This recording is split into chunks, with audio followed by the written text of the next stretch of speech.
gone shopping. I'll pick the kids up from school at lunchtime, and then I'll come home to get things ready for Jason's birthday party. Don't work too hard. I love you.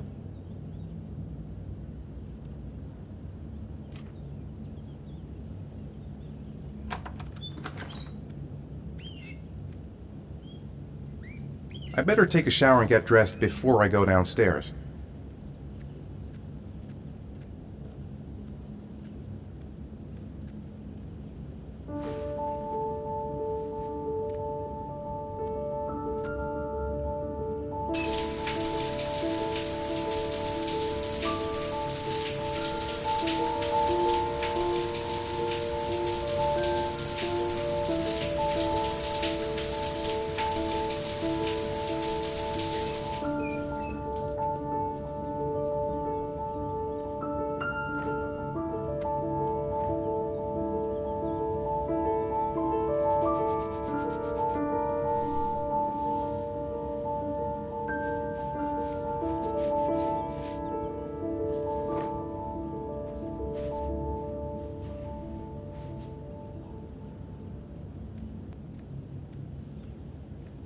Nothing like a refreshing shower.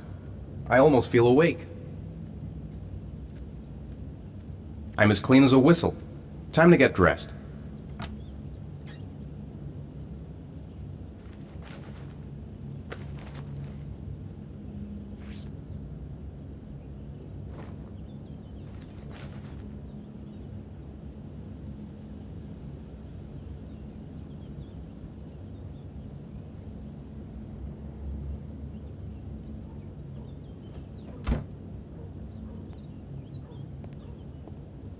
I've got some time before Grace and the kids get back. Better get some work done.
Plans are coming along nicely.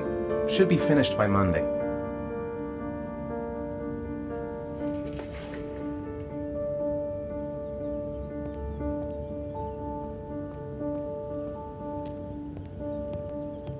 Finished. Now I can relax and seize the day.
Hey, take it easy. You're gonna knock me over.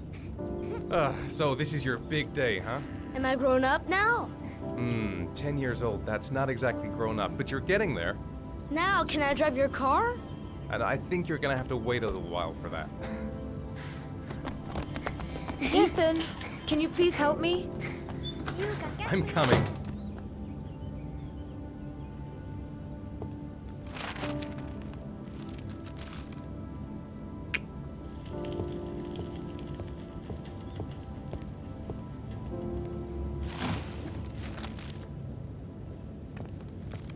They've been so excited since this morning. I could hardly keep them in line in the supermarket.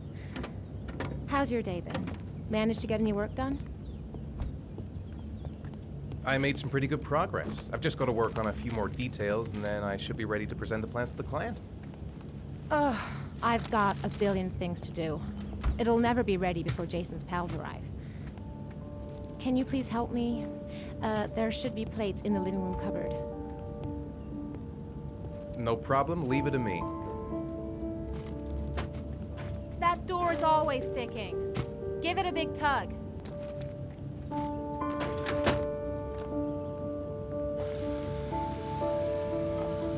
That's the set my mother gave us. Be careful, okay? Don't worry. I wouldn't want to be responsible for a diplomatic incident with your mother.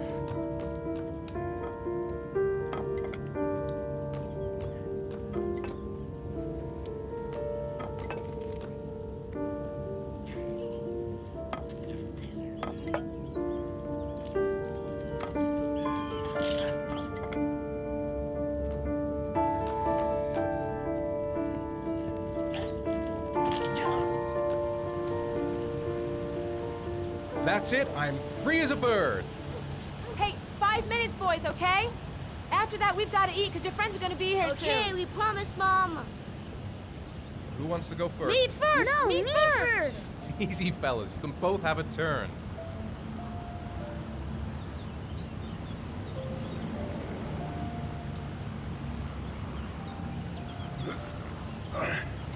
Okay, Shaun, get ready. Here we go.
It's my turn now. All right, Jason, let's do the helicopter.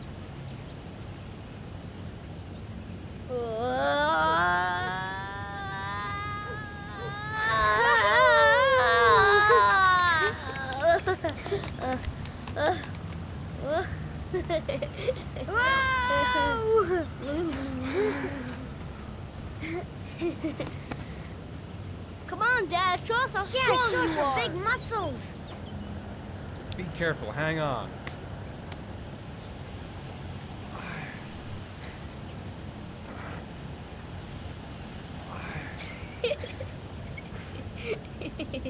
Oh. Oh. Whew.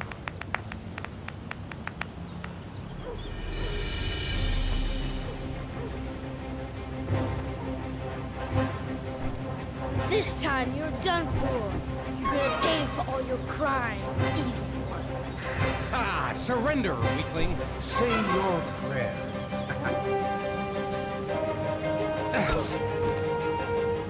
Come on, Jason. Hi-ya! Give up. I am victorious. Watch out. Oh! Attack, attack. Whoa! Ah! Oh, that's gonna leave a mark. Yeah, Jesus! Ah! Continue. Yeah! Yeah! Ah! Go, Jason. Yeah! Hi-ya! No. My life. Go. Food's ready, kids. You coming in?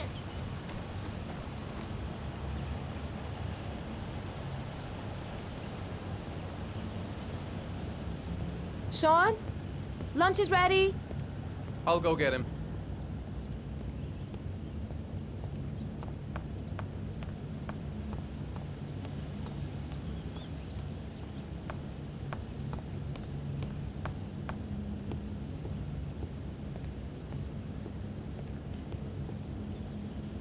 Shaun?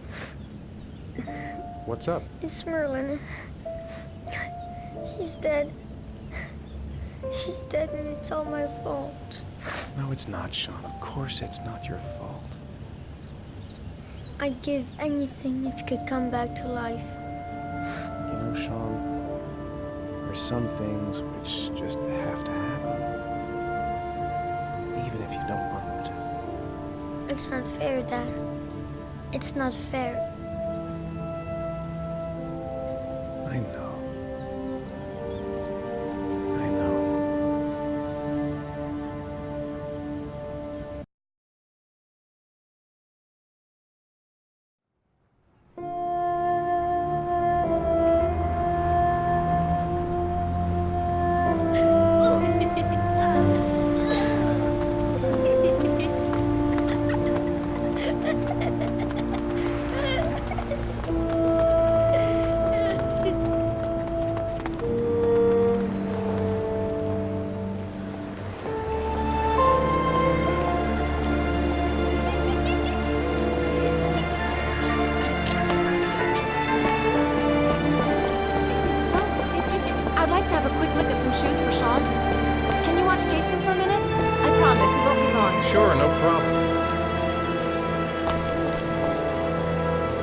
not going anywhere, are we, Jason? Come on, honey.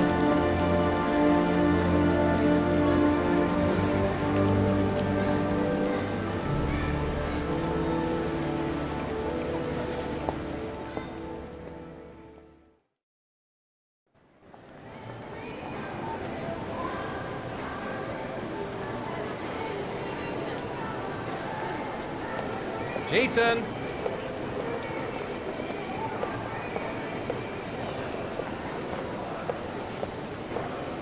Jason! Jason! Jason!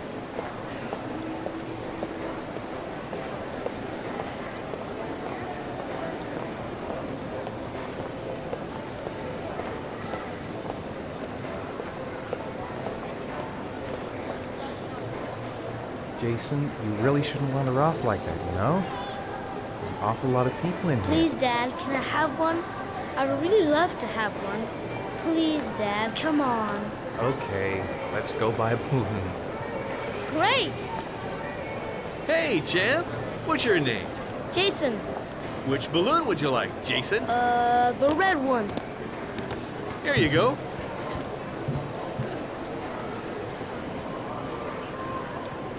That'll be $2, sir. Jason, wait for me. Wait for your dad, son. It's really crowded in here. Keep the change.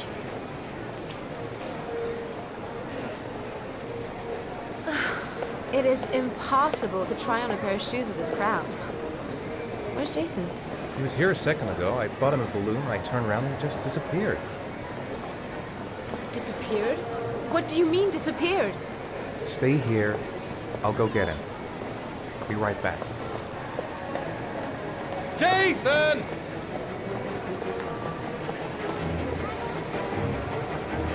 The red balloon I bought him should make him easier to spot. Jason!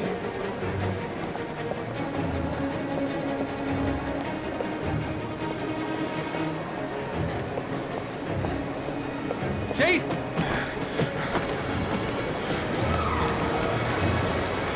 Jason!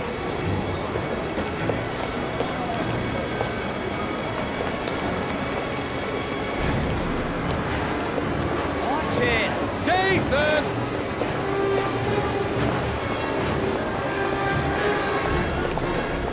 Hey man, watch it! Hey man, watch it, dude! Jason, God, you really had me scared today.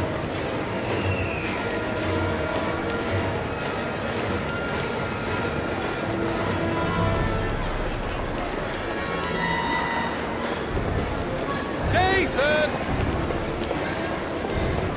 Jason! Watch out! Hey, be careful, right? Hey, be careful, right? Hey, be careful, Jason! right? Jason!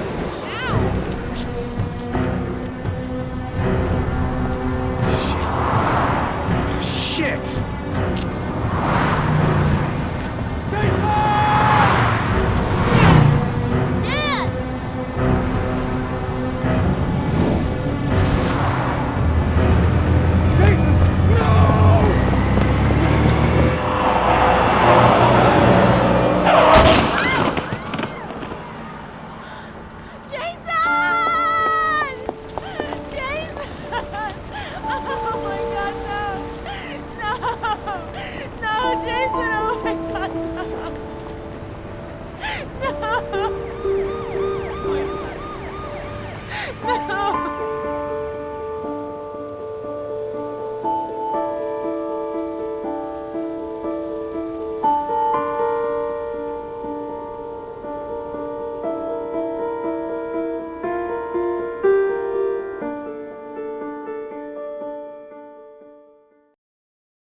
Bye, Shaun. Bye, Dad.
It's time for your snack.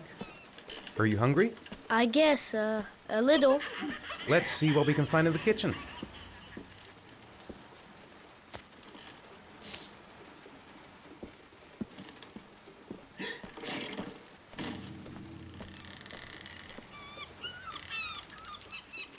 Here, Shaun. Here's your snack. Thanks, Dad.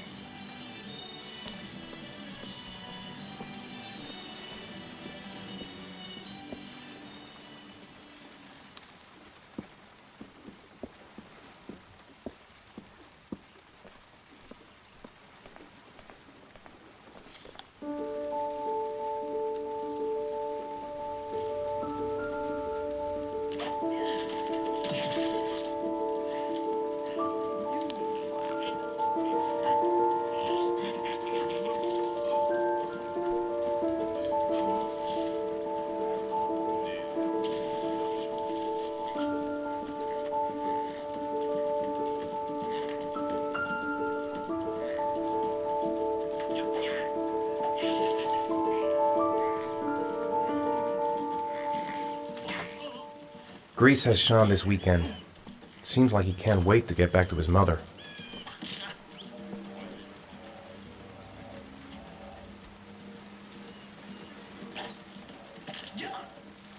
Shaun hasn't done his homework yet.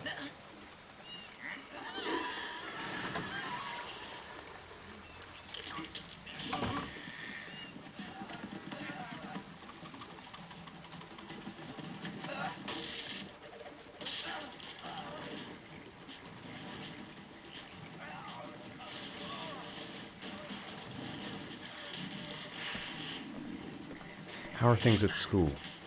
Is your teacher nice? Everything's fine, Dad.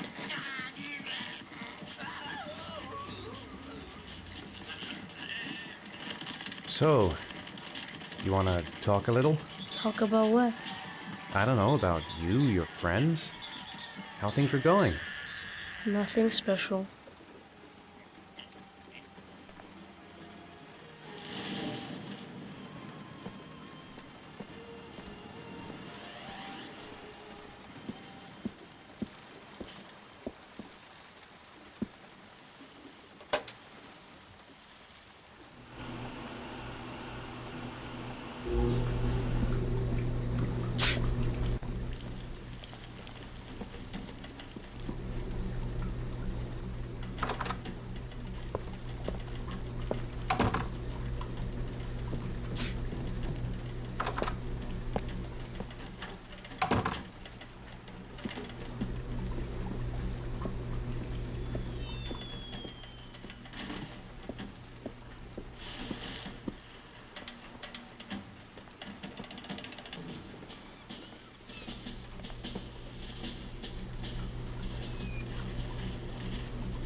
Shaun, do you want to do your homework now?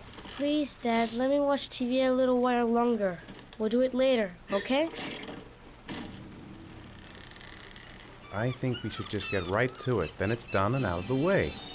Now, get your bag and get set up in the kitchen. I'll help you.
Dad, I'm finished.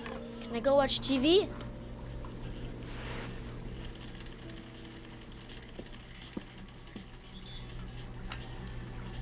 Let me have a look. Pretty good. Looks like you're done. Off you go.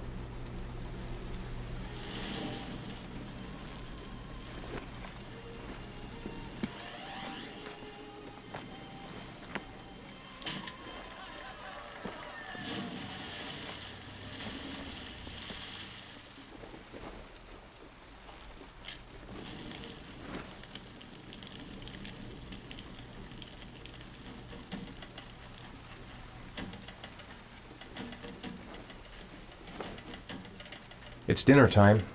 I'd better make something for Shaun.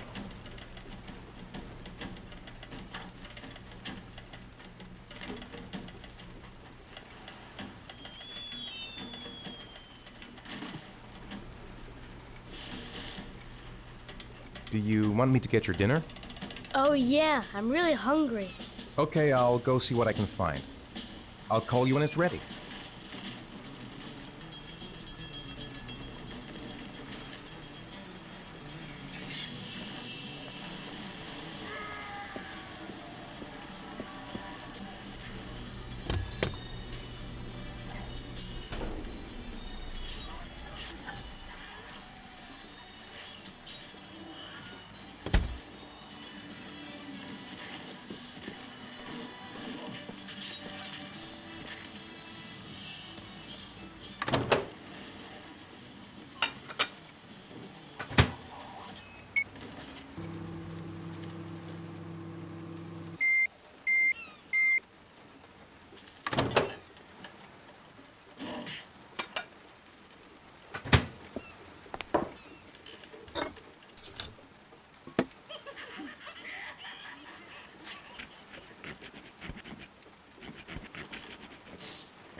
You can come now, Shaun.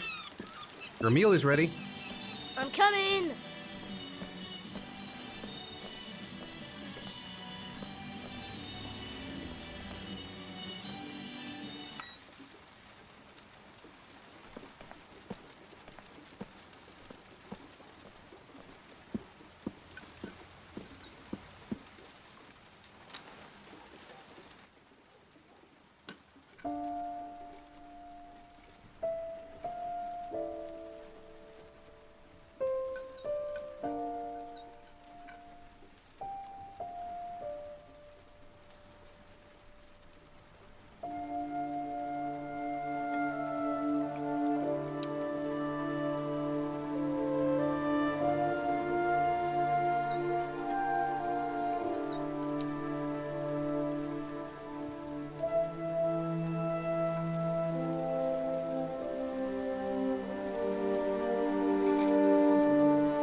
It's getting dark.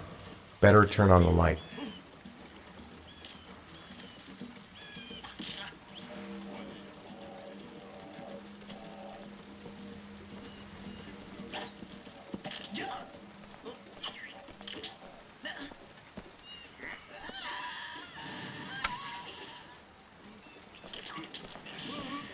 Come on, Shaun.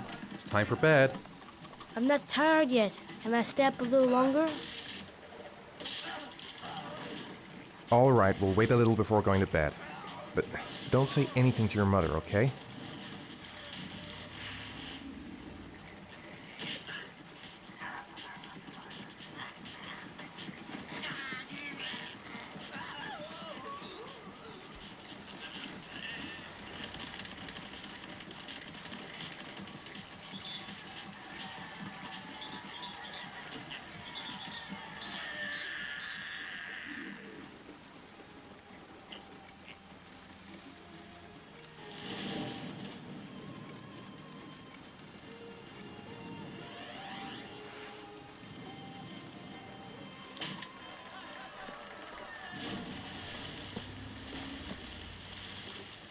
Come on, Shaun.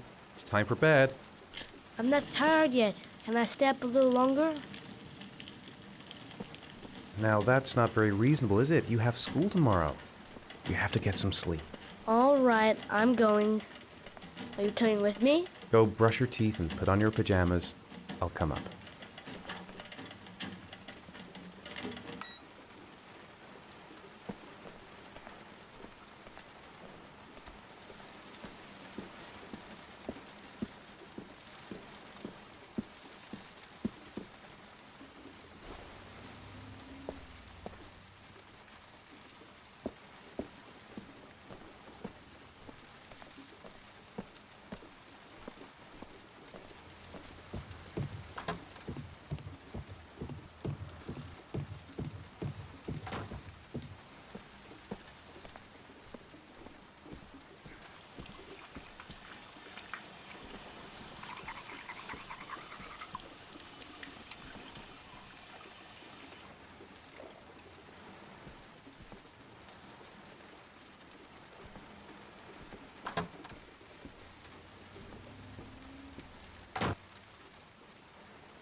Thanks, Dad. Good night, Shaun. Night. Dad? Yeah? Why do you look so sad? I think I just need some time to get back to the way things were. You know, Dad, what happened to Jason wasn't your fault. Good night, Shaun.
Lauren Winter?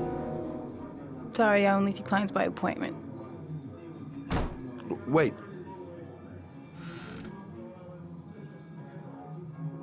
It's $50. I don't kiss and I don't do any weird shit.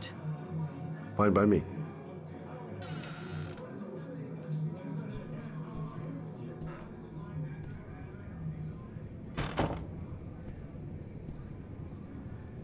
Put your money on the table. You got exactly 10 minutes. When the alarm rings, it's over, okay?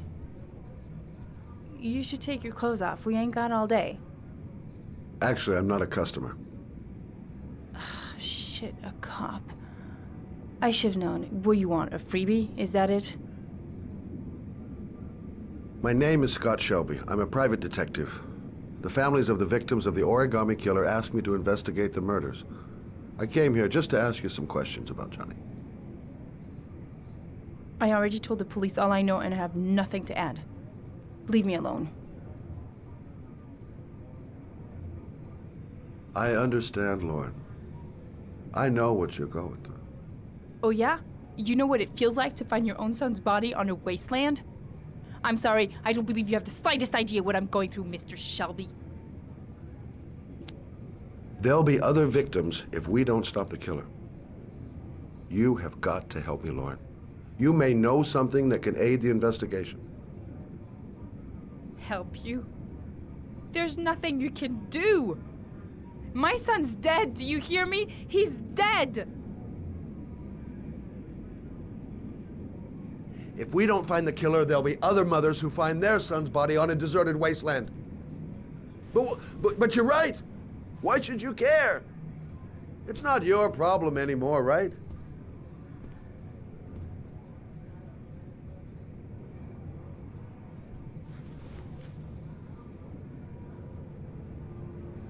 What do you want to know?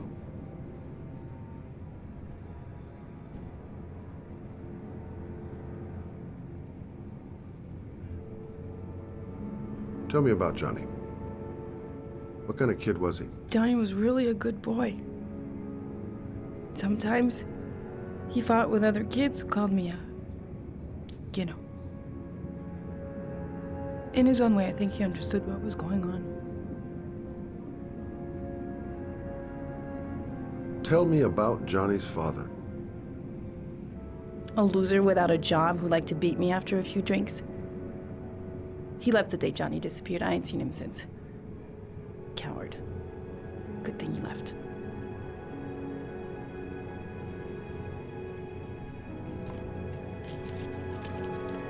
You want one?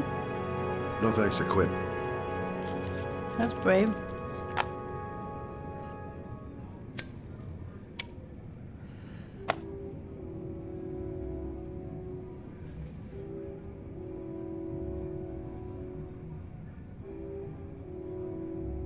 How did your son disappear? He used to go play with the neighborhood kids after school. It was pouring down something awful that day. I'll never forget it. All his friends came home around 5. All except him.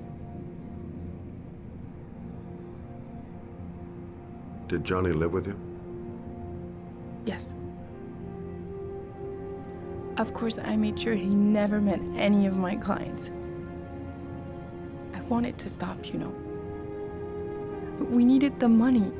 I was trying to earn enough to get us out of here.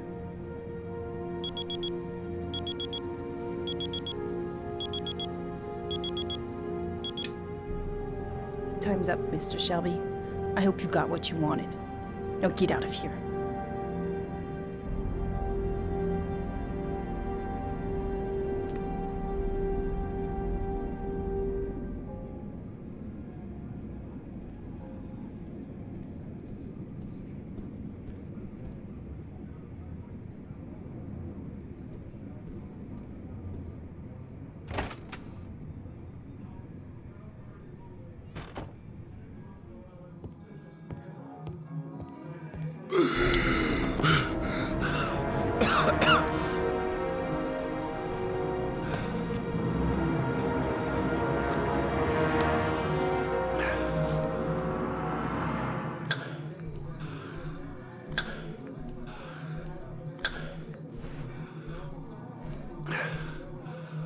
Lauren!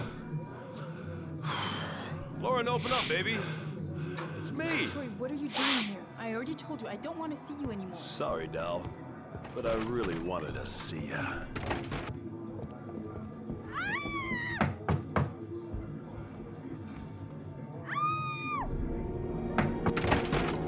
What do you want, asshole?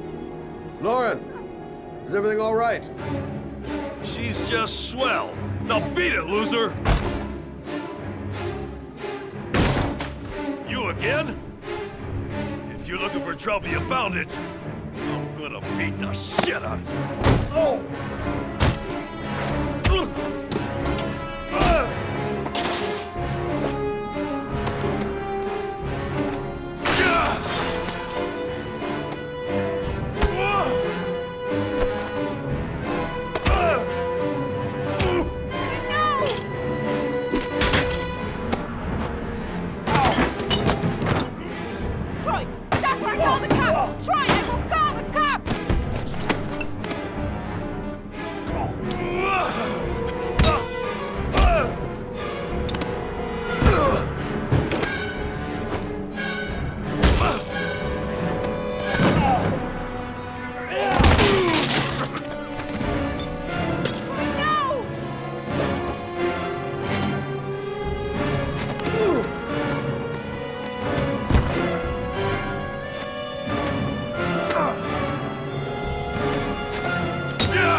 Again, asshole. Are you alright? Better than him, I guess. Who is he? An ex-client who thinks he owns me. He was getting violent, and I told him I didn't want to see him anymore. Well, you should be careful. They'll probably be back. Sorry about the mess. Mr. Shelby? Yeah. Thanks.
Zone is sectioned off, sir. Please step back. Agent Norman Jaden, FBI. You got a badge or something, Mr. Jaden? Yeah. Yeah, of course.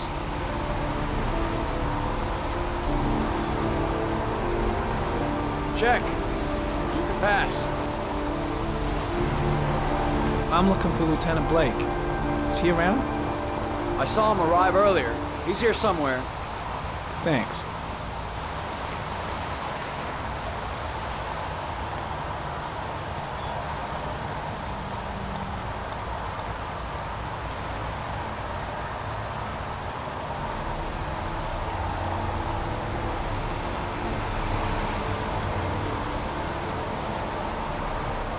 Video memo recording, Agent 47023, Norman Jaden, Tuesday, October 4th, 2011.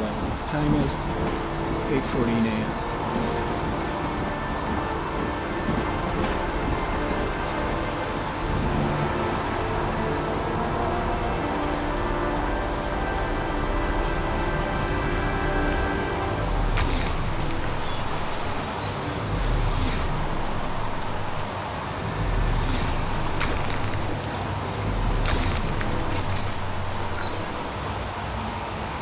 Hey, you there! What are you doing?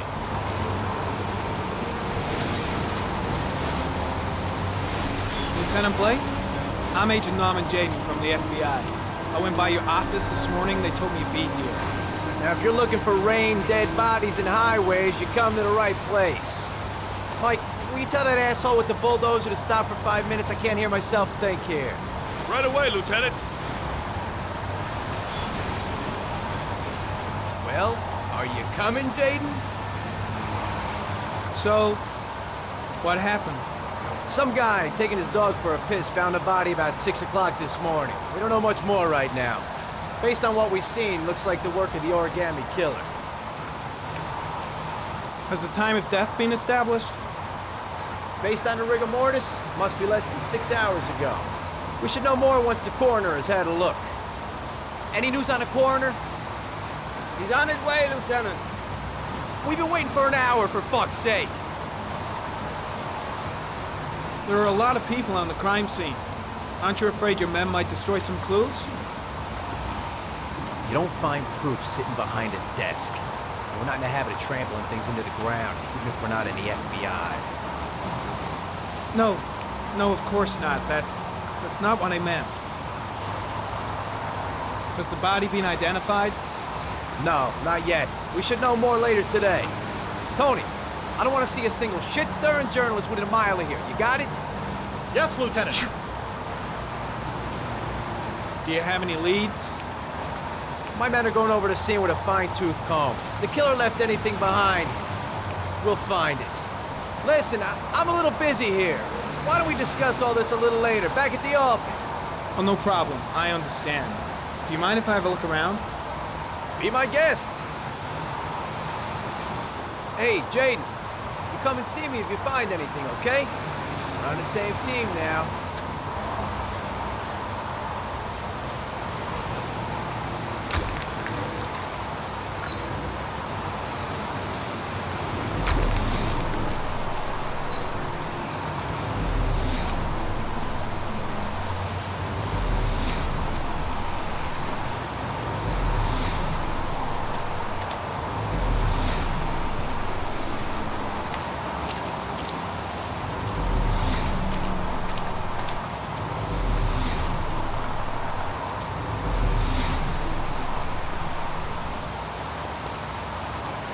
Harry comment, sample of no interest. Comes from one of the policemen present on the wasteland.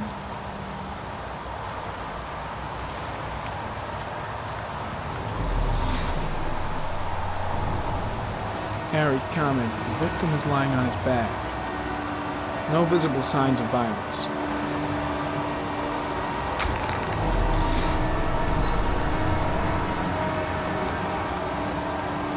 His face is covered with mud, like the other victims.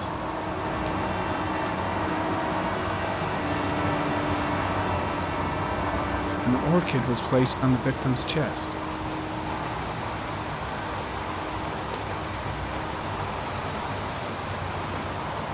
Superficial wound on the right thigh. Blood analysis suggests it could be post-mortem. Probably a scratch that occurred when the body was being moved. The blood report indicates an advanced and long-lasting state of exhaustion.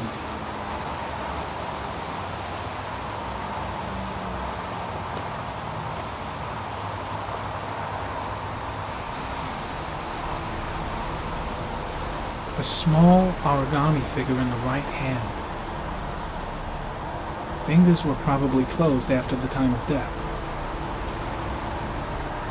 The victim is Jeremy Bowles. Declared missing 5 days ago. See reference file.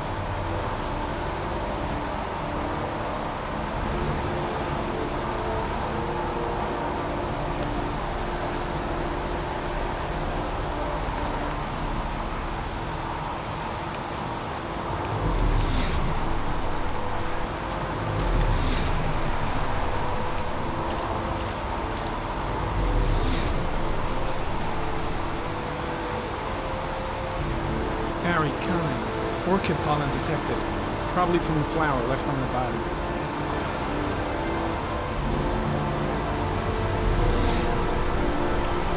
Very common. Pollen particles disappear in the tall grass. It's probably the end of the trail. Very common. Traces of blood on the railroad track. Analysis confirms it comes from the victim.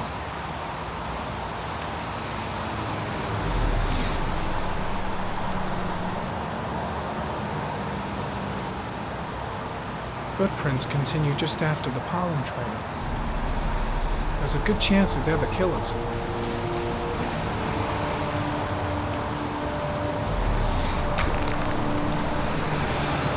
Very common. Traces of blood on the fence behind the railroad line. It comes from the victim. The killer came this way with the body and probably grazed it on his way through the fence.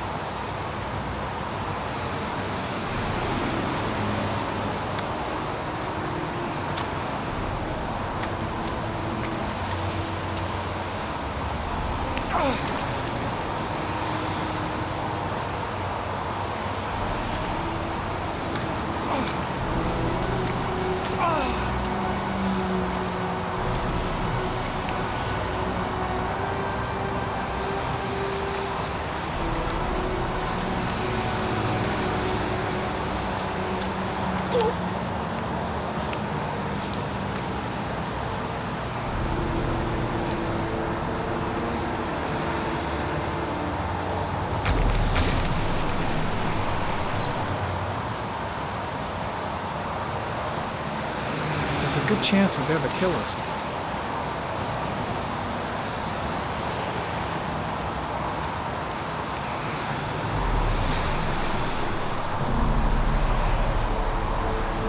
Very common. Tire tracks on the side of the road behind the railroad line. Or maybe the killer's car. Think I've seen all there is to see.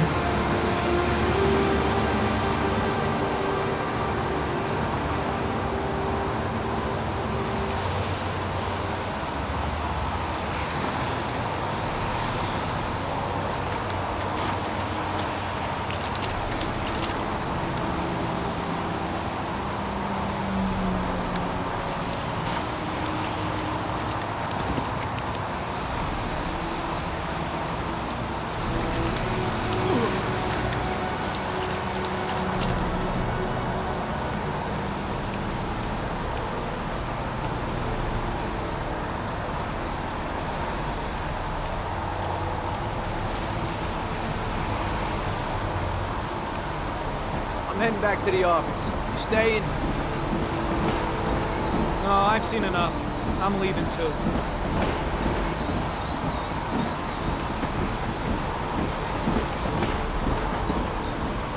Nah, I think I've seen enough. Better get back to the station before I catch pneumonia. I'm soaking wet.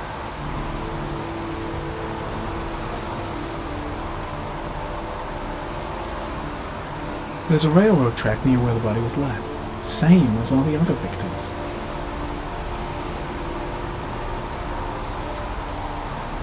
Way too many people here. They're trampling all over the crime scene.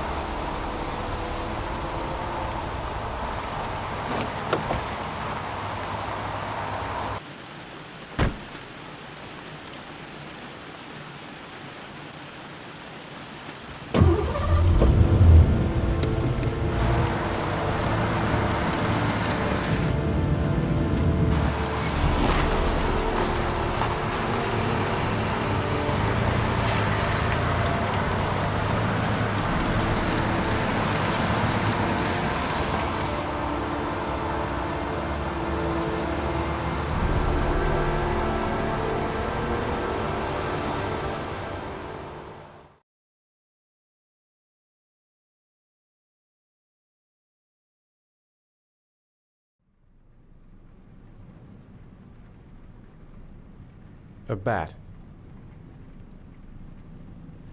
A wolf's head. A crab. Death. Death.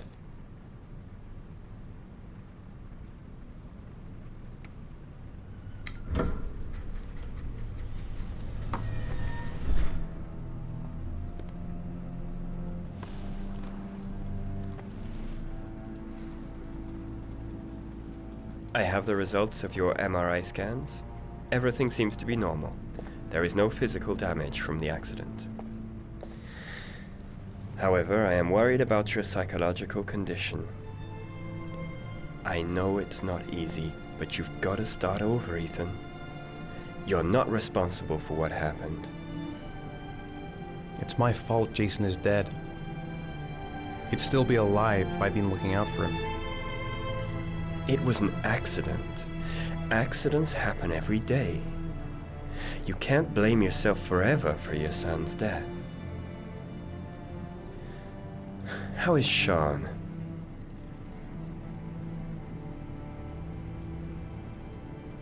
I know he's really unhappy. He just can't understand why I seem unable to love him. And what about you, Ethan? What do you feel?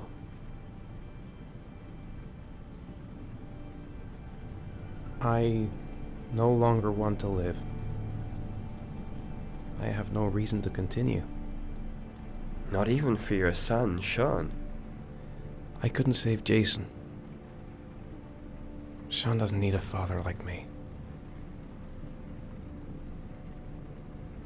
Is there something else you wanted to tell me, Ethan?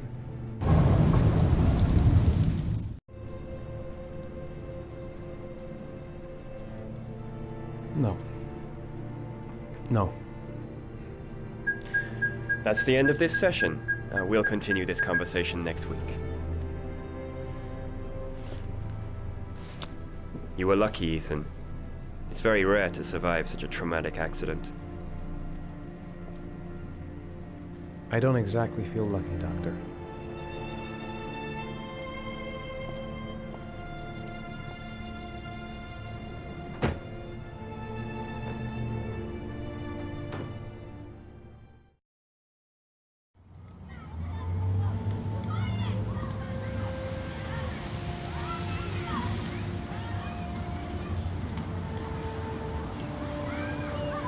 Do you want to eat something?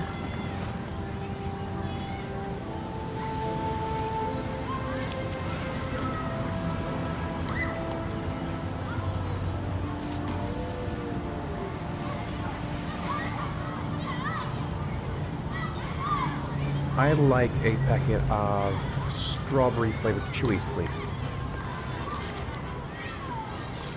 Thanks.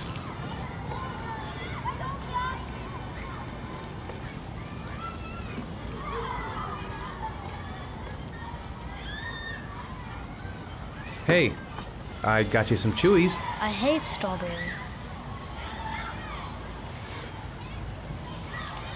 Thanks.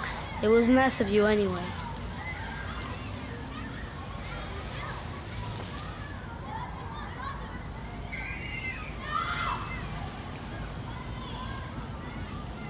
I haven't been on a seesaw in a long time. What do you think? Yeah!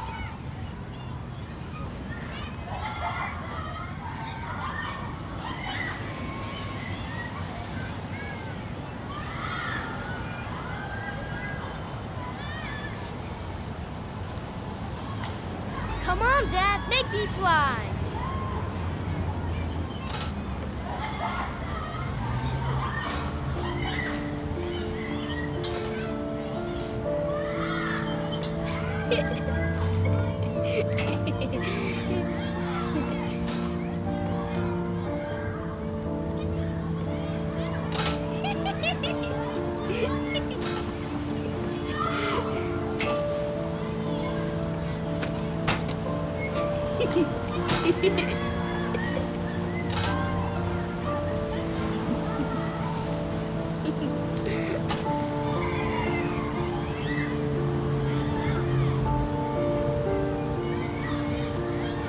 What about that merry-go-round? I bet I can push you so fast you won't be able to stay on it.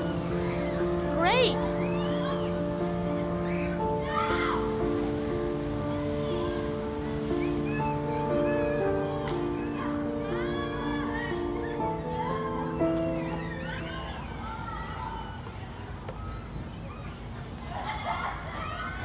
Go on, Dad, as fast as you can. Faster! Faster! Come on! Faster, faster!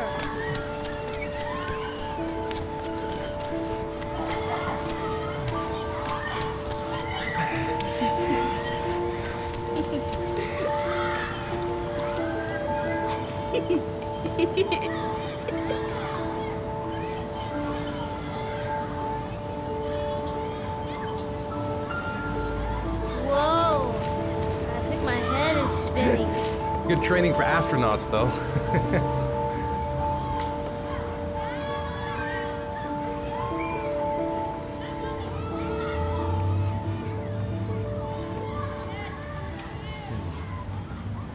Looks like rain's coming. I think you better go. Okay.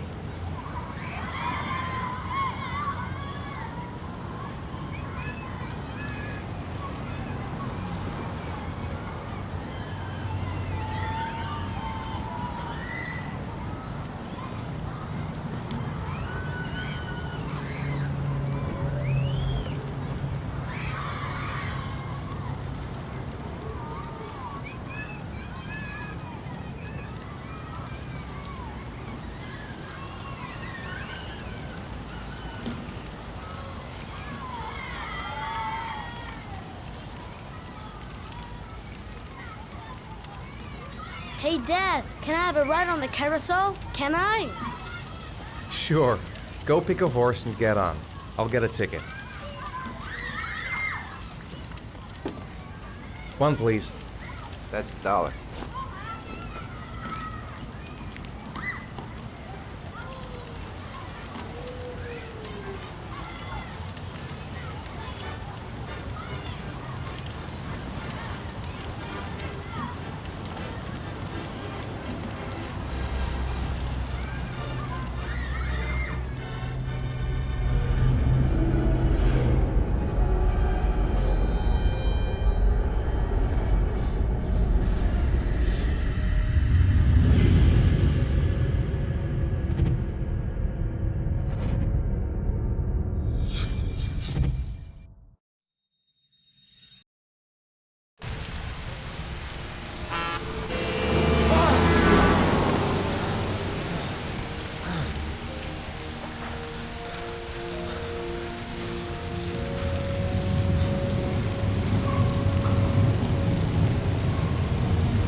Do you think it's gonna take long? No, he should be finished soon.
I'm off, Charlene. I'll look at the reports later. Oh, cancel all appointments for this afternoon. Okay. Oh, Captain, Agent Norman Jaden from the FBI is here. Jaden, of course. We've been expecting you. I'm in a bit of a hurry. Do you mind tagging along? We can talk as we walk. Yeah, of course. I wanted to introduce myself before getting started, but perhaps there's a better time. No, now it's fine. We just have to get to the press conference. We have them every day now. Believe me, it's not always easy finding something to tell them. Fortunately, today we have some news. Have you met Lieutenant Blake yet? Yeah, we met this morning. He has his own methods, but he's a good cop. I'm sure you'll get on well together. Do you know how to tie a knot in a necktie? I guess. To be frank with you, I could have done without the FBI on this one, but the press are all over us. This Origami Killer case crept up on us, and it's fast becoming a national concern. There are hundreds of killers in this country, but what do you know? This guy is exotic. He leaves flowers and origami figures. Work that one out. Then the press get onto it, and we suddenly become the center of the universe. I'm here to arrest a serial killer. With all due respect, sir, the rest of it, it's none of my business. No, of course not. All I'm asking is that you make progress, and fast. The press want a perpetrator, and we're gonna have to serve him up on a silver platter. Not bad. Oh, go see Charlene. She'll show you to your office. Check in on the press conference if you're interested. It'll give you an idea of the political climate around here. Thank you, sir. Welcome to the club, Jaden.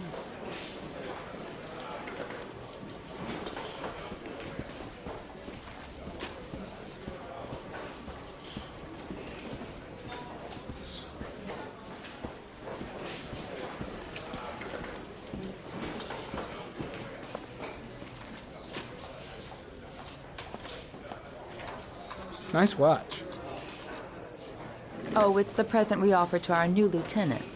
We bought the same model each year for the past 20 years for each promotion. It optimizes everybody's time, and it's the kind of thing that always goes down well. You can contribute to our fund if you like. We're still a few dollars short. Congratulate Larry on my behalf. I'll be sure to do that, sir. Captain Perry said you could show me to my office? Yes, of course. Follow me.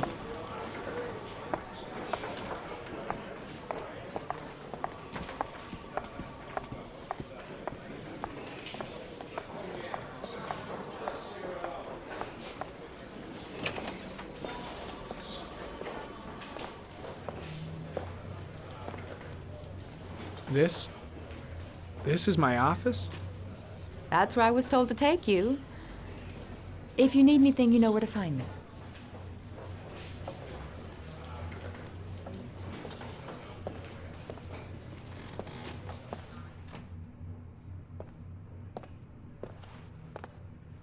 Okay, time to work.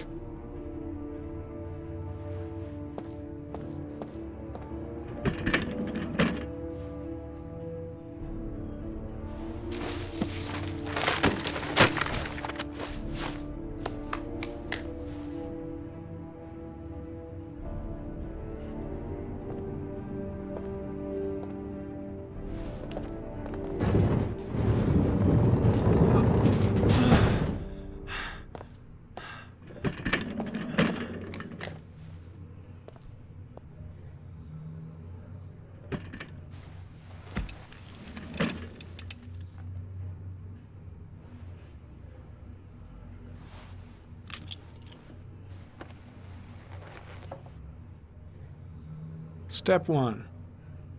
Change the office.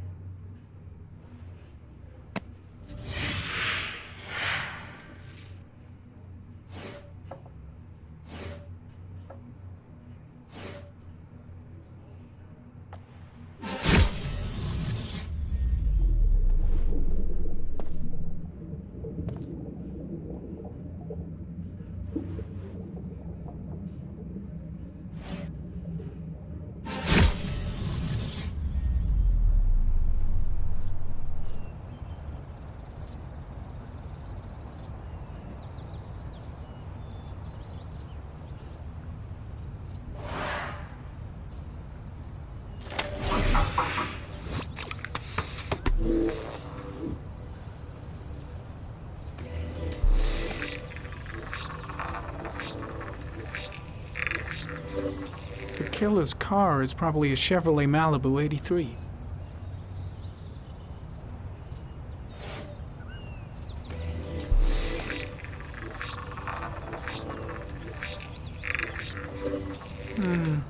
A common species. That doesn't help much.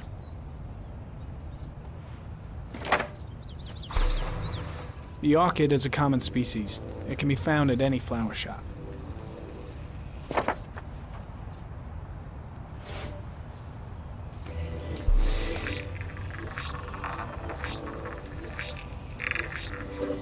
No prints or specific clues.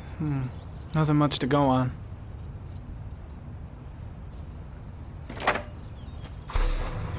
Just one origami store in town.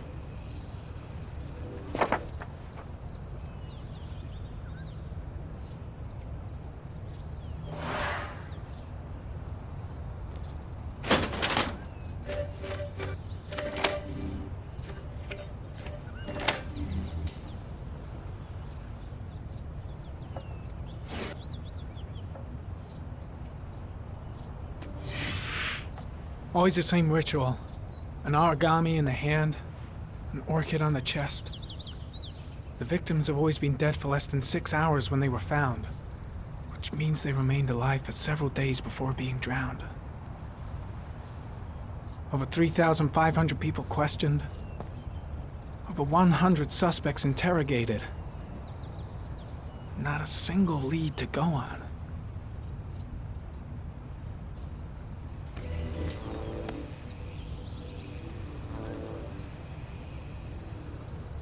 The killer is white, age between 30 and 45. He is intelligent, calm, and determined. An organized type. He has a car. He's probably employed, but his work allows him free time.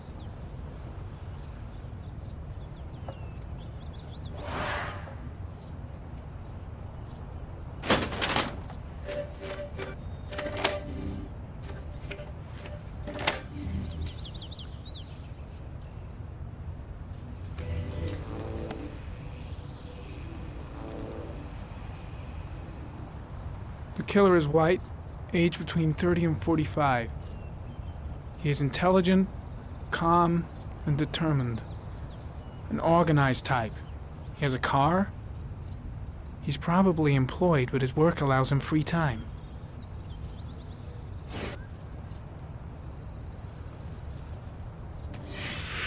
Eight victims in the last 3 years. All boys, aged between 9 and 13. No signs of violence. The victims disappear from public places in broad daylight. No one notices anything. Bodies are found 3 to 5 days later, drowned in rainwater.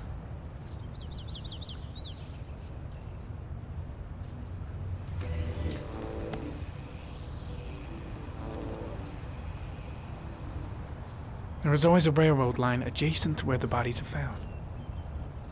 And all the victims disappeared in the fall.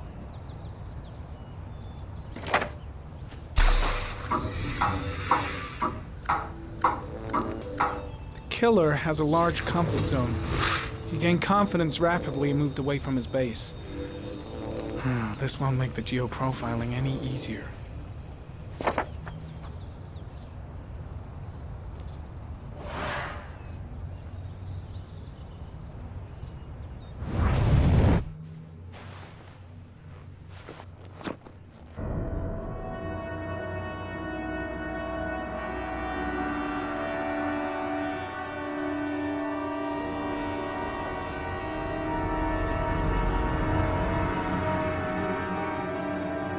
Here we go again. I better go wash my face.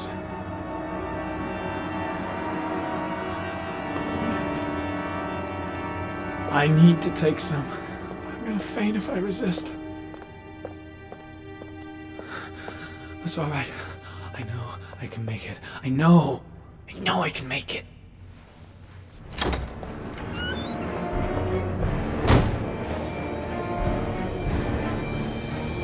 Is everything all right, sir?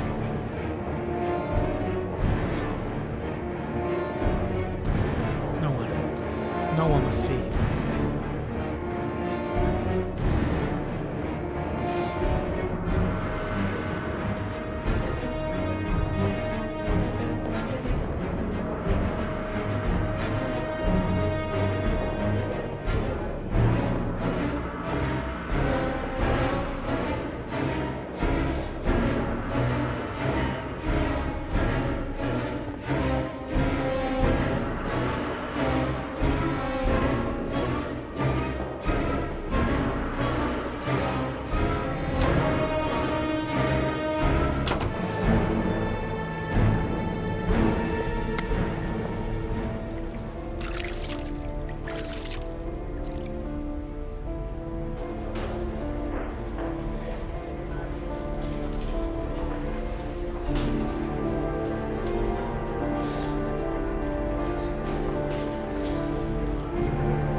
This is Lieutenant Blake, Mr. Mars. Could you please tell him what happened? It was this afternoon. I went to the park with my son, Shaun. We played together for a while, and then he wanted to go on the carousel, so I put him on one of the wooden horses, and when I turned back, Shaun had disappeared. Exactly what time did you arrive at the park? Try to remember exactly, Mr. Mars. Every detail can be important. It must have been about 4:15. Yeah, that's it, 4:15. I remember exactly because I looked at the clock in the park when we arrived. What was your son wearing when he disappeared? He was wearing a coat. A beige coat. And a pair of pants. Green pants. How could Shaun have disappeared without you even noticing? Weren't you right by the carousel? I went to sit on a bench a little way off. I didn't notice right away the carousel had stopped. That must have been when Shaun disappeared. You say you took your son to the park after school. But you didn't report him missing until 8:15. Why did it take you so long to contact the police? I searched the whole neighborhood for him. I thought he couldn't have gone far. Did Shaun have any particular difficulties, Mr. Mars? Anything that might have caused him to run away?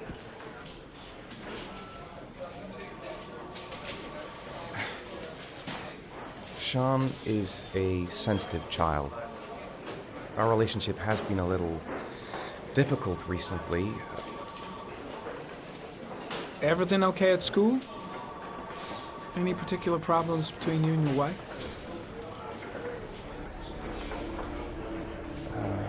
My wife and I have been separated for the last 6 months. But Shaun would not have gone off without telling his mother or me. All right. That's all the questions I have for now. You're free to go, Mr. Mars. We'll continue to look for Shaun overnight. We'll contact you if we have any more questions. Do you think the Origami Killer... Listen, your son's probably just run off and he'll turn up in a couple hours.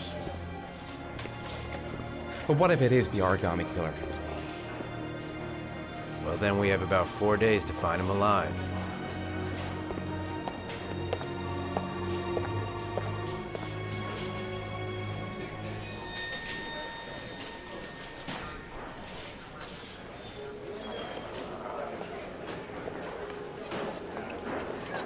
Did they find something? No, nothing yet, but they're gonna keep looking through the night. Do they think it's the Origami Killer? It's still too early to say, but it is a possibility.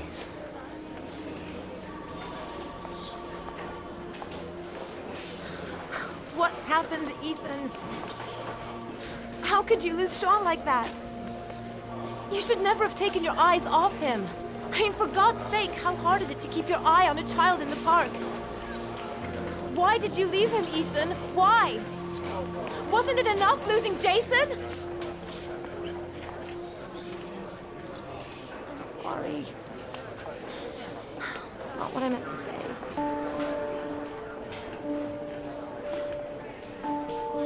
I miss him so much.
Good evening.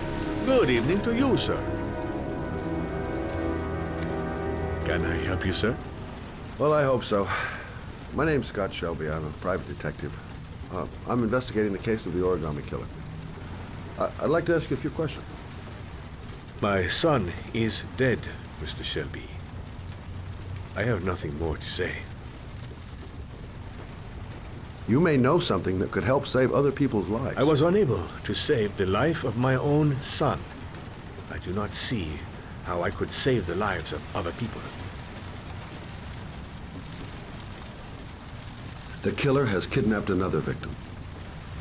A 10-year-old boy. Like your son, Risa. I have 4 days before we find his body on a deserted stretch of wasteland. No one did anything to save my son. Now, you will please to move along, sir. Oh, do you sell inhalers? I'm all out, and at least I won't go away completely empty-handed. In the back of this store, to the right. Thanks.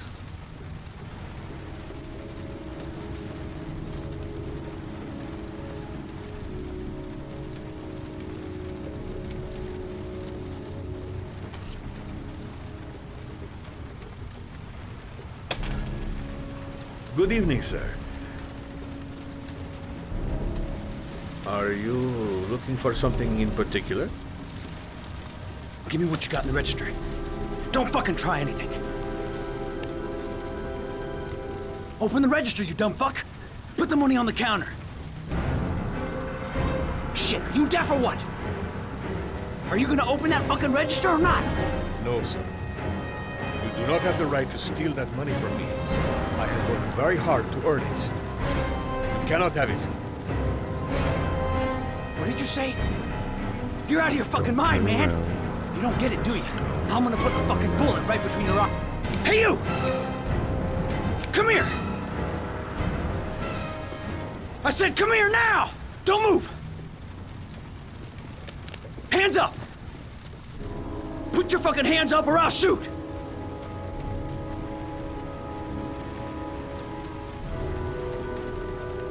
Don't panic. Let's just stay calm.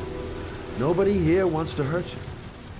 We're all just gonna be cool, and everything will be all right. Yeah. I'm cool, man. Everything's gonna be all fucking right. My name's Scott. What about you? What's your name? Andrew. My name's Andrew. So what are you gonna do? Someone could walk in the store any minute and sound the alarm. You haven't got a chance of getting out of this. The first guy to walk in here gets it right in the face. Fuck it, man, you're making me nervous. And when I'm nervous, there's no knowing what I'll do. Do you have anyone you care for in your life? A girlfriend, maybe? A family? Yeah. A little girl. I got a little girl. Her name's Jessica. What would Jessica think if she saw you here? Ask yourself, what would happen to her if things go wrong? Now, I want you to put the gun back in your pocket and quietly walk out of the store. My friend and I will forget about what just happened, and you'll have earned a second chance not to fuck up your life. What do you say?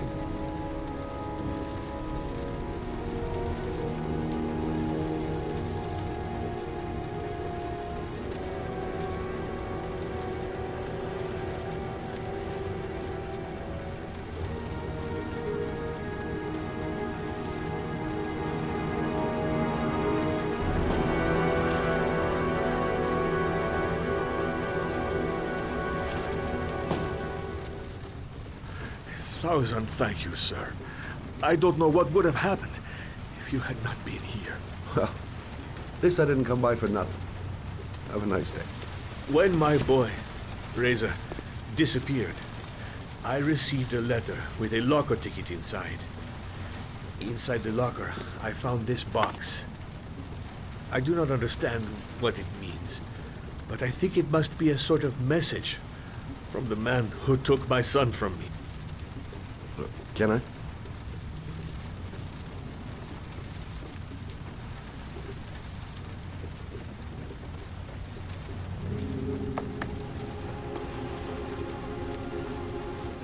Please, take the box if it can be of any use to you at all.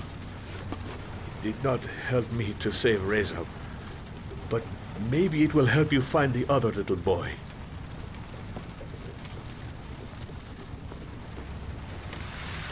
Mr. Shelby, I was beginning to think that there was no good to be found in this place. I can see now that I was wrong.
hot drink is what I need.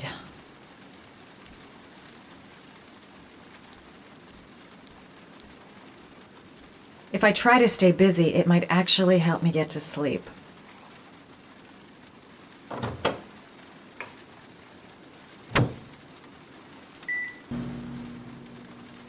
I really need sleep. How hard can it be to fall asleep?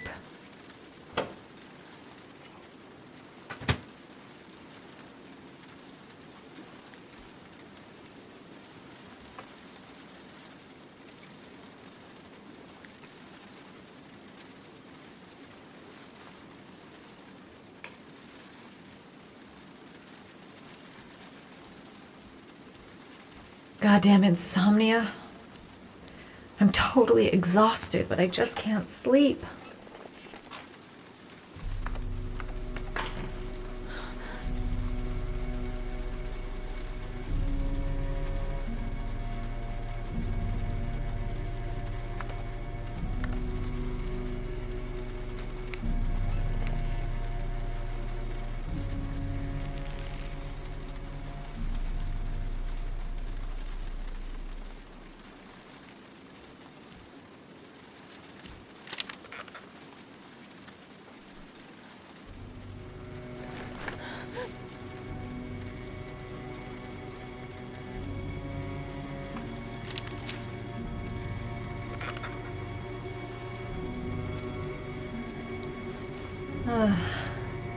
Maybe I'll go to bed and give the sleep thing one more shot.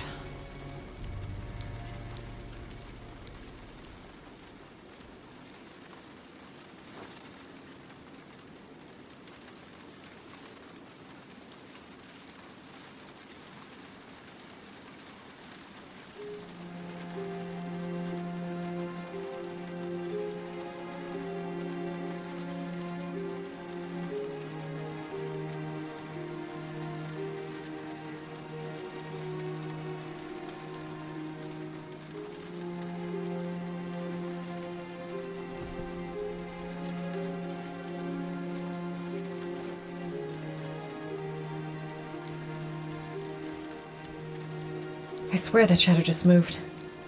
It's freaking me out. Girl, get a grip. The door's locked tight, and you're home alone.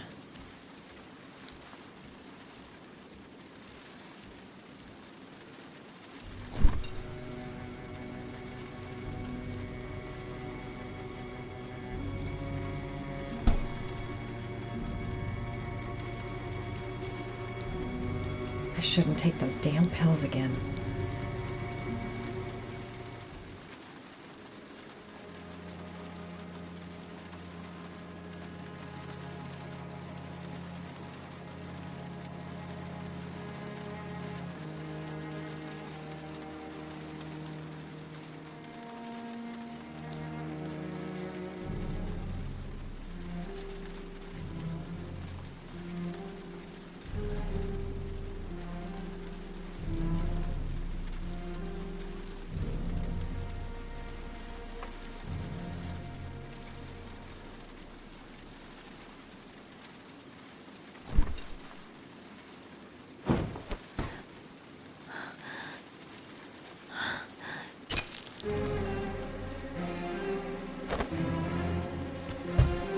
There's someone here. There's someone in the apartment. The phone on the desk. I could call for help. The front door. It's the only way out. If I can reach it, I still have a chance.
When the parents came home from church, all their children were gone. They searched and called for them, they cried and begged, but it was all to no avail. The children have never been seen again.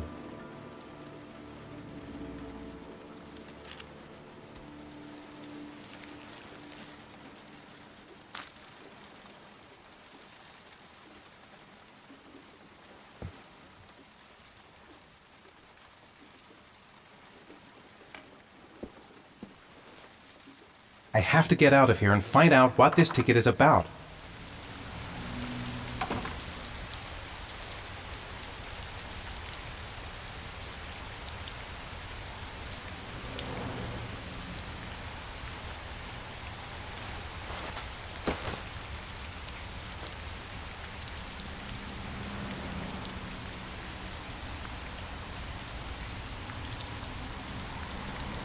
This doesn't make any sense. It couldn't have been me. I couldn't ever have done that. I'm the Origami Killer. I black out, and then the murdering starts. I know it's me.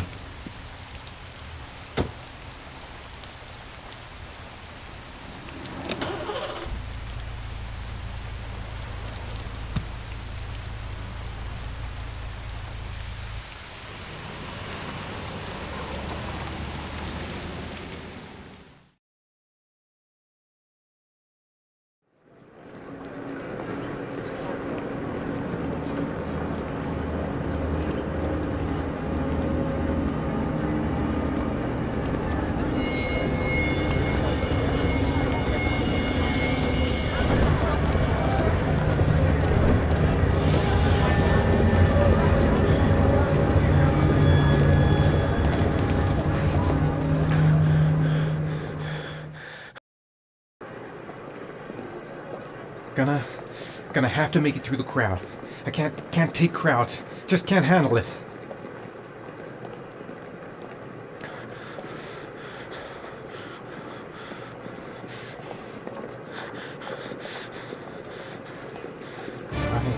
I can't make it. Too many people. Too many people.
Jason!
Line 18, box number 3.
Shaun.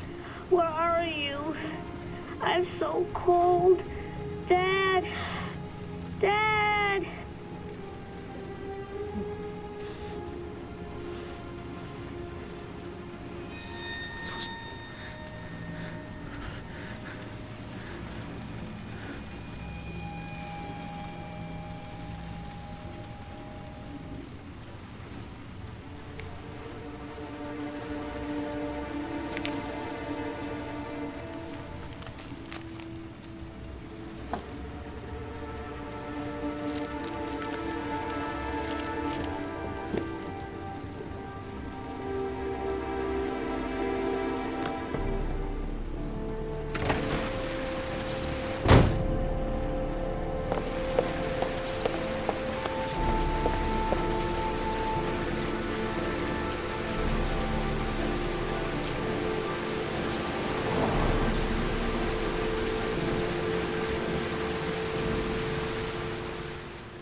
The killer is white, aged between 30 and 45. He doesn't act on impulse, but plans his crimes in a very meticulous fashion.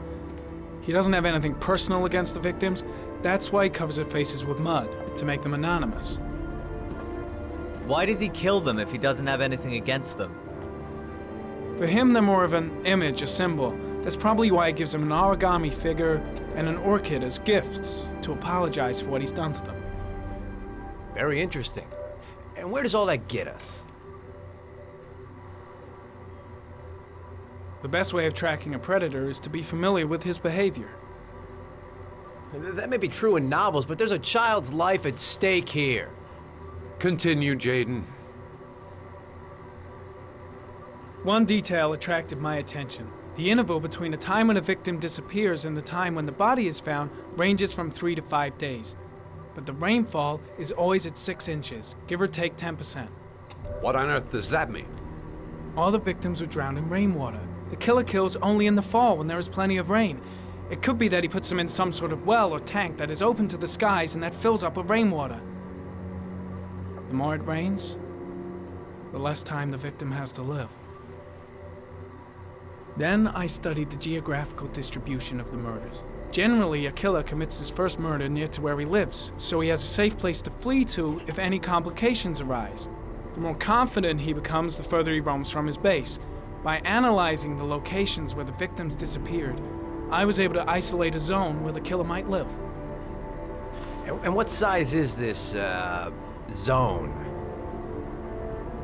For the moment, about 10 square miles. Oh, great. There must be 10,000 people live in that sort of area. You gonna question them one by one?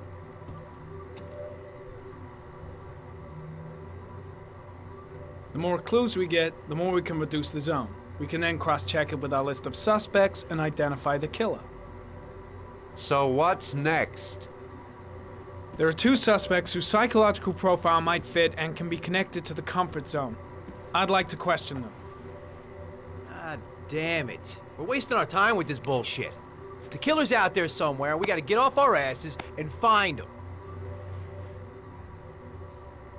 The killer is no ordinary murderer. He is intelligent, organized, and methodical. You won't find him by patrolling the streets. Tell me, Agent Jaden, did you get your vast experience on the job, or did you just fucking read about it in some school book? Your vast experience hasn't prevented 8 victims from being murdered. Fucking asshole! That's enough! You said it took 6 inches of rainfall before the victim died. How much time do we have left? If the weather forecasts are right, less than 72 hours.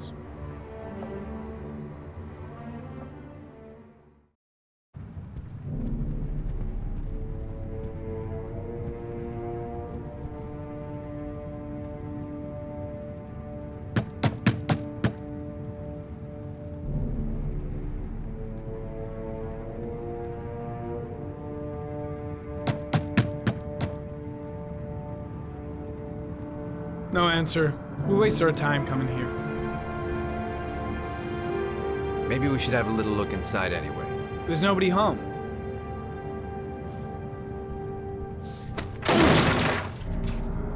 There is now. I'm not sure that's entirely legal.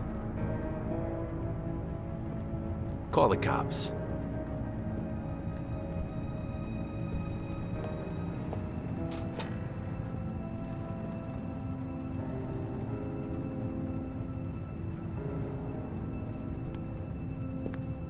Looks like Nathaniel Williams is a pretty religious guy. He's a God-fearing idiot, waiting for the end of the world. We questioned him a few months back because he was causing a disturbance in the park. He was ranting and raving. Said he heard voices. Had this idea in his sick little head that I was the Antichrist. I'd come to Earth to persecute him. Real twisted.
All the signs of a mystical obsessive neurosis compounded by a persecution complex.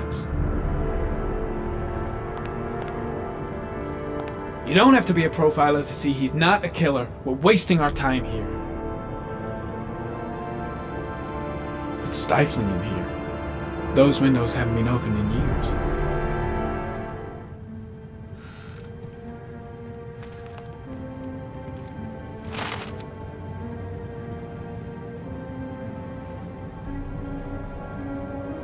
Good timing, Nathaniel. Just the man we're looking for. Angels and ministers of grace defend us. I'm Agent Norman Jaden, FBI. I'd like to ask you a few questions. As God is my witness, I haven't done anything. I'm innocent. Relax. Nobody's accusing you of anything. We just want to talk. Why all the crucifixes? You afraid of something? The hour is nigh, and the wrath of God shall strike men down. I'm preparing for the end of the world. Where do you work, Nathaniel? Do you have a job? My sole occupation is praying to the all-merciful Lord for the salvation of humanity.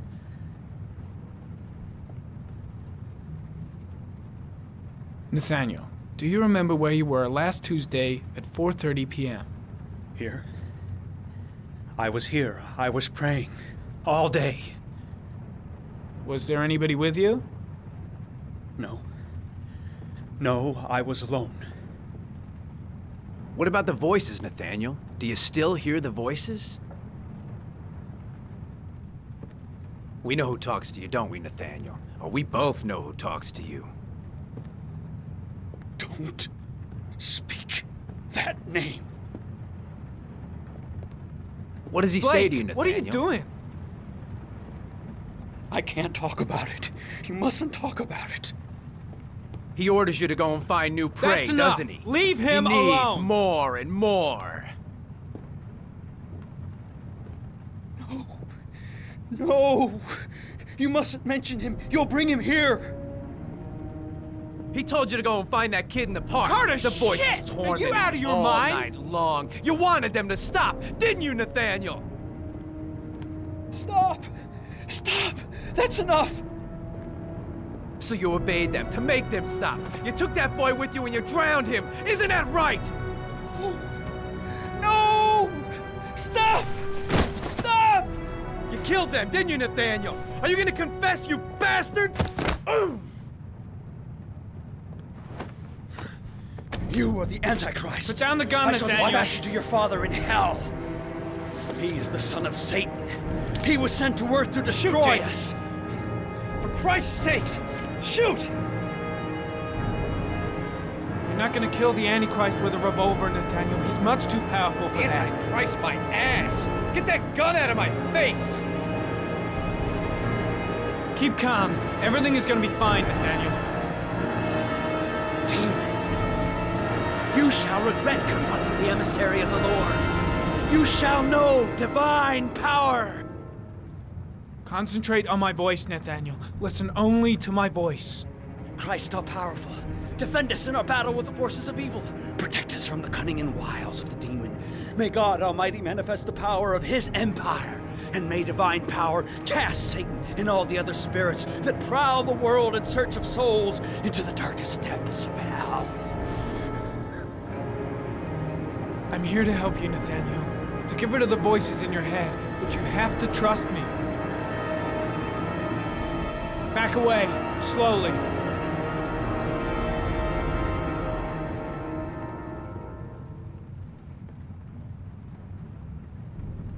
Now drop the gun. Drop it, Nathaniel.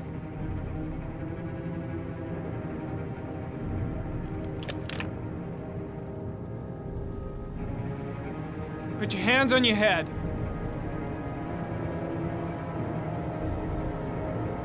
Turn around.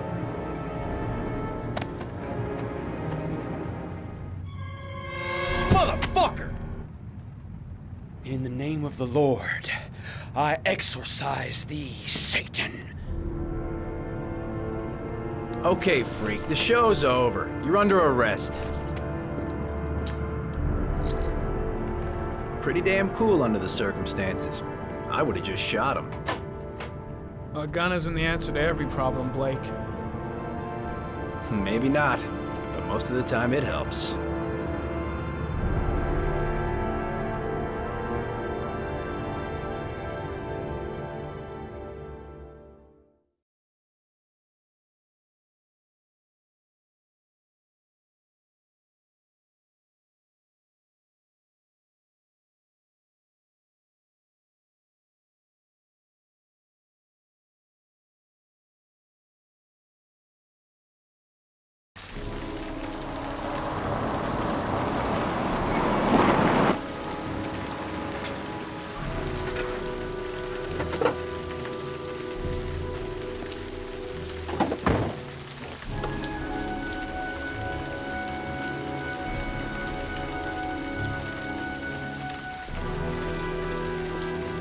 Susan Bowles, mother of the Origami Killer's latest victim. Maybe she knows something about the circumstances surrounding her son's death. Asthma-free for the moment and loving it. Good old inhaler in my pocket, just in case.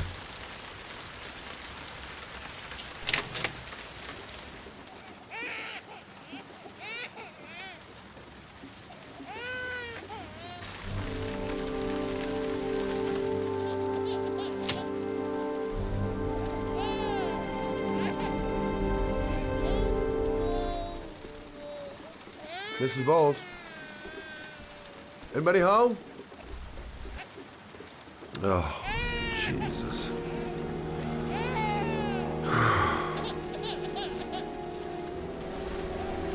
Wait a minute.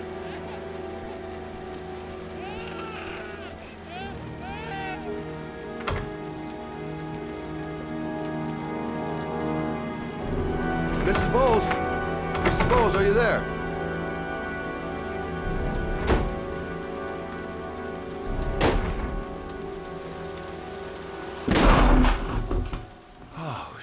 Shit.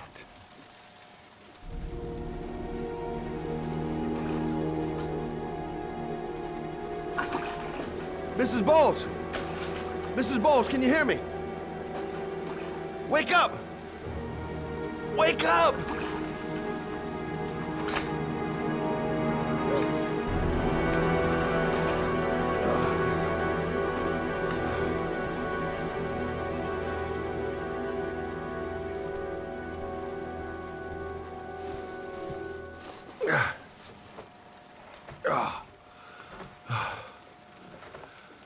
I'm gonna call an ambulance. No, I don't want to go to the hospital. Please.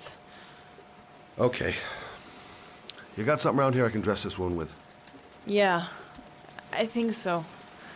Okay, don't move. I'll be right back.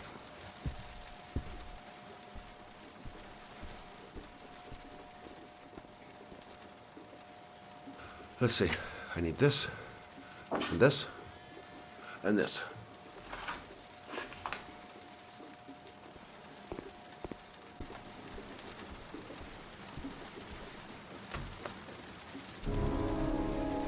I'm here for you, Susan. You'll be all right. I'll take care of you.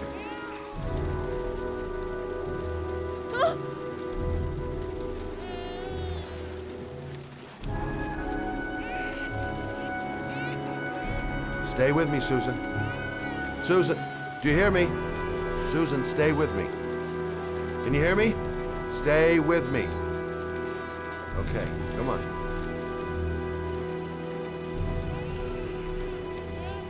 There, I done what I can. That should stop the bleeding. Well, luckily the wounds aren't too deep. Hey, how are you feeling? Okay? My baby. My baby needs me. Right. You stay there. I'll take care of the baby. Okay? Do you know what to do? With a baby, I mean. I'm a private eye. There's nothing I can't do. Her name is Emily. Gotcha.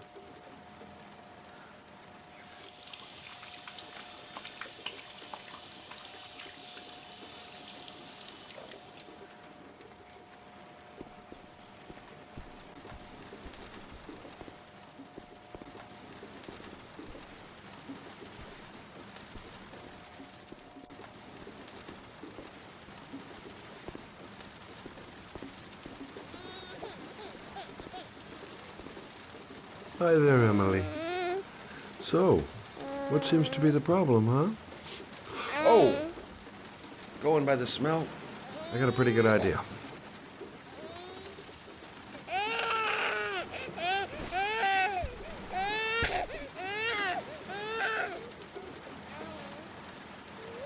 Okay. How do you do this again?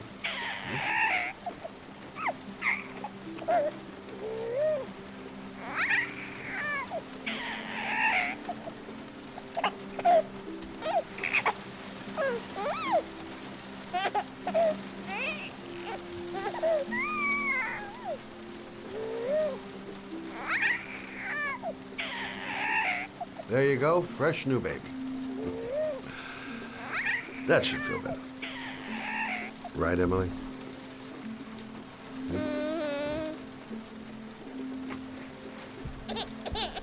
Hey, what's the matter? I thought we solved the problem.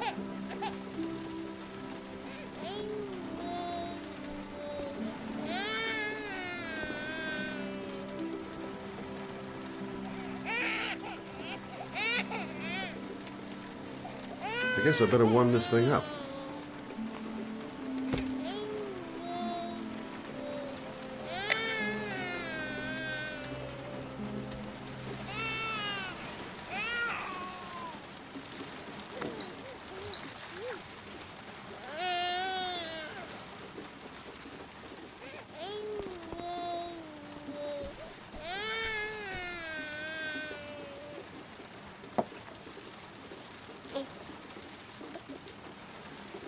Oh, Emily, are you hungry? Huh? You hold on. I'll just tilt this bottle a little bit so you don't choke.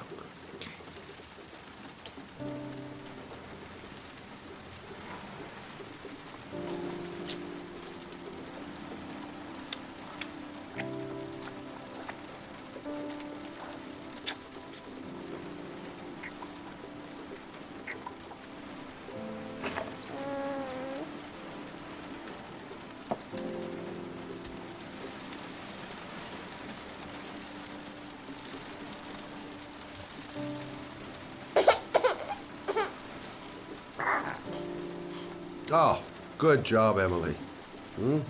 You're feeling good now, right? Now, I'm going to rock you very gently so you can have a nice little snooze. Okay? All right.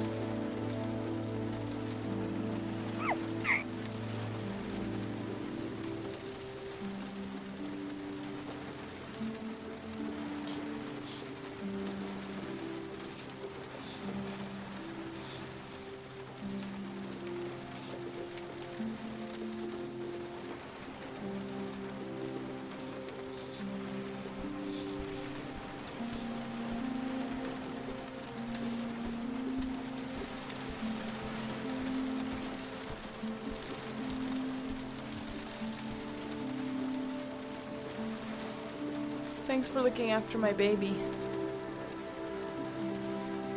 I didn't want to leave her. I just couldn't cope anymore. Just not having Jeremy around. He was such a good boy. I can't understand why anyone would want to hurt him. Do you take care of this baby on your own? Doesn't Jeremy's father live with you anymore? He disappeared. The day after Jeremy. I don't know what happened to him. Maybe he couldn't take it. Ever since I've had to look after Emily all on my own, and I couldn't do it anymore. I understand. Did your husband say anything before he disappeared? Did he leave a note or something? No. He left the house without a word, and there was just a cell phone. A cell phone? Yeah, I found a cell phone in his dresser. I'm sure it wasn't his. I'd never seen it before. I tried to turn it on, but it didn't work. Do you still have it? Yeah, it's in a drawer in the living room. You can have it if you'd like. I'm sure it's of more use to you than to me. Do you have any family or anybody to help you? Yeah. My mother. I didn't want to ask her for anything. We don't really get along. But I guess I'm out of options. Well, look after yourself. And Emily. I will. I promise.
Excuse me?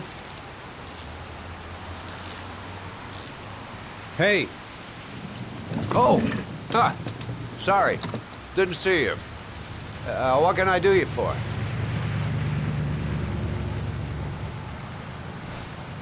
I'd like to get my car.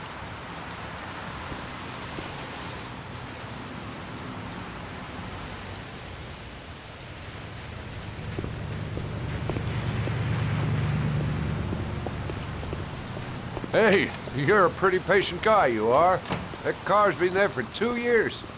We took it out for a drive every month and checked the tires and batteries, just like you said. Here, it's the 3rd floor Thanks. down. The service elevators. Ah, you have yourself a good one, Chief. Can't stop thinking about that well. Shaun seemed exhausted. But at least he's alive. I'll do anything to get him out of there.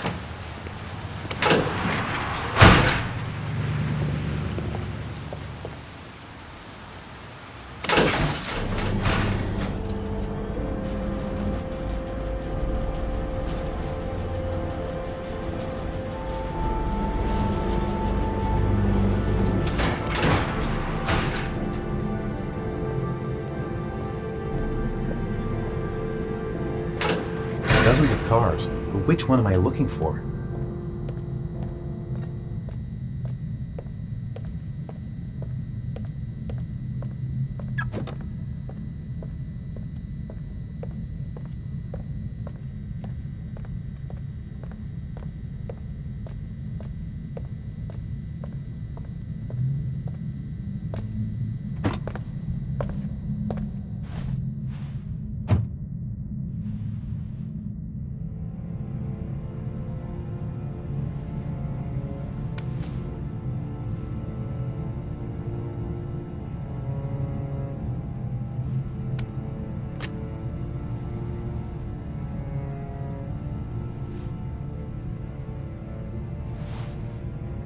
Your destination is 4 miles from here. Leave the parking lot and take the first right.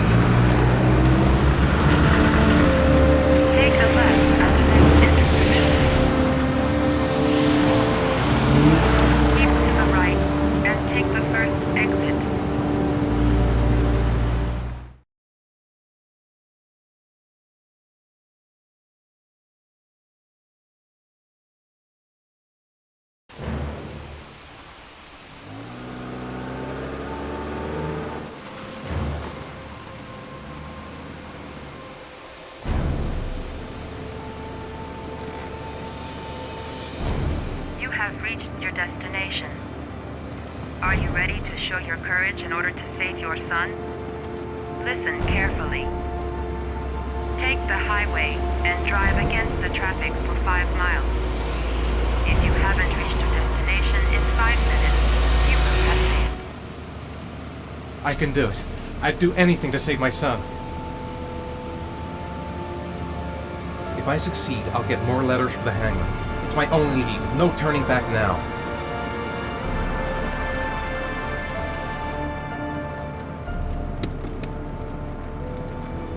I've got to do it. For Shaun's sake. I have no choice.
I'm worn out.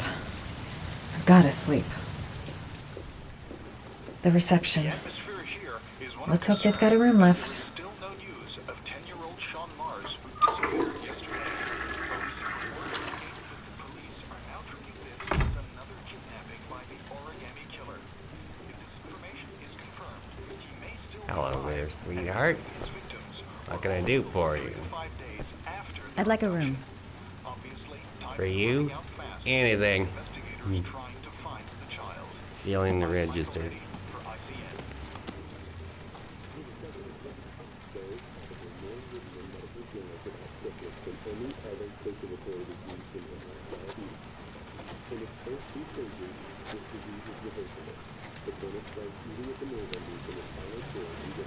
Madison, page 27, single. How long will you be staying with us, Ms. Page? I don't know yet. Room 201. Last floor, stairs on the right, in the courtyard. Thanks. The pleasure was all mine. That's for sure. That obnoxious receptionist better not have a spare key to my room. The thought of it leaves me in a cold sweat. Room 201. Stairs on the right, last floor.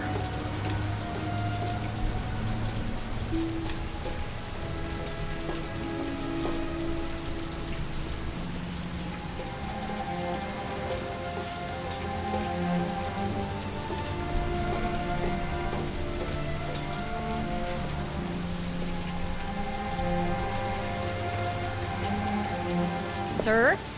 Are you all right? I'll call an ambulance. No ambulance. You're badly hurt. You need a doctor. Please, just help me to my room. It's number 207.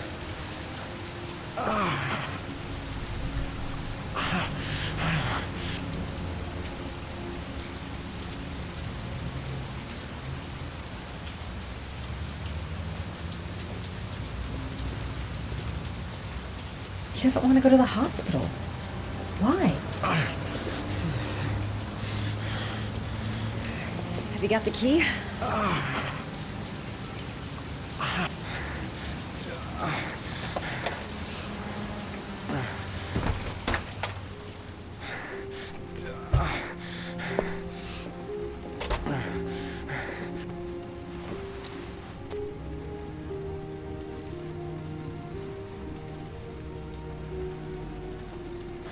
You're really in bad shape. You should see a doctor.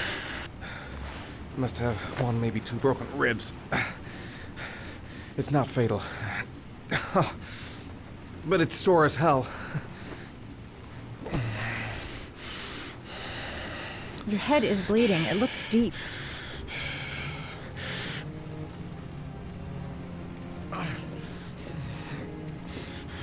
Medicine. There's bound to be a medicine cabinet in the bathroom.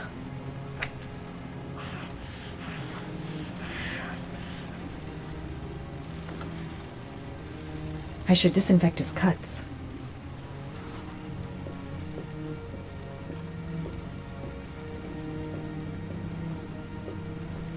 I'm going to disinfect your wound. This might hurt a little.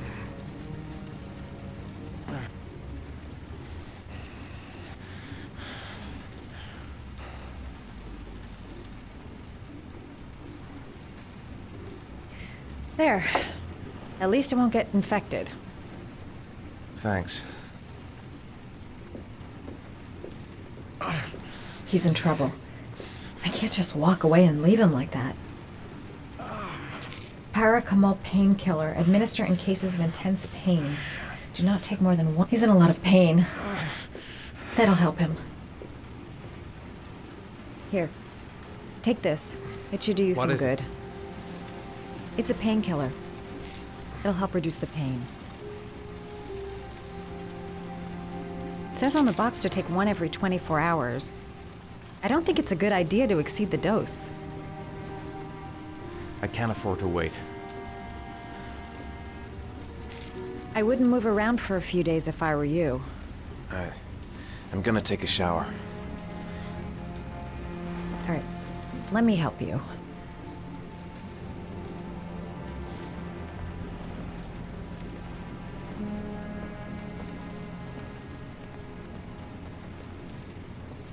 I'll wait here until you come out. Let me know if you need anything.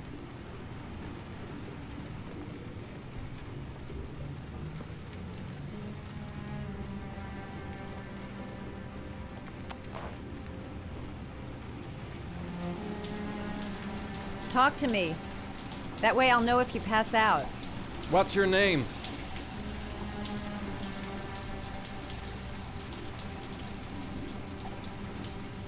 Are you still there? Yeah.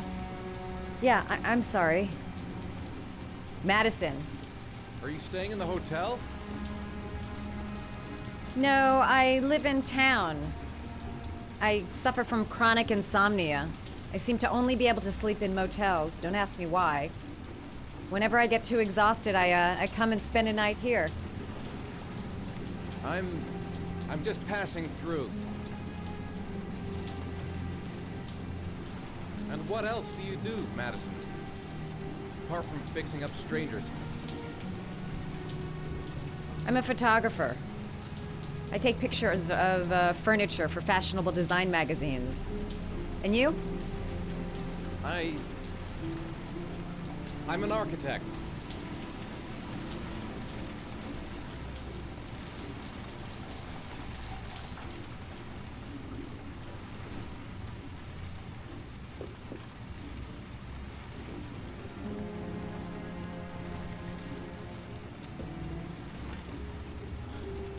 Thanks for staying. I feel a lot better now. Okay. I better get going then.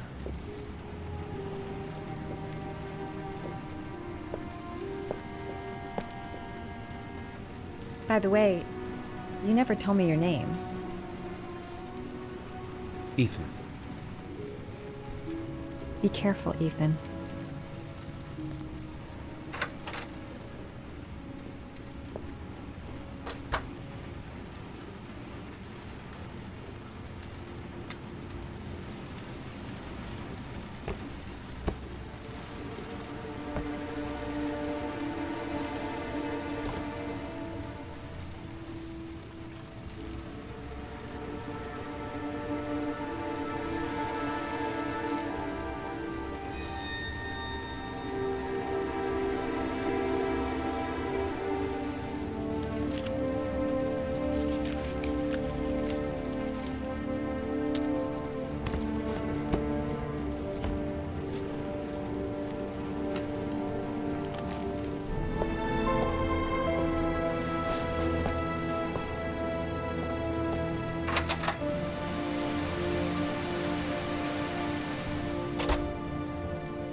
Why didn't you shoot? Sorry? Well, back there. Nathaniel could have had a gun. Could have killed me. Why didn't you shoot? I prefer to have all the information before I make a decision. I try to make rational choices when possible. Come on, you had a fraction of a second to react. You could have whacked me before you had time to move. Oh, I'm sorry. I thought you were a tough guy. A street cop who's been through the mill. I didn't think you'd scare so easily. Why don't you fuck off, Norman?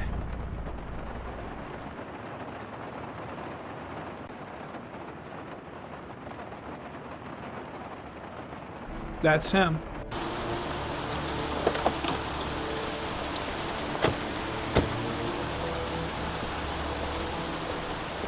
Miroslav Korda? Yeah?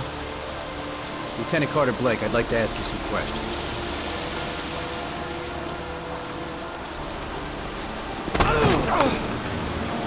Shit, don't just stand there. He's gonna get away. Ah! Hey, man, watch it, dude.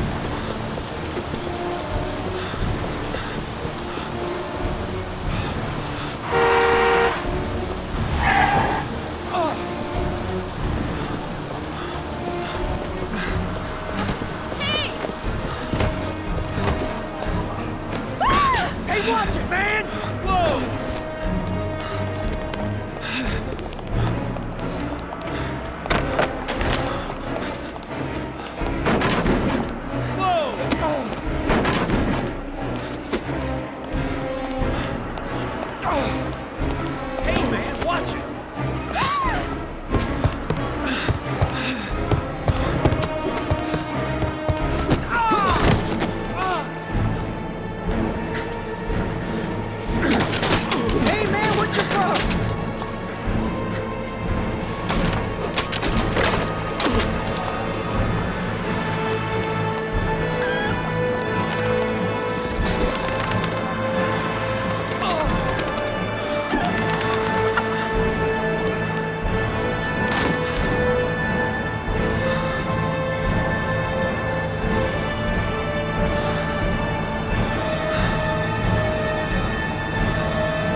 Where the fuck is Blake? No way he's escaping. I'm gonna get that bastard. Shit! Where'd he go? I can't see anything here. Come on. Show...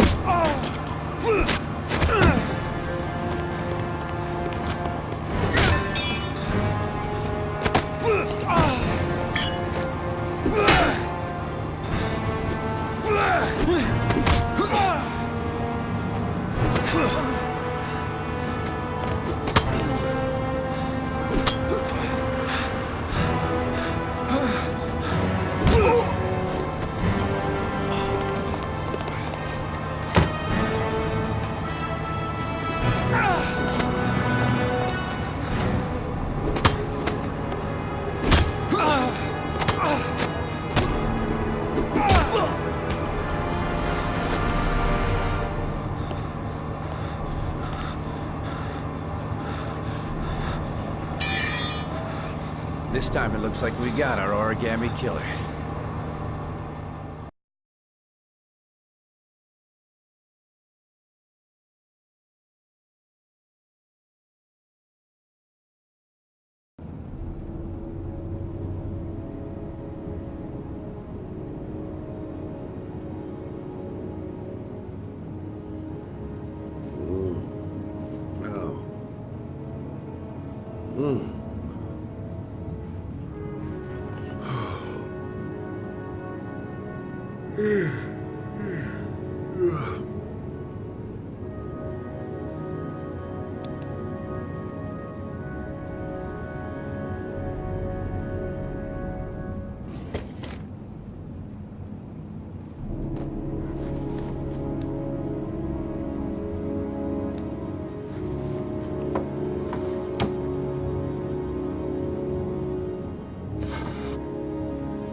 I've seen the parents of all the victims. And all I've come up with is this telephone and a box of origami figures. All the newspapers are talking about Shaun Mars, the kid who disappeared. I needed the rest. I haven't been sleeping well since the murder started up again. Can't breathe with this goddamn humidity. Hope it stops raining soon.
You said I could contact you if I remembered anything.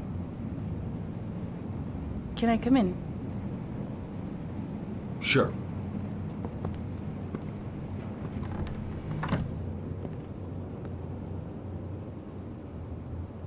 Let me take your coat.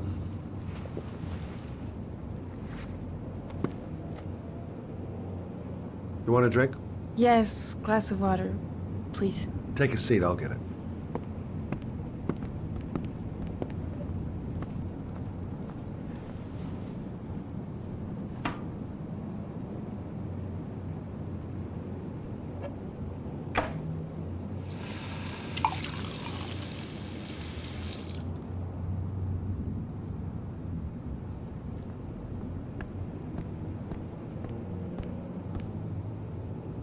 Thanks.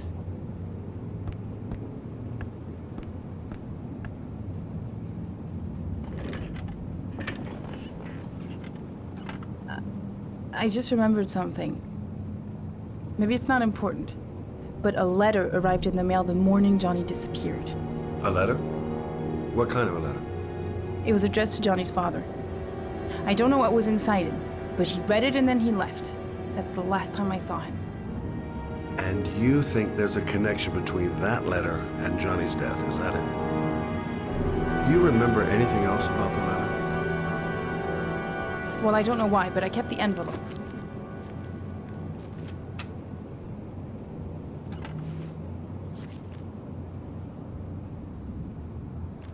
No sender. It was mailed in the Carnaby district, the day before Johnny disappeared. Not particular. Except the address. The address? It was typed with an old typewriter. Could be a lead, you never know. Well, thanks for your help, Lauren. I'll let you know if it leads to anything. Wait, I can't just sit around and do nothing while you're out there looking for the man who killed my son. Ever since you came around, I've been thinking, and I want to come with you. Help you in your investigation? The answer is no. If you won't let me help you, I'm keeping the envelope. It's all or nothing. Listen, an investigation like this is dangerous, and I don't have time to play the bodyguard. How many clues have you got, Mr. Shelby? This envelope. Maybe your only link to the killer. I understand. It was a stupid idea. Sorry for wasting your time, Mr. Shelby. Wait. You're really something special, Lauren. I'll give you that. I'm just a mother. A mother who wants to find out who killed her son. Are we partners?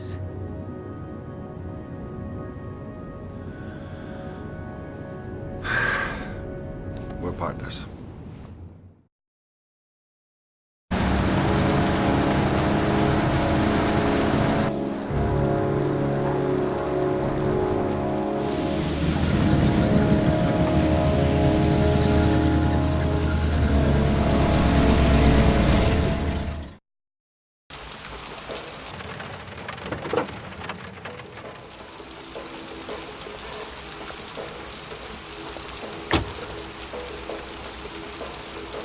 maybe you better stay in the car. Partners, remember? Wherever you go, I go.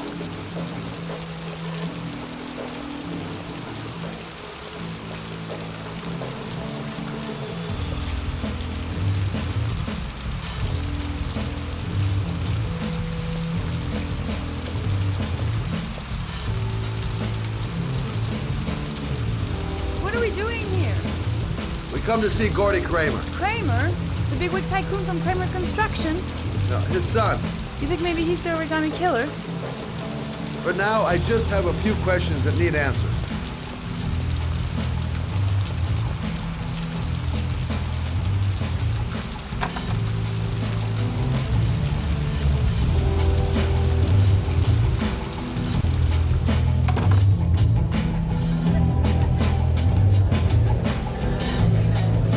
What a joint! Kramer must be loaded. What do you think he paid for all this shiny crap? We'll discuss Kramer's decor another time. Are we gonna be here long? This place gives me the creeps. I'm gonna go find Gordy Kramer. You stay here till I come back. Okay? Okay. Just let me know if you need me.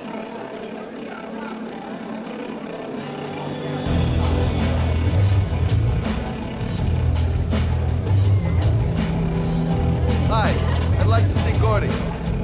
Gordy hasn't seen anyone. Beat it. Look, you just tell him that Scott Shelby wants to speak to him. Okay? You're starting to piss me off, man. Now beat it before I get angry.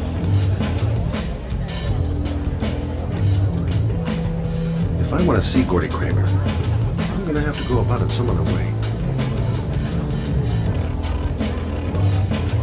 Whoa.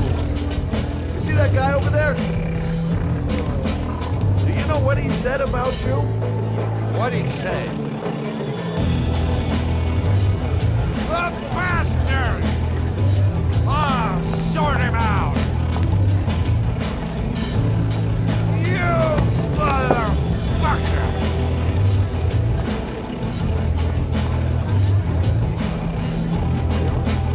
Were you talking about my mother, you big monkey in a cheap suit? You think, oh, you think you're a big man. I'm a bigger man than you know. Hey. Woo, monkey. I'm talking to you, big ape. What are you saying about my mother? You get wild with me, my little friend. And you know who I am?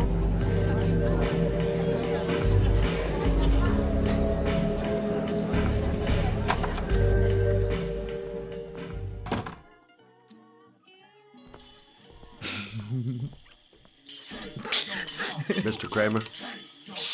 This is the best part.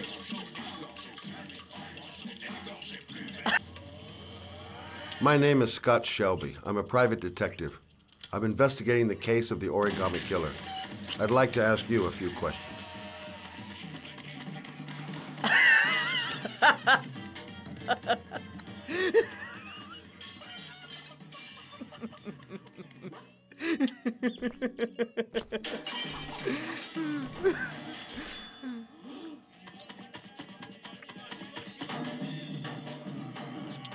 I'd like to know exactly what happened to little Joseph Brown.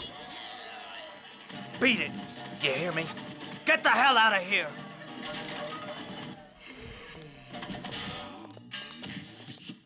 What do you want? A witness saw little Joseph Brown get in the back of your limousine. That was the last time anybody ever saw it. Now, I know you've been arrested and interrogated until your father made a little phone call and the file was closed. I'd like to hear your version of the facts. The kid was lost. I just offered to drive him home. The police arrived, I explained the misunderstanding, and I was released. End of story. Nothing to get excited about, right? Okay, so you're a good Samaritan taking kids home who happen to get lost right next to your limousine? Now be a nice guy and tell me something I can believe.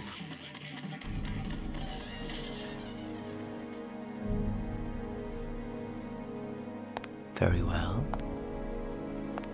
I'm the Origami Killer. I get my victims into my car. I drown them in rainwater. Then I dump them on a wasteland with an origami figure in one hand and an orchid on their chest. I do that because I'm bored, Mr. Shelby. And it's a creative and entertaining way of having fun. Is that good enough for you? Or do you want more? This interview is over. Get rid of this clown!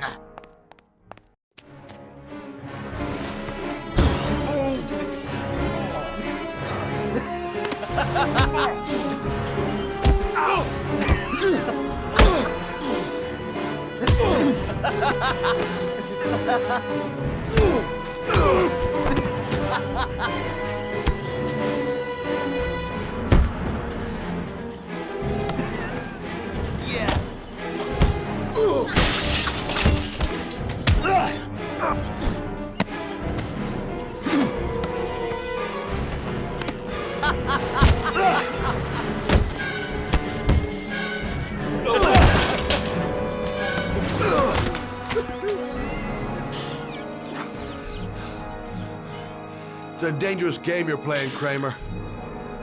Do you know who my father is? He only has to lift one finger and you won't wake up tomorrow morning. You're the one that should be afraid, Mr. Shelby, not me.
I should never have got into this pipe.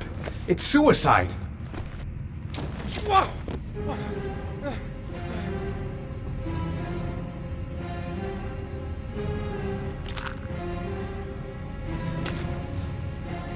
Glass. Broken glass. Sharp as a razor. Impossible to go back. I'm gonna have to crawl through it, slowly, so I don't tear up my arms.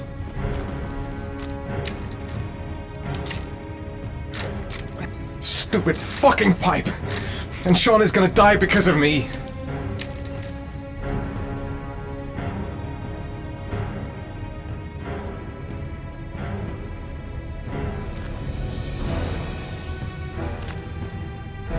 The match flame. It indicates where the fresh air comes from. All I have to do is follow the wind.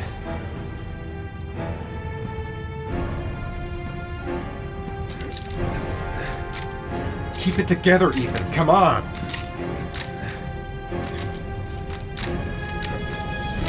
Which way now? There must be some way to get my bearings.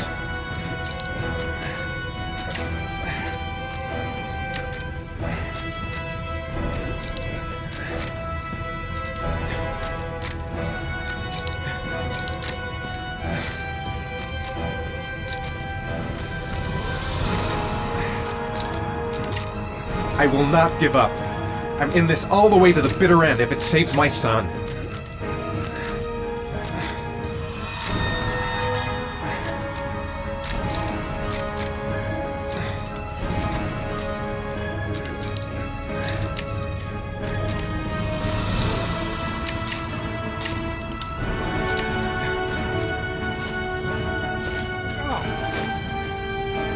Looks like I'm not the first to come this way.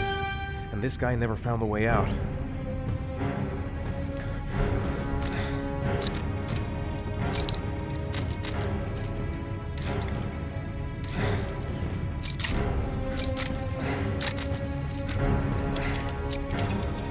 A draft. There's a slight draft. If I could figure out where it's coming from, it could lead me to the exit.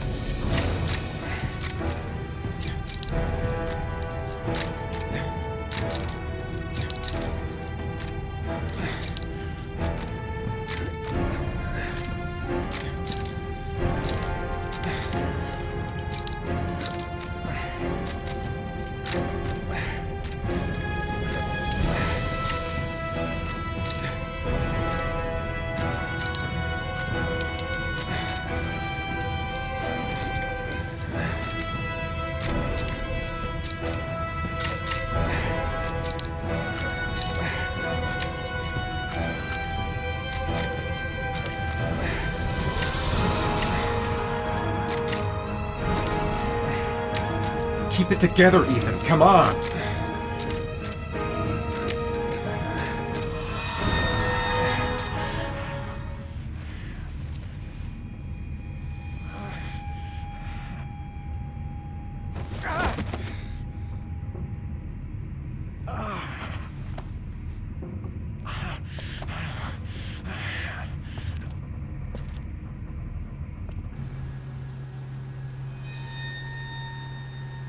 Whatever, I don't really have a choice.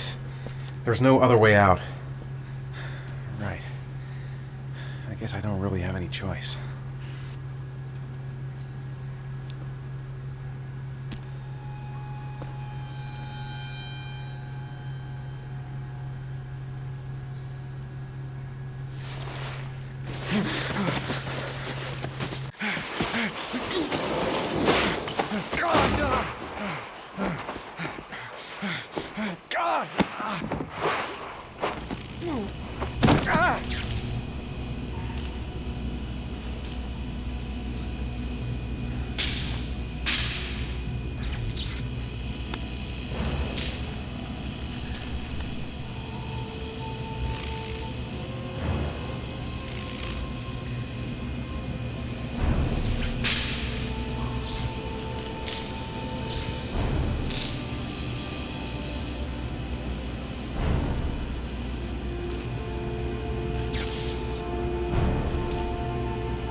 my God.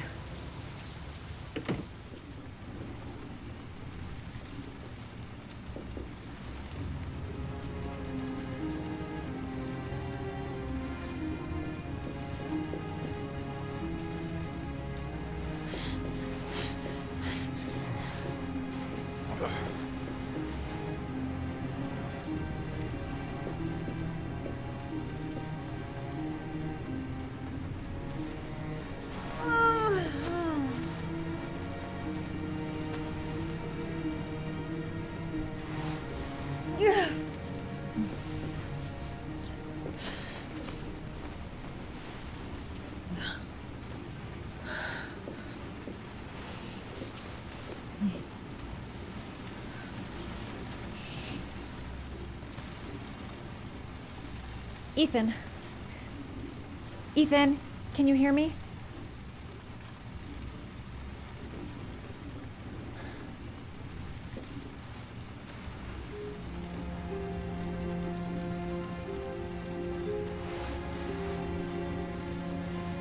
I'm gonna have to get your clothes off to disinfect those wounds.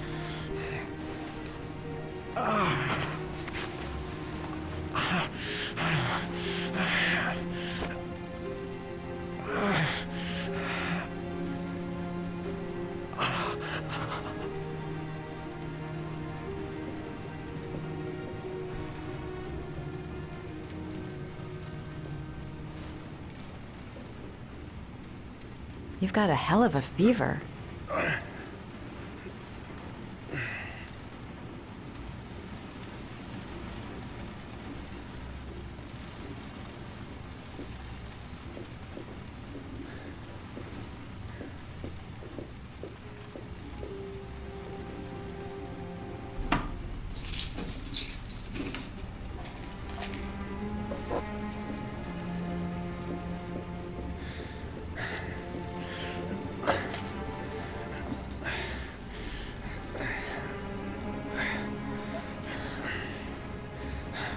I'm no doctor, but I'll do what I can.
Your wounds are disinfected.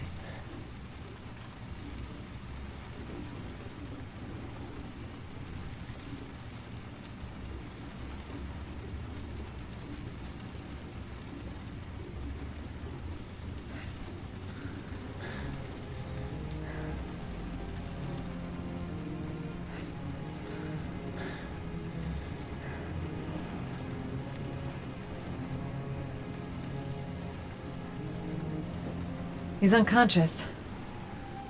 Now I'll just have to wait. And hope he wakes up.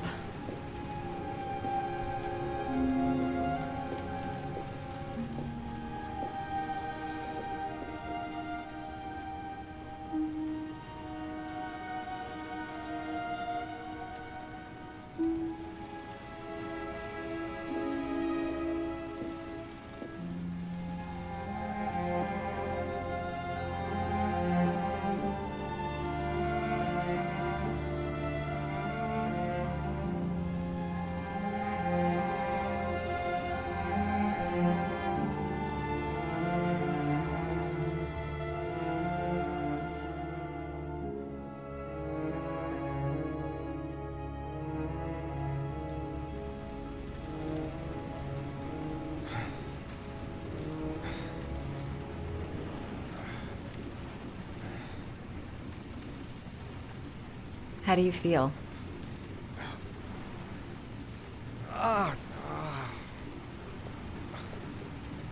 I've been better. Was I out for long? About 3 hours.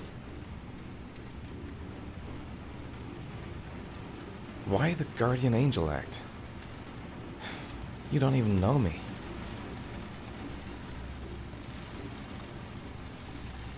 You didn't really leave me any choice. I couldn't just leave you like that.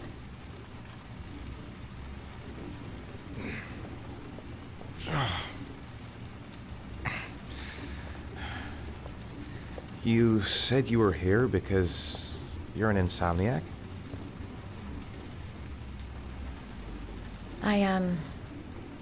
I've been going through a bit of a tough patch the last few months.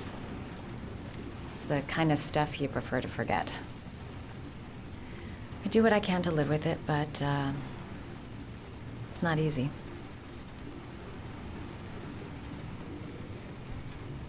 That's the second time I found you in a bad way. You always seem to be running for your life. What's happening, Ethan? You mixed up with the mafia? Owe someone money? Something like that?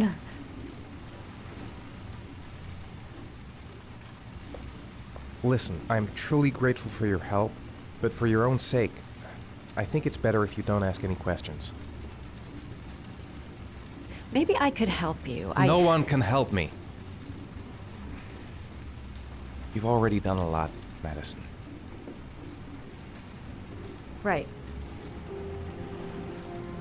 I'm gonna go. Take care.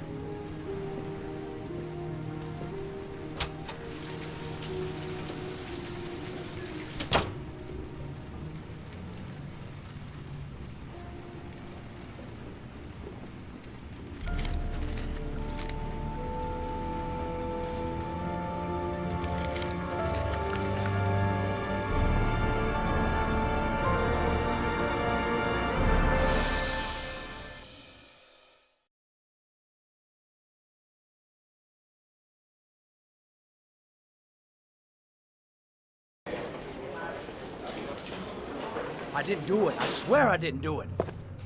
I've got nothing to do with that business. I never killed nobody. Oh, no? Then why did you run away when they came to question you? I already told you I forgot to report to my parole officer.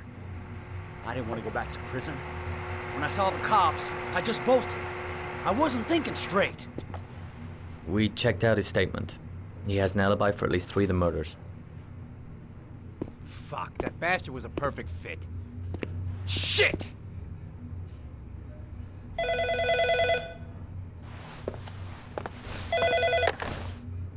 Ash? Okay. Shaun Moss's mother is here. She'd like to speak with you.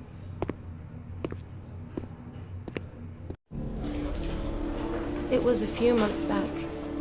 The middle of the night. It was pouring down.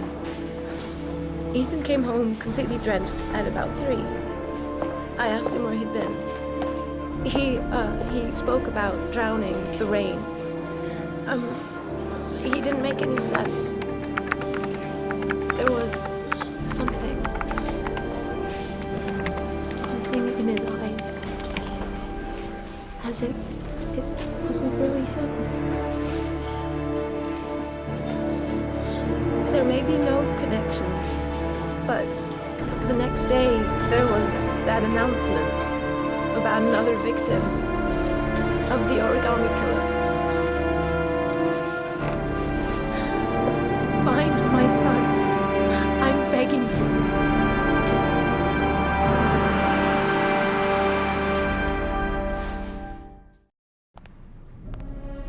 I'm Police Lieutenant Carter Blake, and this is Agent Norman Jaden of the FBI.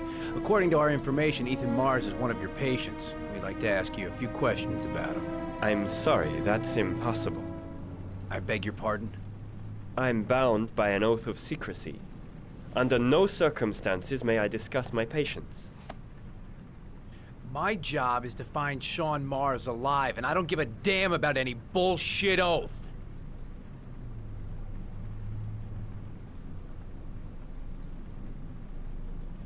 I'm sorry. I can't help you. And now I must ask you to leave. You need to cooperate. For your own sake.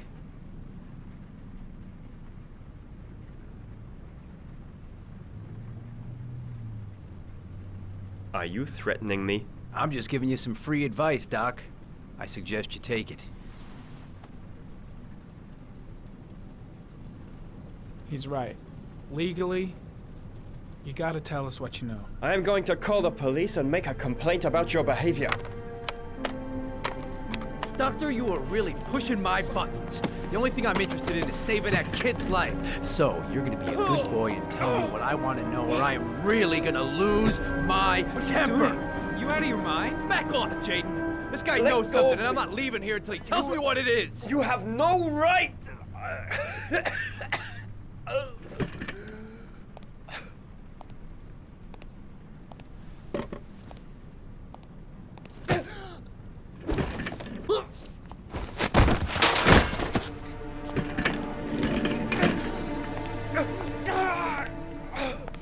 Come on, Doc. There's an easy way and a hard way. It's your fucking choice. Oh! What's up with you, Norm? Huh? You getting cold feet? You don't like to get your hands dirty, huh? I thought you wanted to save that kid.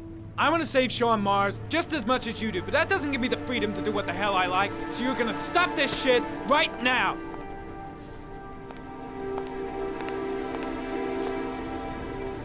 I'll get you for this, Jaden. Don't worry. I will not forget. Ethan Mars has had psychological problems since his first son died. Feels responsible for his death. A sort of morbid neurosis. He is haunted by visions of drowning bodies. A few weeks ago, after one of our usual sessions, I found this on the floor. It must have fallen out of his pocket.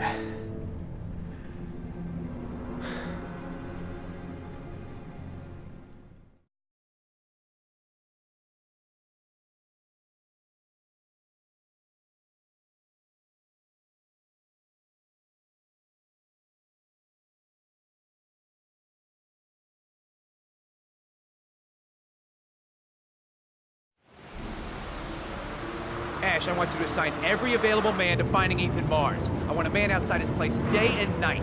Notify all agencies to start looking for him. I want you to keep an eye on the train stations, the airports, the bus terminals. I want every cop in the city on his ass, so that if he moves, we know about it. Yes, Ethan Mars is the Origami Killer.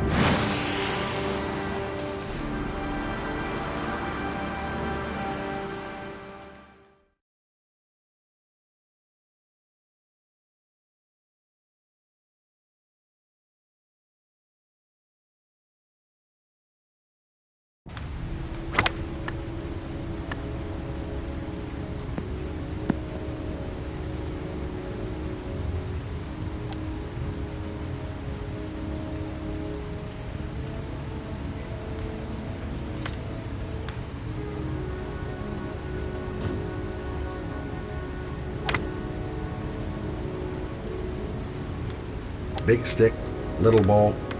Never could see the point of this game. Nice shot. Thank you. Please come in, Mr. Shelby. Would you care for a coffee? Oh, no thanks. Do you play? I tried once, but I think the owner of the course is still looking for me.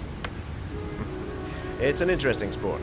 It requires strength, but also a cool head and absolute precision. Would you care to hit a few balls with me? There's no danger of damaging the greens here. Okay. Take off your jacket and grab a club.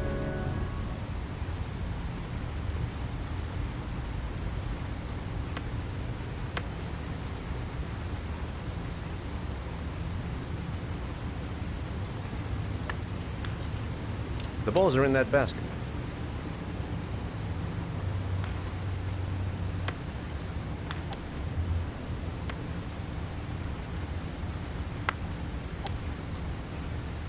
The most important thing is to grip the club correctly.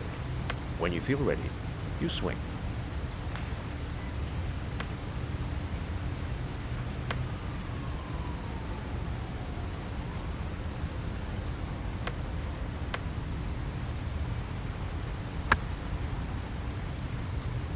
Well, it's only your first ball.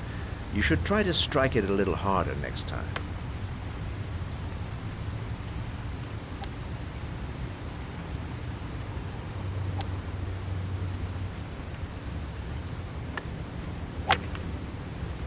I'm assuming you didn't invite me here just to play golf, Mr. Kramer. I hear you've been asking questions about my son. That's right. I want to know if Gordy is linked to the Origami Killer case in any way.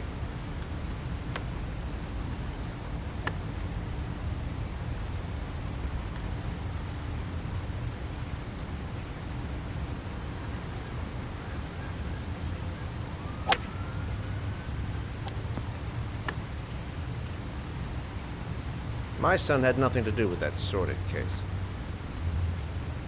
Well, then he has nothing to fear from my investigation.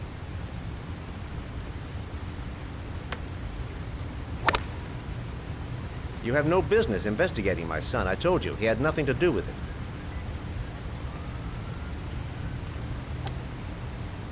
With all due respect, Mr. Kramer, it's up to me to decide who I want to investigate.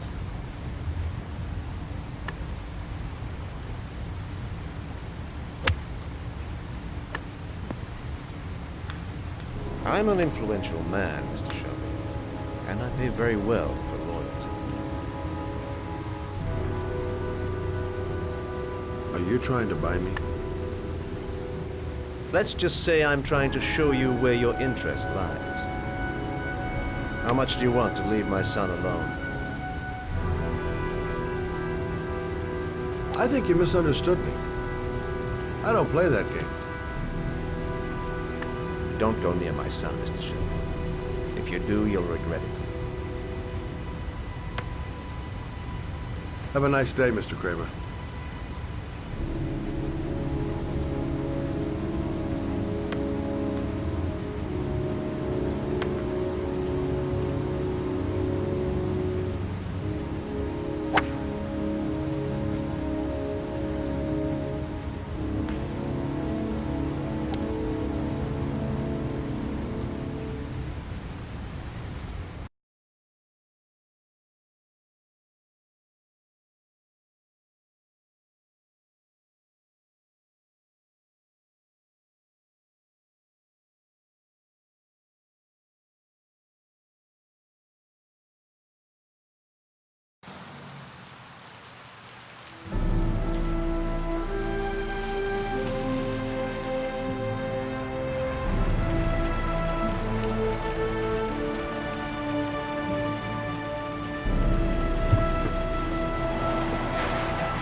Porcelain lizards? They look new. Out of place with the rest of this old beat-up stuff.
Are you prepared to suffer to save your son? You have 5 minutes to cut off the last section of one of your fingers in front of the camera. If you succeed, you will get your reward.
You have 4 minutes and 30 seconds left.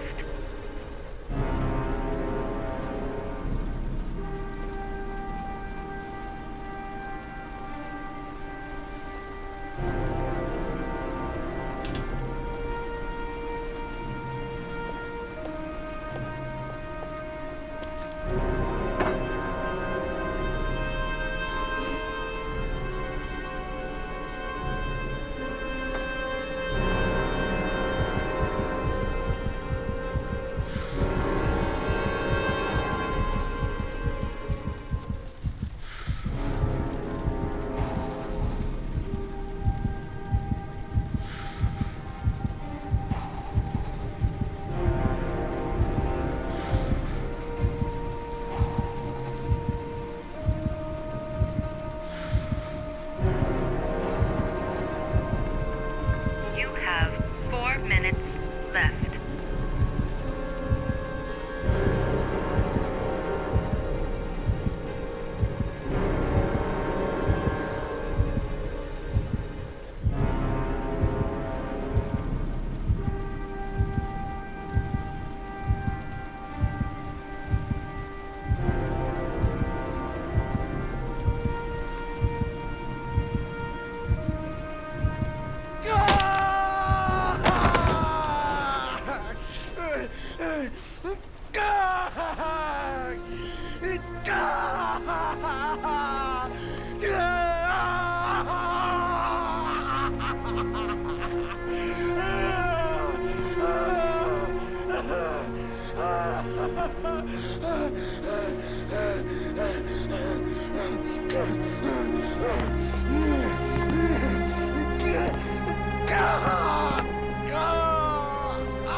Under the desk.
That's affirmative, Lieutenant. We're in position. Perfect. Nobody moves until I give the signal. Is that clear? We nail him as soon as he sets foot outside. Right, Lieutenant. Lucky that patrol spotted his car. What's he doing in there? Beats me. You're the profiler, right? I thought you were supposed to be right inside the killer's head. Well, that's just it. What I know of Ethan Mars doesn't match the killer's psychological profile. I know what the jury's gonna choose between your theories and concrete proof.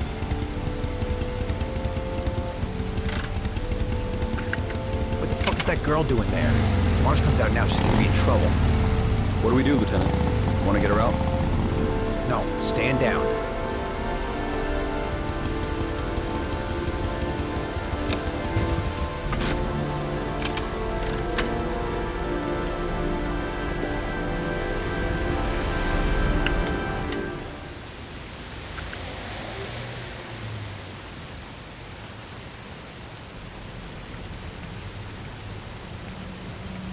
The police. They staked out the building where Ethan is. She's going inside. She lives there. Oh, it's just as well. We don't want anyone hanging around if Mars comes out. Ethan, what happened? The police. They're out there. I think they're here to arrest you. We've got to find another way out. Shit. What's he up to in there? Wait for a go on my word.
Ready on my go.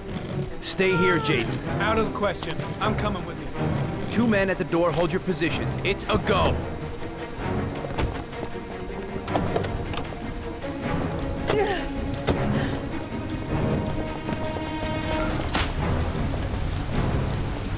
Come on, let's go this way.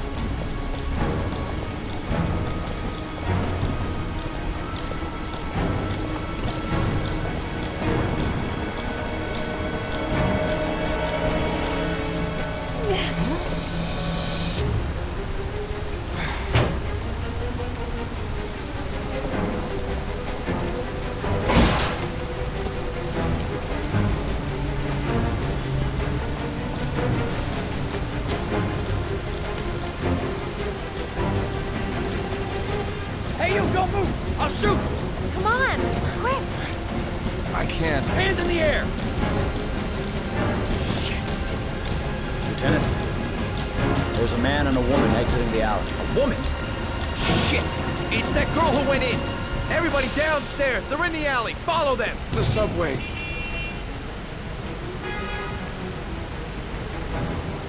What the hell am I doing? Helping a fugitive escape? I must be completely out of my mind.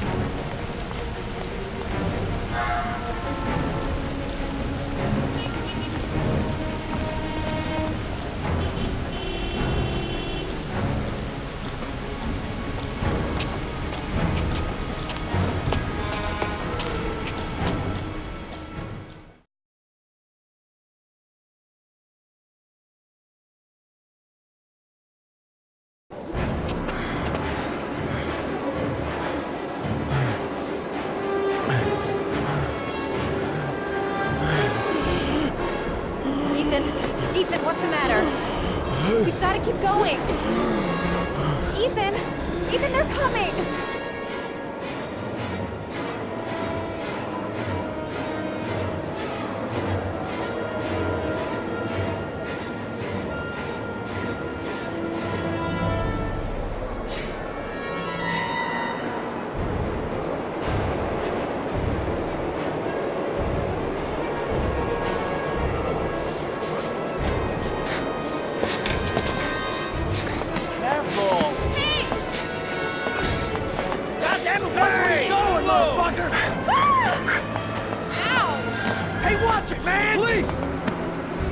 Shoot!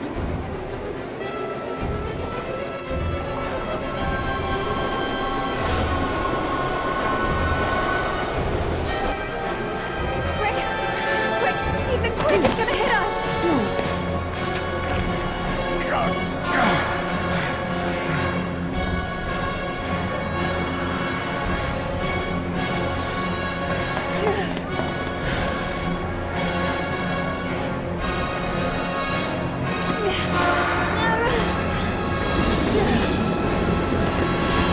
We've got to get on that train, Ethan.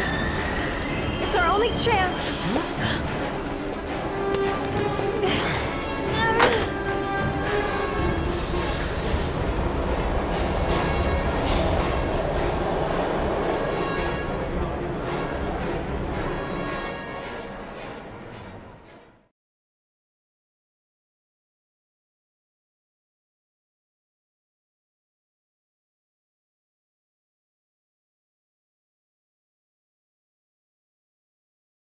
Less than an hour ago, we heard from the police who have identified the man thought to be the Origami Killer. Ethan Mars, father of the kidnapped victim Shaun Mars, is on the run and should be considered armed and dangerous. A police manhunt is now underway, and they hope that they will soon be able to announce the apprehension of this dangerous lunatic.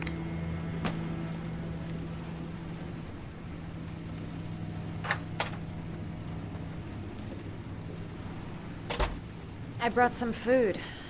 I didn't know what you like, so I brought some of everything. I hope that's okay.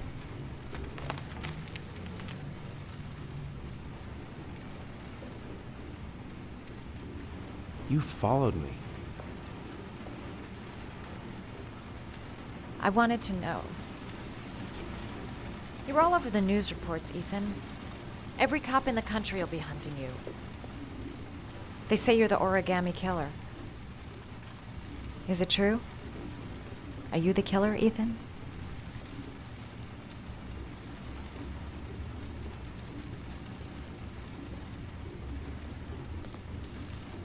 Please, Madison, don't ask any more questions. The less you know. That's for me to decide. What have they got on you, Ethan? What have you done?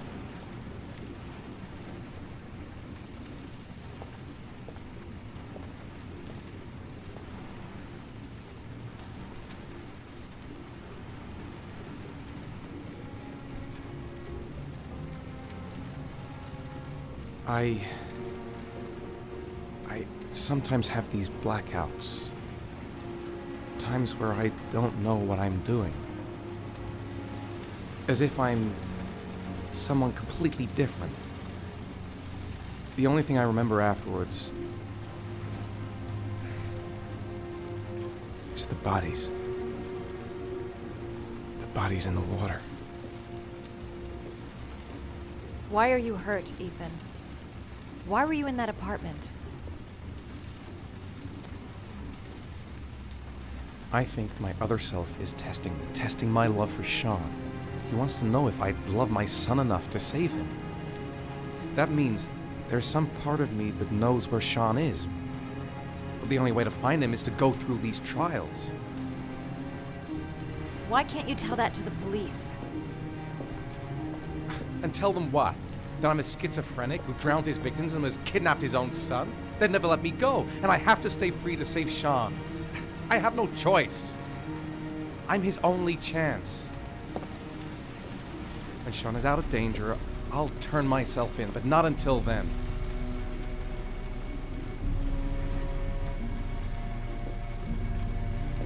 You can't keep going like this. You're destroying yourself, Ethan.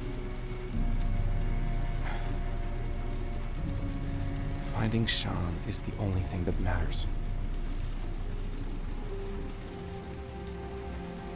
There has to be another way. You don't understand. Time is running out. Shaun will be dead in a few hours. I have no choice.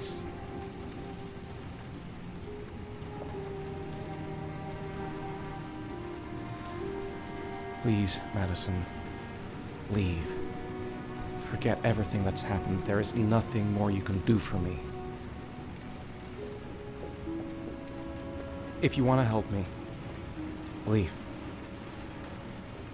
Leave me to do this on my own.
Your vodka, sir. Thanks.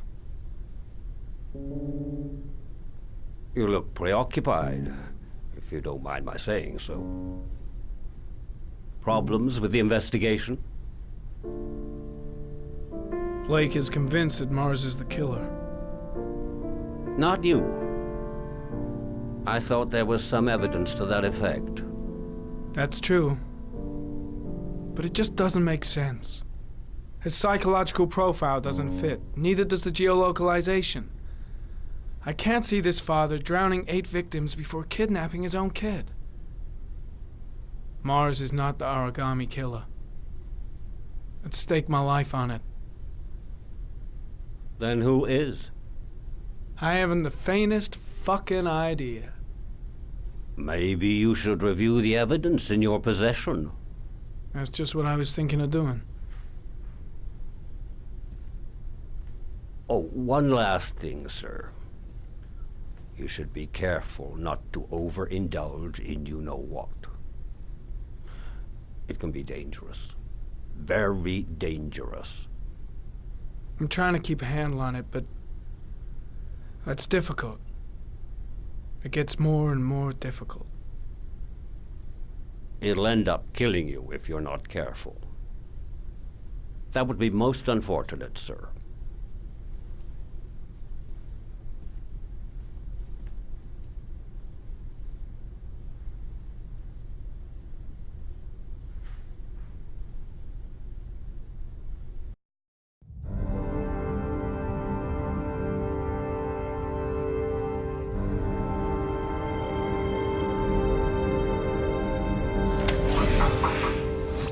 Well, looks like there's something new.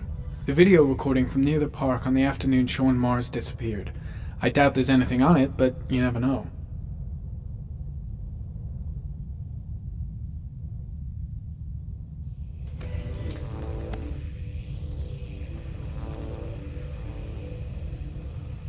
A Chevrolet model corresponding to the tire prints passed at 1602 heading for the park, when in the opposite direction at 1637. That could fit the time that Shaun Mars disappeared. Could it be the killer's car?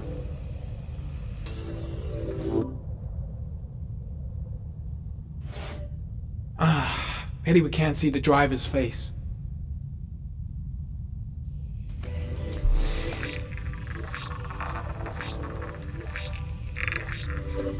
The car was stolen. Let's see. A certain Jackson Neville was suspected of stealing it, but the charges were dropped. Not enough evidence.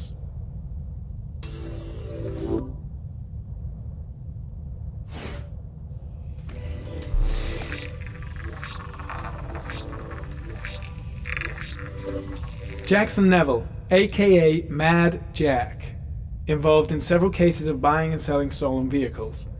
Considered to be very dangerous. This guy might have provided the killer with a car. It's a pretty slim lead, but it's all I have right now.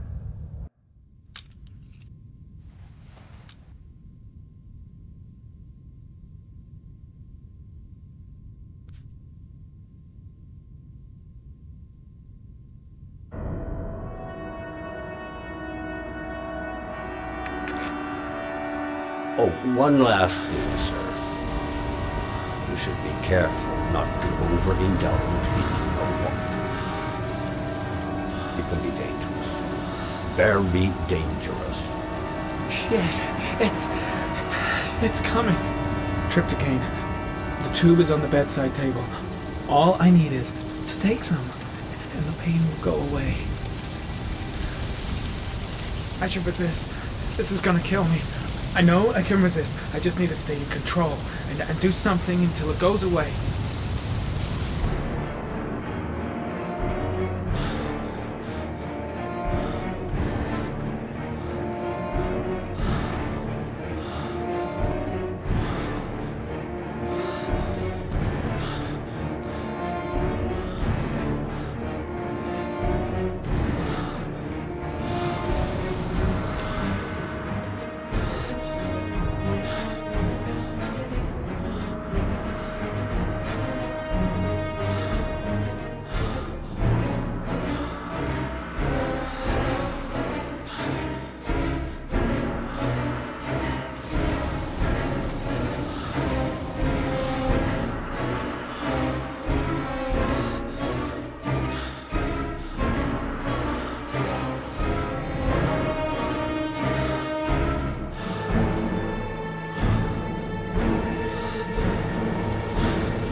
I need to get a grip.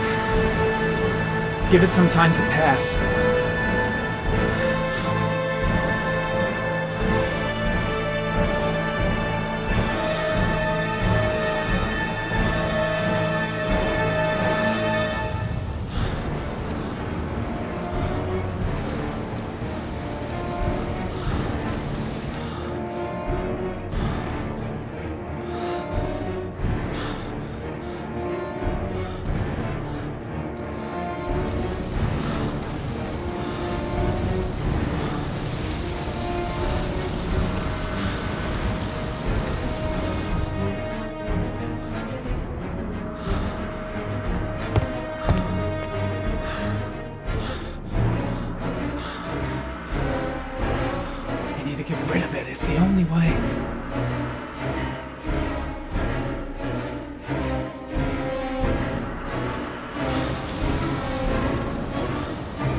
Manfred! Manfred! Anybody home? Hi there, Manfred. Who is it? Scott. Scott Shelby. Do you remember me? Scott? This is Scott! Oh, yes, of course. Well, good to see you. How long has it been? Oh, about 10 years, I guess. Oh, at my age, time means nothing anymore. I repair clocks, but I try to forget about time. Well, how about you? Are you still with the police? Oh, no, I quit. I'm a private investigator now. This is Lauren. She's a friend. Hello. Oh, hello, young lady. Well, this calls for a celebration. I've just the thing. Wait there. I'm sure I saw a bottle of scotch around here somewhere.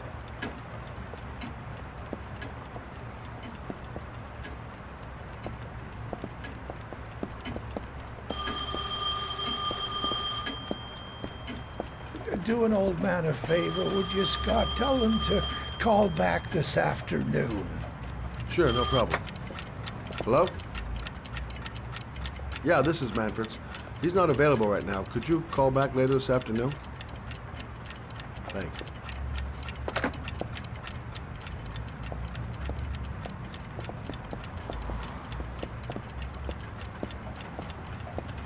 Well, to old friends.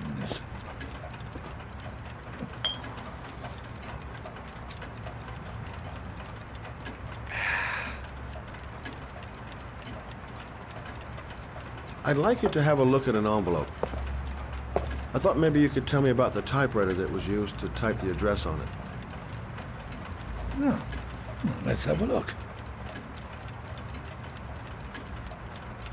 Now, could you pass me the magnifying glass from behind the counter? Oh, sure, please? I'll get it. My eyes are beginning to fail me.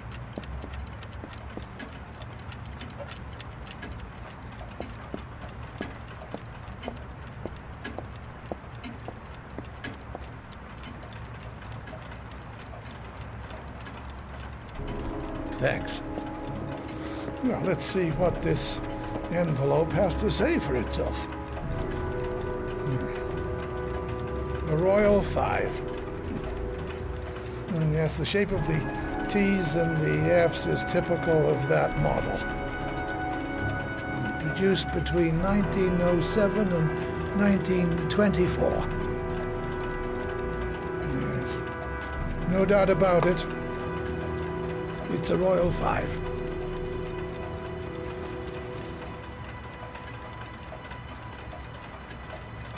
These typewriters, are they rare? No, they're fairly common.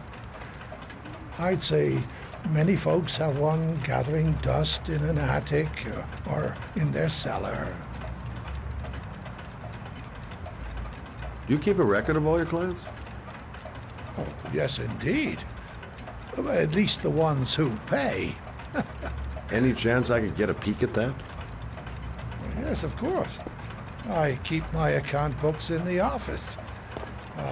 If you're not in a hurry, I have a list of all the clients who ever bought a Royal 5 or had one repaired. Yeah, that would really help us out. Delighted to help. Give me 2 minutes, and I'll be right back with the list.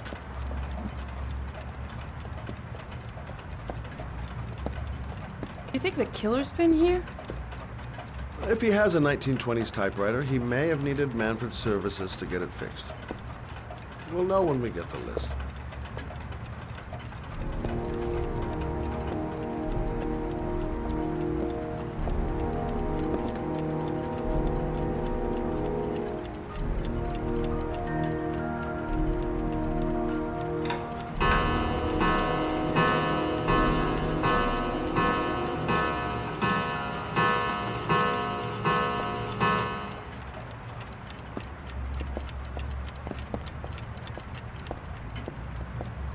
Hello? Manfred! Hello? Your call is logged, sir. A police car will be there in a few minutes. I need to know who you are, sir. Sir? Hello?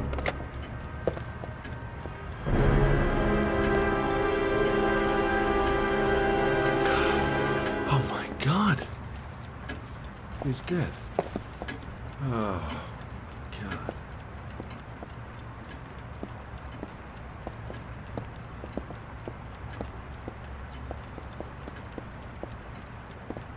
Poor old man. He didn't deserve to go like that. Scott? Oh my God. What are you doing? I'm calling the police. The killer has already called the police. I think he wants us to be his scapegoats. We gotta get the hell out of here. What do you mean? We have nothing to do with his death. We were just here when it happened. Look, we're running out of time to find Shaun Mars.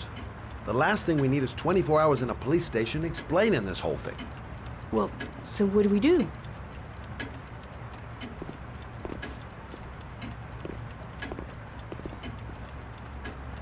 Watch the front door. I'll get rid of our fingerprints from everything we touched since we came in. We better work fast. The police are going to be here any minute.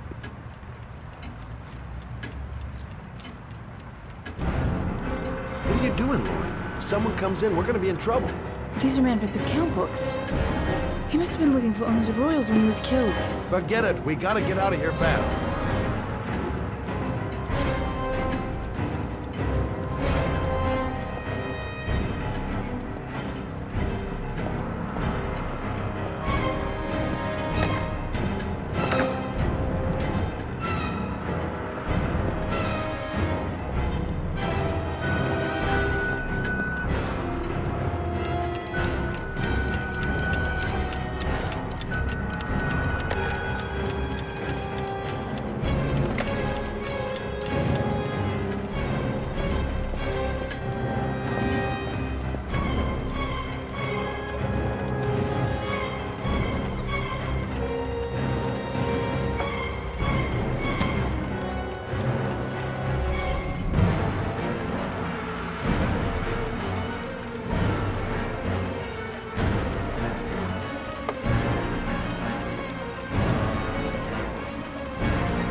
Longer?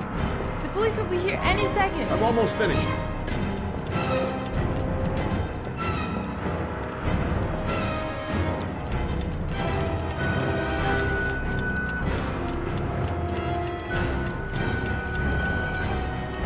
That's it.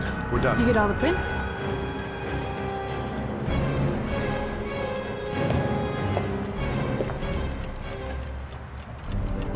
I got what I got. It should be enough to prevent them from fighting us. Come on, let's go.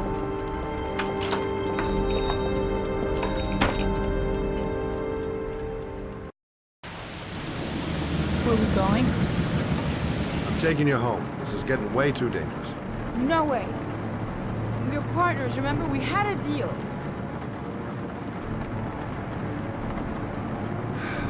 This isn't a game, Lauren. Manfred was murdered because he knew the identity of the killer. He was 10 feet away, for Christ's sake. No. I can't take a chance on the killer getting that close to you. I'm not a child. I know what I have to do. I want to find my son's killer. You're not going to stop me. Well, then you can find him without me. I refuse to be responsible for anything that goes wrong. Stop the fucking car!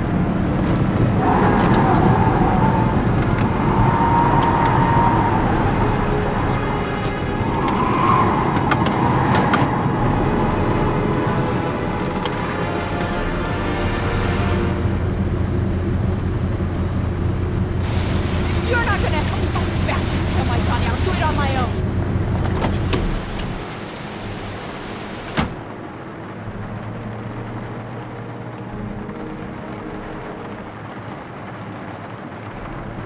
Such an idiot. I better catch up with her.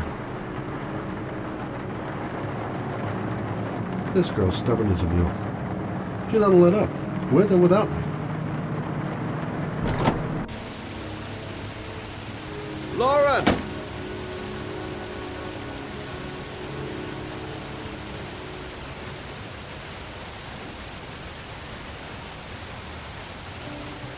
Miss him. Miss him so much. Do anything to hold him once again in my arms.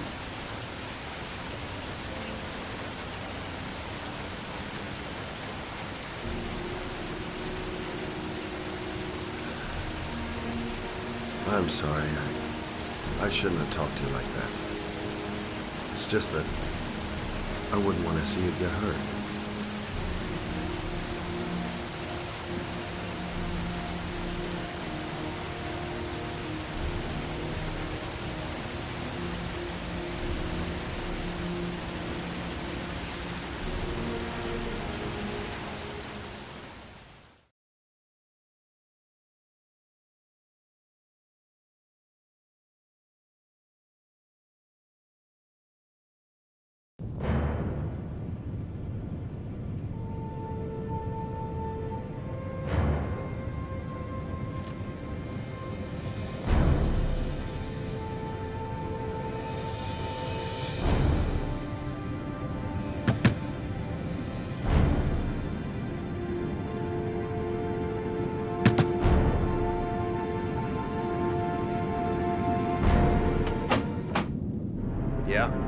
do you want?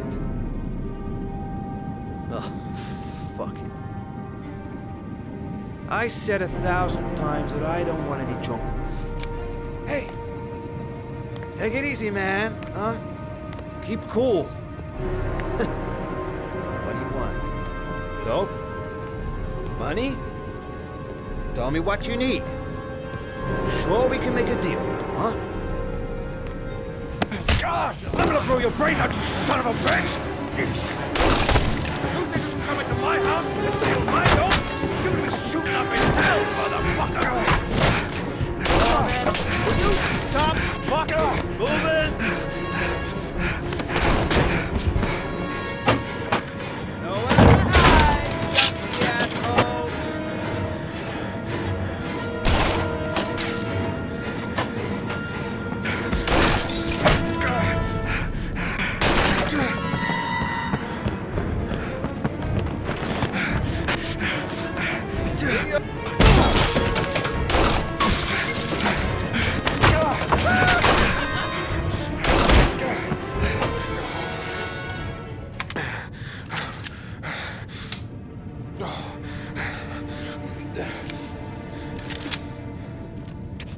Hold it, man. I give you whatever you want. Got dope? Got cash? You want some dope? Please. Please don't kill me, man. I got children. These my girls, see? This one's Sarah. And the little one. That's Cindy. Please, man. I want to see them again. Please. Please don't shoot. I'm a father too. But I have no choice.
Matt, it's Sam.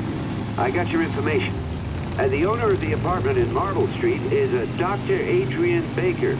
He's a struck-off surgeon. He used to sell drugs to junkies on the quad. He made some cash and bought up some cheap-ass apartments, including the one in Marble Street. Of course, he got caught. He did a few months in prison and was struck off the medical register. Interesting. Thanks for the information, Sam. I owe you one. Hey, Matt, be careful, okay? I'm on it.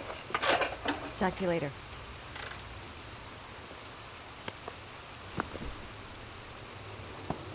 The owner of the apartment where Ethan cut off his finger lives here. It's not much of a lead, but it's all I've got.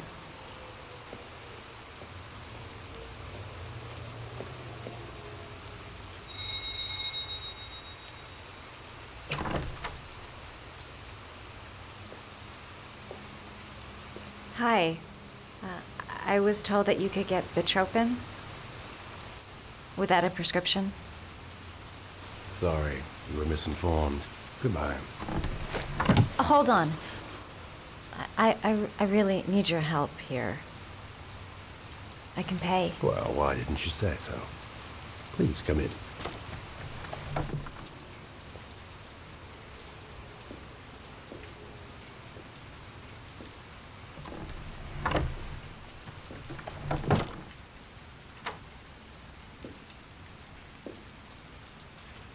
So, you're looking for Bitropin, my dear? Are you having trouble sleeping? How much do you need? I don't know, about 3-4 boxes. Well, no, that shouldn't be a problem. Would you like a drink? I was just about to have one. No, thanks. Well, alcohol helps take the edge off the pills, don't you think? Anyway, we should drink a toast to our first deal.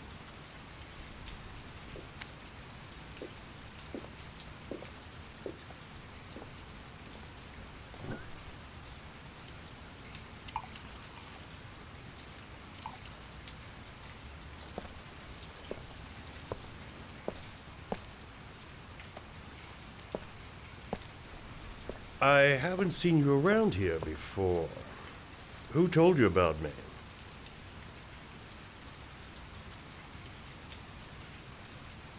I met a guy at a party. He popped some Bitropin. Told me he got it from you.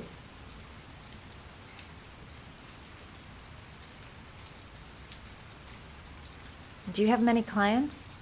A few. I help to ease their anxiety. And my handsmen are thin enough, hard-working enough.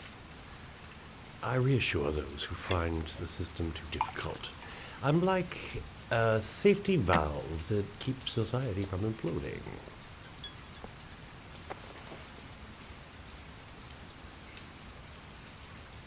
I heard you had some apartments for rent.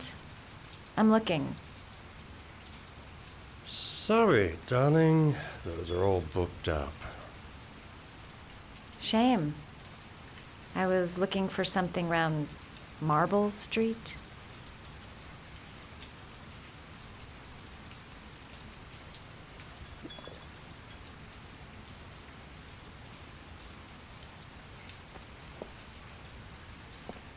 You're not drinking? I'm not really thirsty.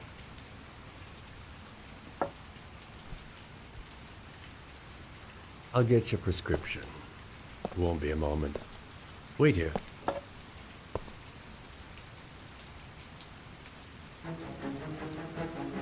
guy gives me the creeps. I better take a look around to see if I can find anything before he gets back.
Little ferret. We're gonna have some fun together, my darling. I promise.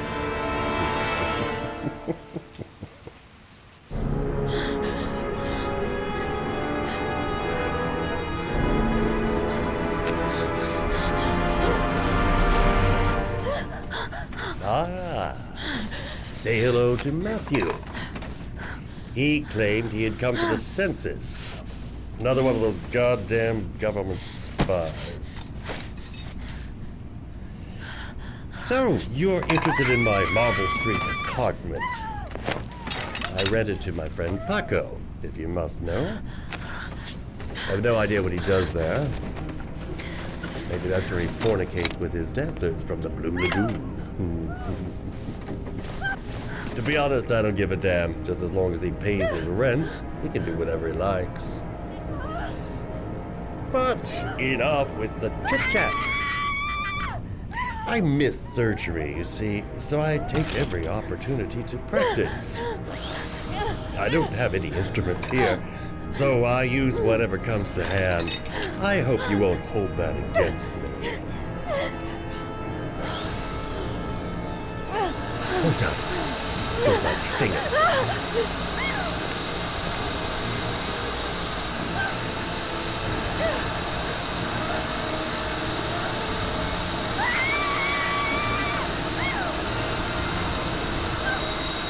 Have you ever noticed, as soon as you start to do a little housework, someone always comes calling? I'll get rid of our visitor and be right back. Don't move. I won't be long.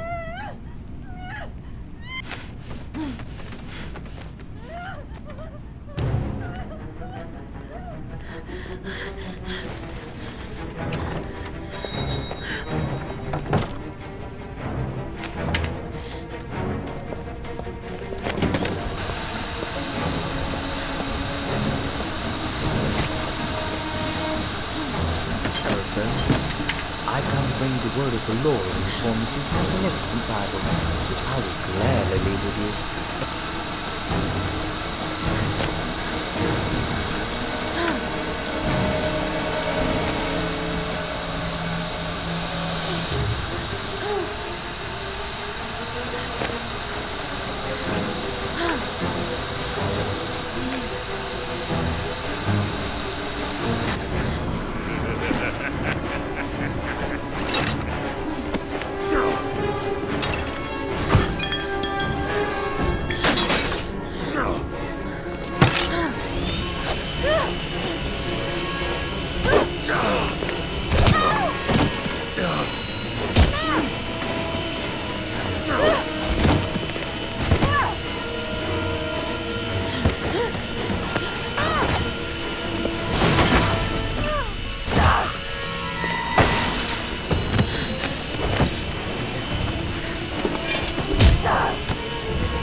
Hey, Quacker!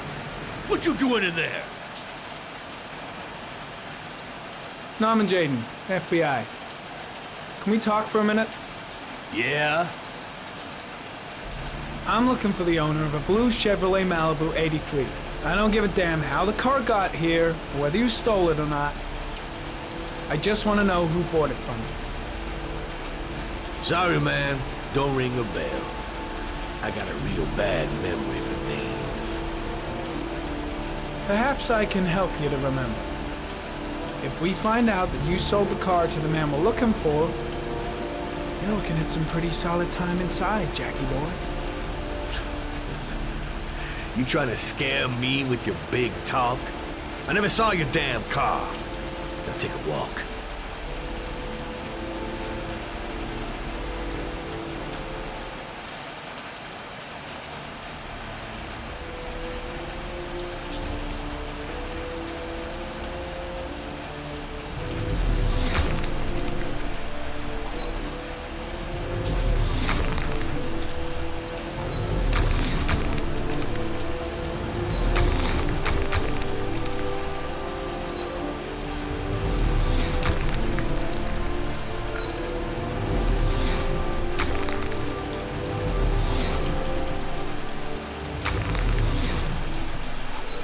Fingerprints.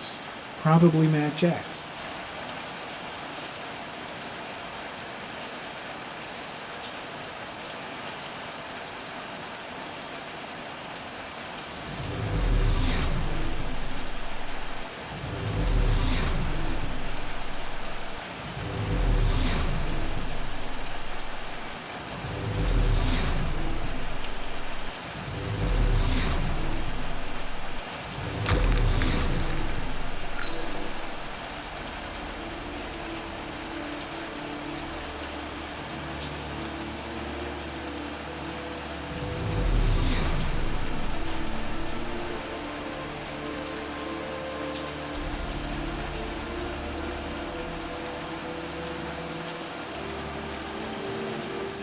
Traces of blue paint.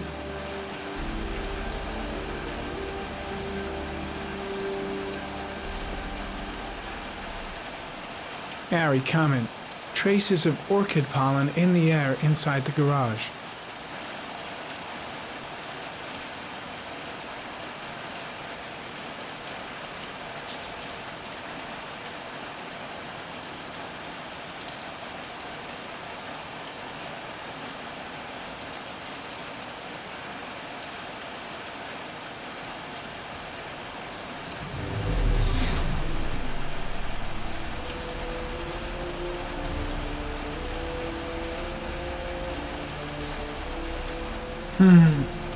Not the car I'm looking for.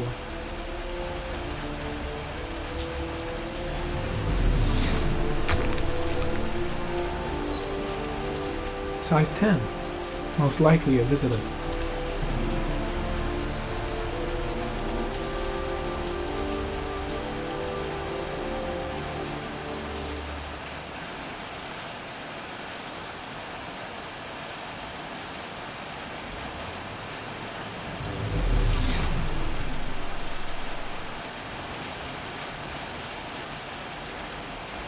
Blood. Now why is there blood here?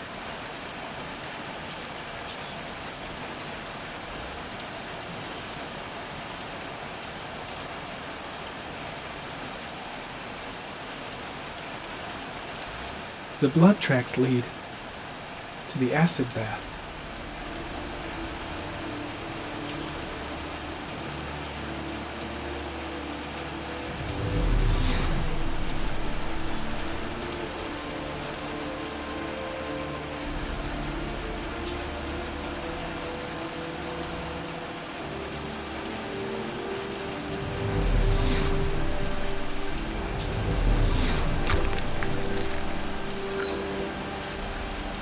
Same tire tracks, traces of blue paint.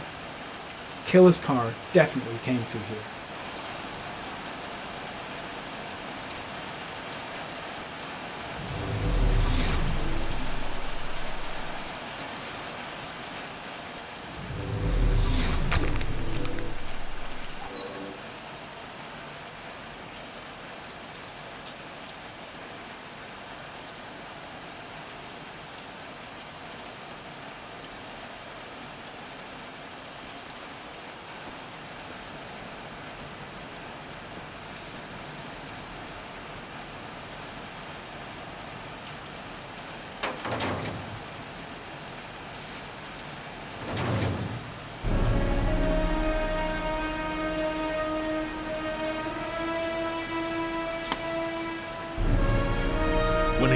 my buddies asking too many questions. I had to solder up his little mouth. Hands on your head, pig. I ain't got time to be playing around with you. Let's just get you out of sight and finish you off.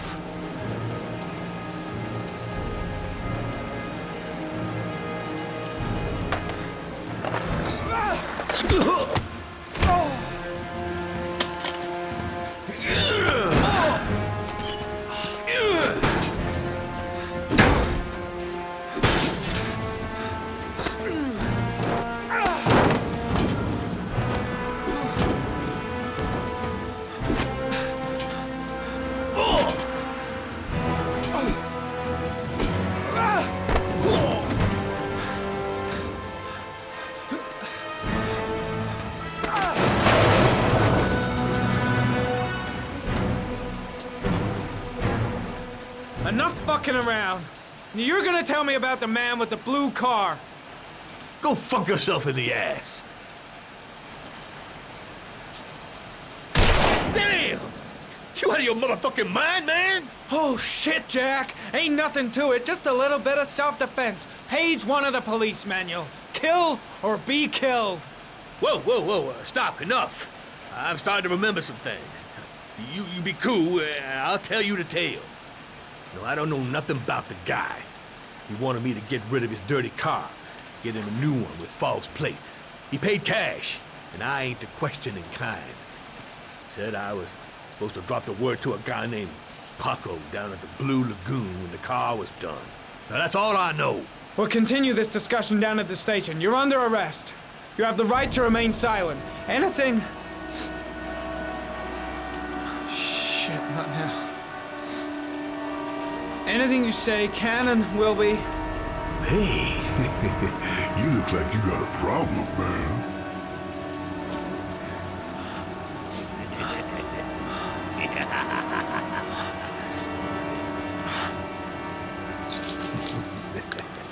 What? They letting you dope heads in the FBI now? God bless America. Now, I'm going to give you a little help with your drug problem, Mr. 5-0. Permanently.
So, you think the Origami Killer killed Manfred?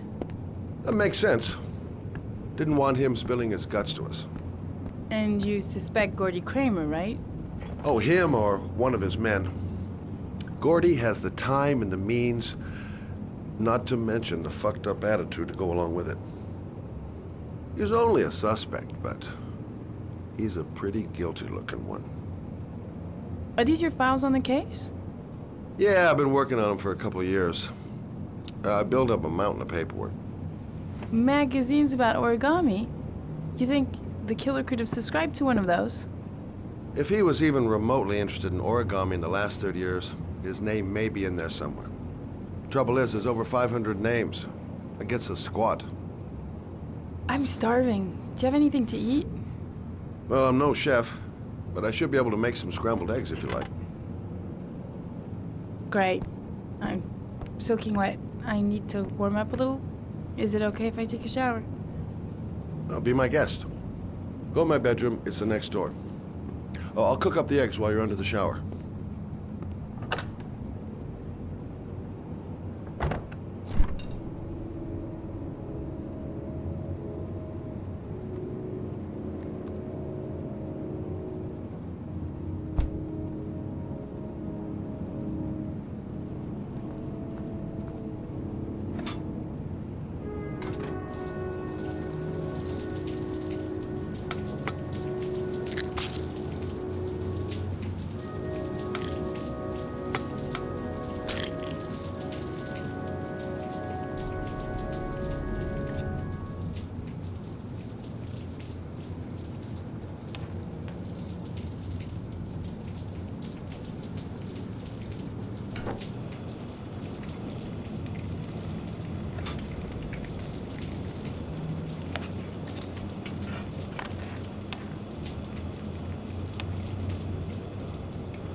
Eggs should be ready by now.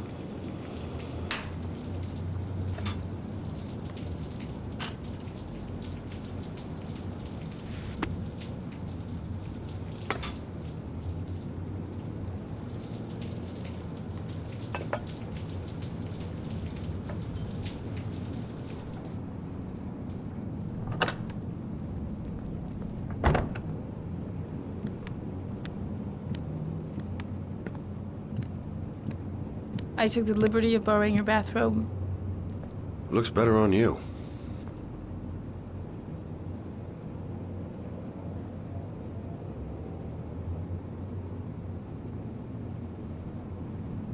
Hey, that almost looks good enough to eat. What's that?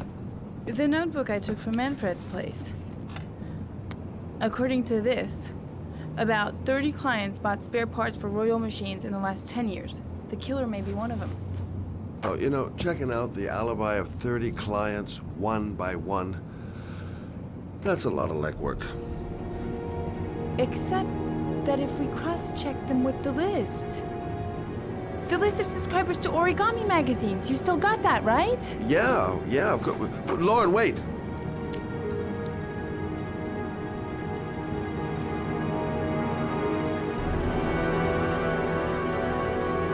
If the killer really used a Royal typewriter, and if he subscribed to an Origami magazine, his name should be on both lists.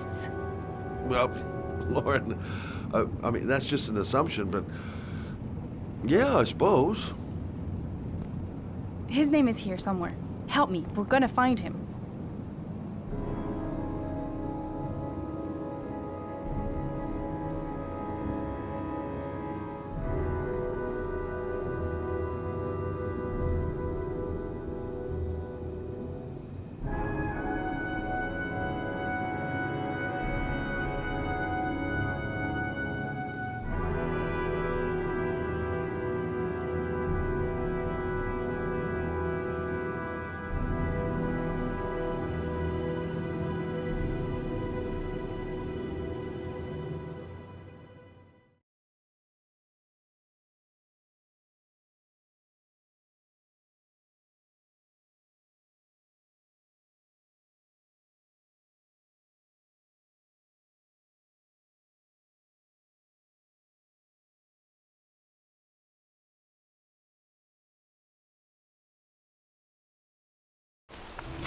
The only guy whose name was on both lists died when he was 10. What are you going to do now? Dig up his coffin, make sure he's dead? I know it doesn't make any sense. Unless the killer was only using his name. But why use the name of a kid who died 30 years ago? Well, that's what we came to find out. The name is John Shepard. It should be on a grave around here somewhere. You never give up, do you?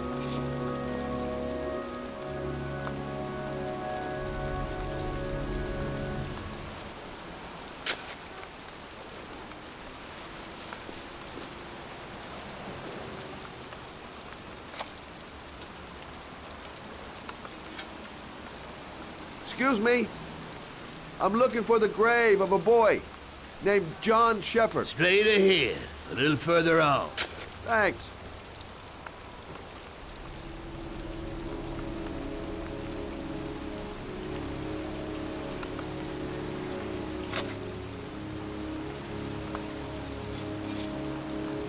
Hey, Lauren. I found it.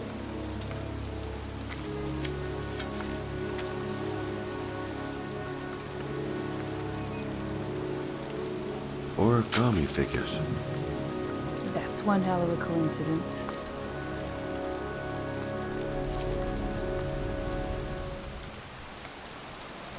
These flowers are fresh.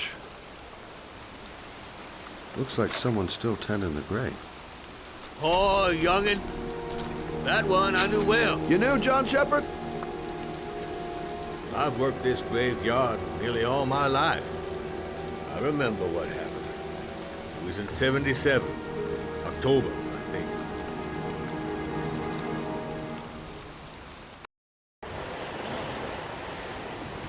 You good-for-nothing hoodlums, get the hell out of here! God, beat it, you lousy, no-good brat! Come back when your fucking mother comes home from... Again. What are we gonna do? It's pouring rain. We're gonna get soaked if we spend a day outside. Well, at least you won't get beat. Little rain never hurt nobody. Come on, let's go play. Bet you can't catch me!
Bet you can't do that.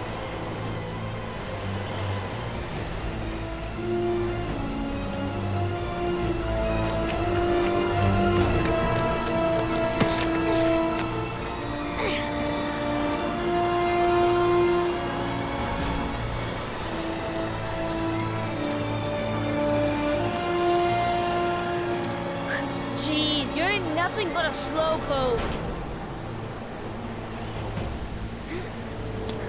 Come on, loser.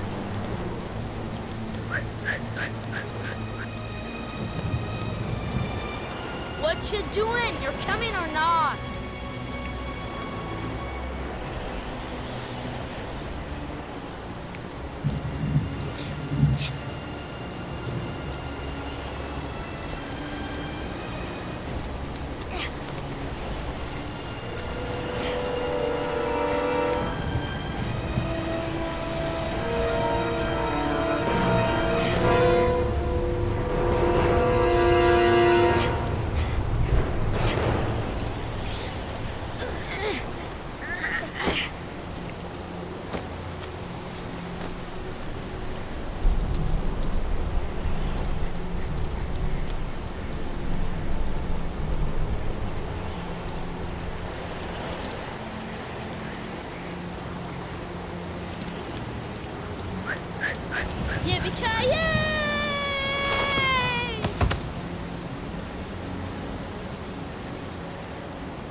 don't need to do this. It's too hard for you. No chance, I can do it alright. Just watch.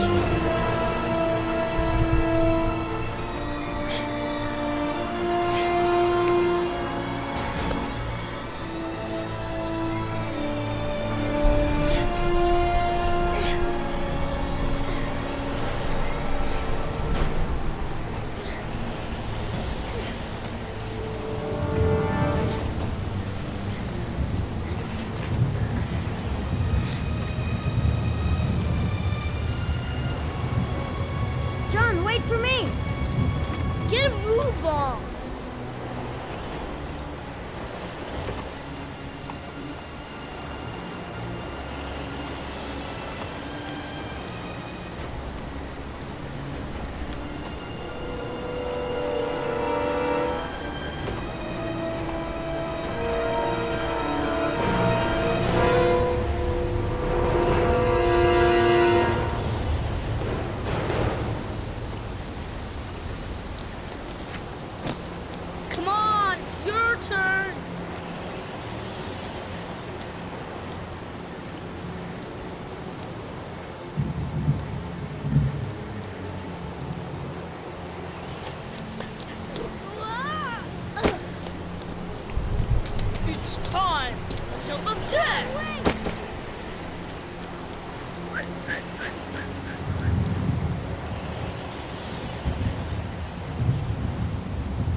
Count to 20 and try to find me, okay?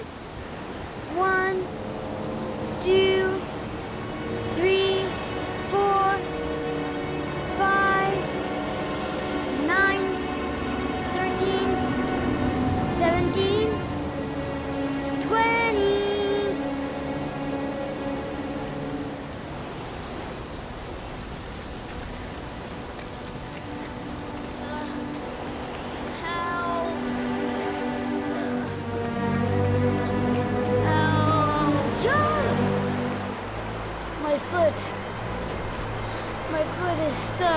Grab on! I'll come out with this!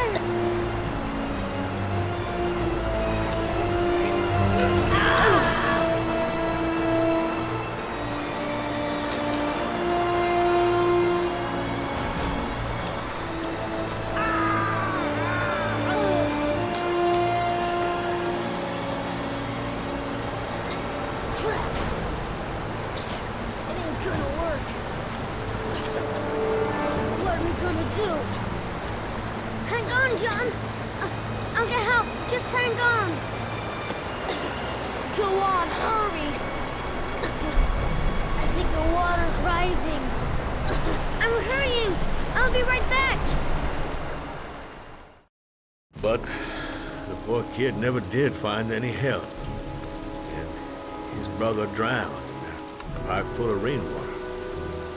The boy that lived, what happened to him? Well, all I know is he got separated from his parents. I think he got adopted. Well, looks like a storm's coming. I guess I better be getting home.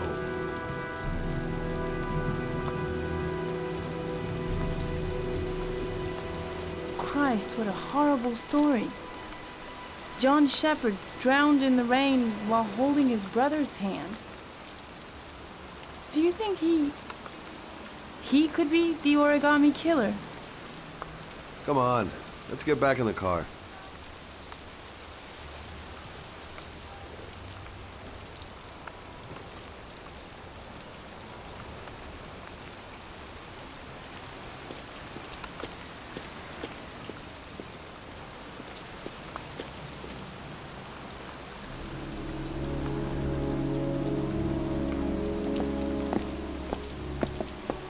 Wait. What's the matter? That man over there. Yeah? It's Charles Kramer. Father? What's he doing here?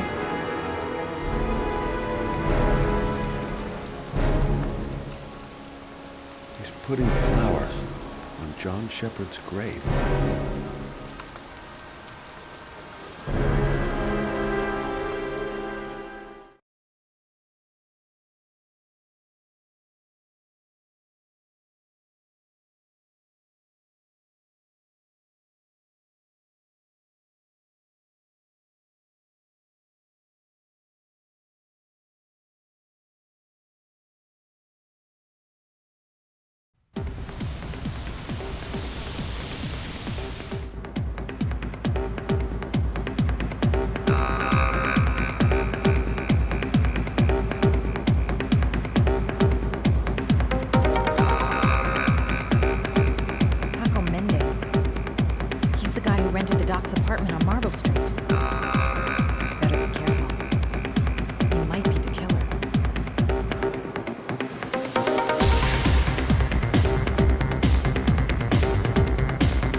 Time to play the sexy girl.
you!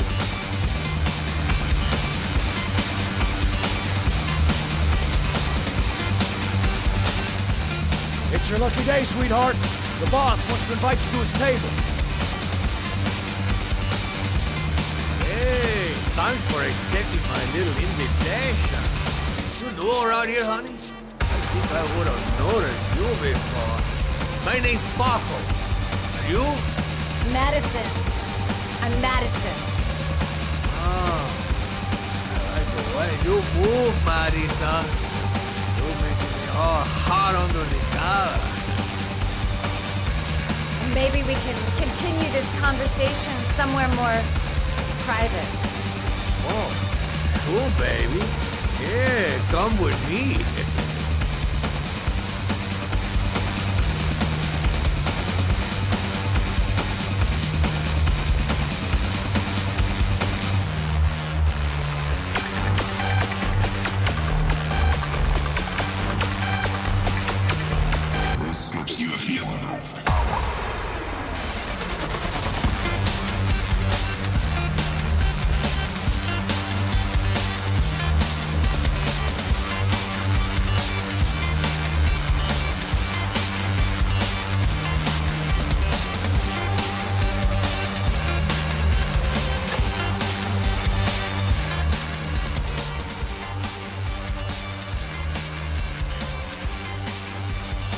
So, welcome to my little kingdom.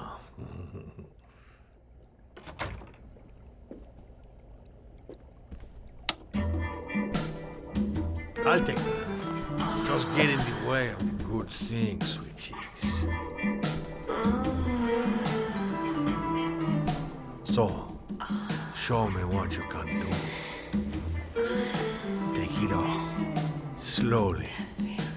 Take it all off.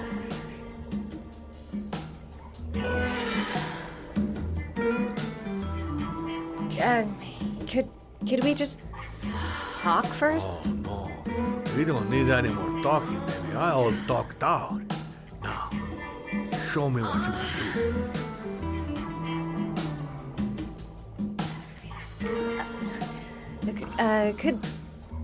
Could I have a drink? Just a little drink to break the ice? Oh, we already broke the ice. Let's get wet. Come on. Do your thing, girl. I'm sorry. I think there's been a little misunderstanding. Look, I'll just go. No harm done. Another time. I think it is you who have misunderstood, honey. I'm tired of wasting my time. It's now or never, baby. I never take never for an answer.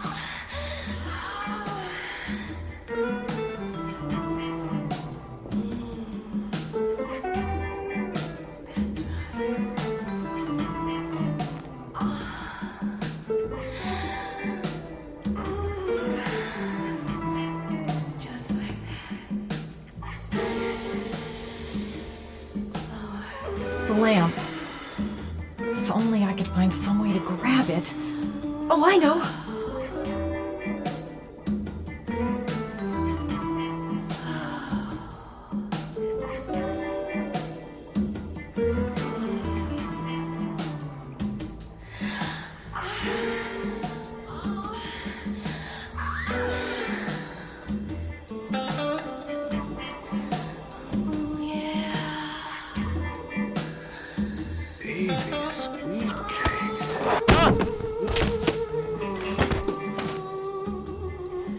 That's what I call kicking butt. You go, girl.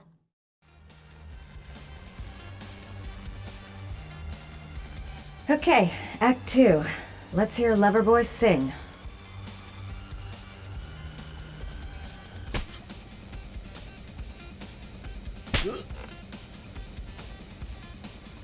Ah!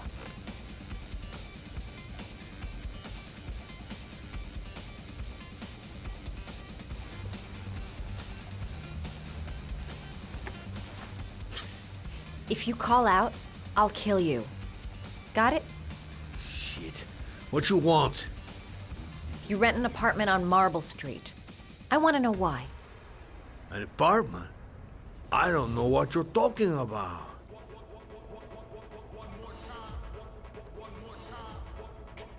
Ugh! You fucking bitch! I'm gonna kill you!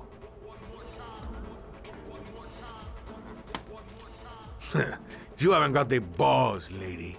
But you're gonna know balls when I catch up with you. Boss? Is everything all right?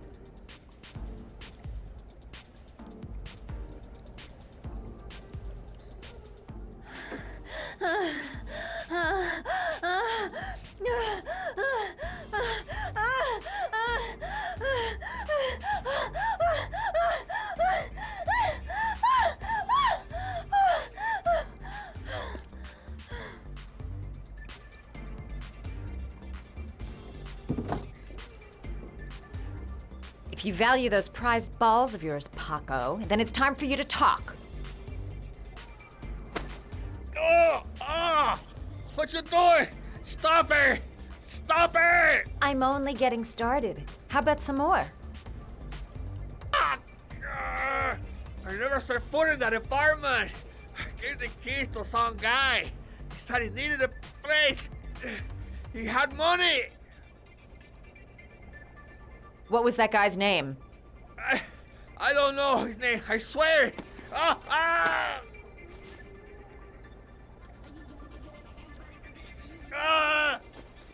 Shepard. His name is John Shepard. That's all I know. I swear it. There, that wasn't so hard, was it? I really appreciated this romantic moment, but I gotta dash. See you next time, lover boy.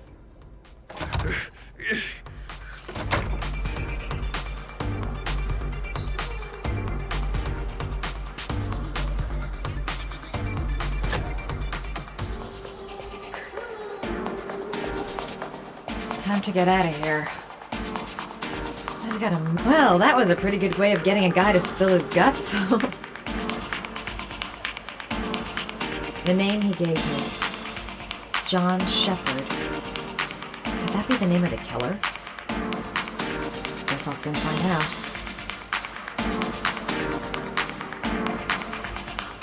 How about that? You didn't do too badly now, did you, girl?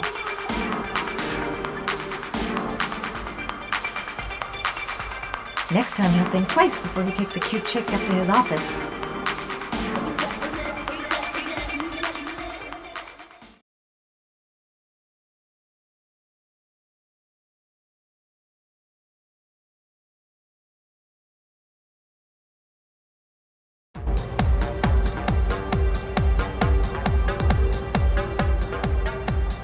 I'm here to see Paco. Paco? There ain't no Paco here, fella. Get lost. Are you absolutely certain? He's in his office. Take the stairs over there.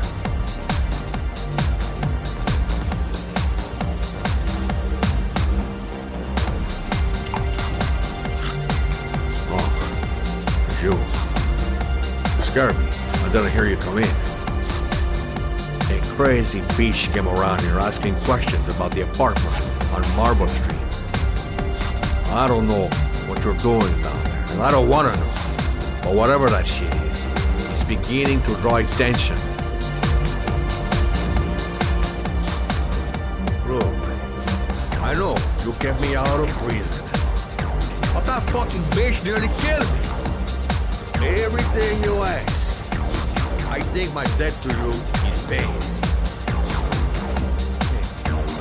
Don't fuck around, man. No, wait. I can still help you out. Don't keep me.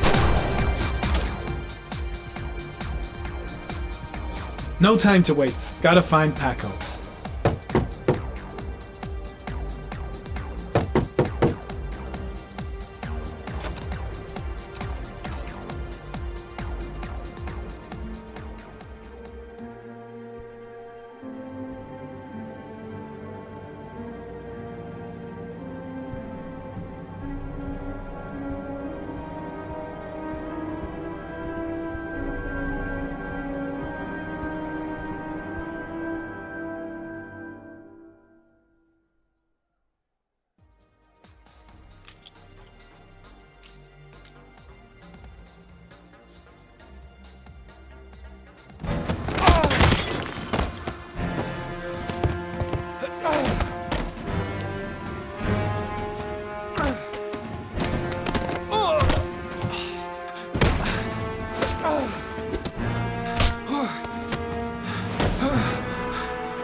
cop!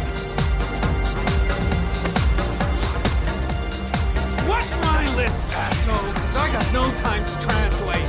Did Paco know the guy? Yes or no? John. He said his name was John. Friend of Paco's. Always let him straight up.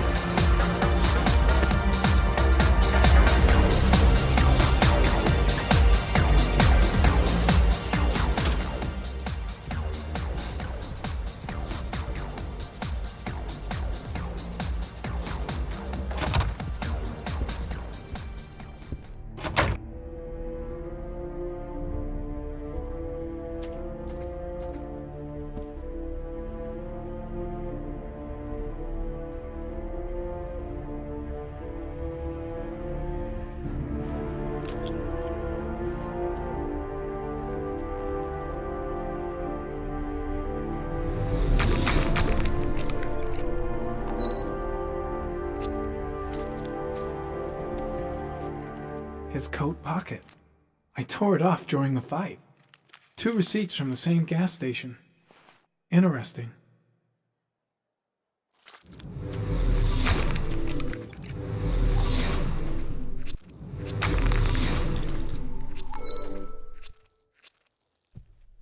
Madison Page. What was a journalist doing here?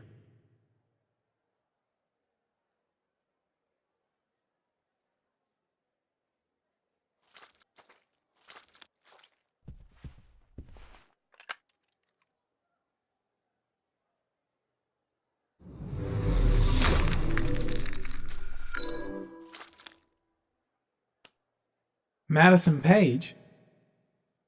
She may be a witness.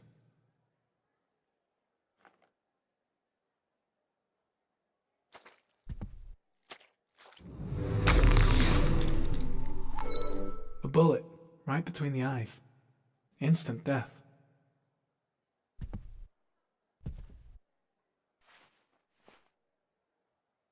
Paco Mendez was no saint. His rap sheet reads like the telephone book.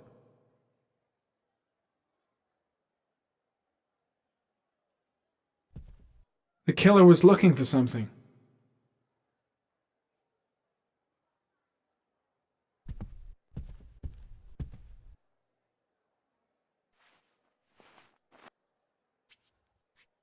.45 caliber.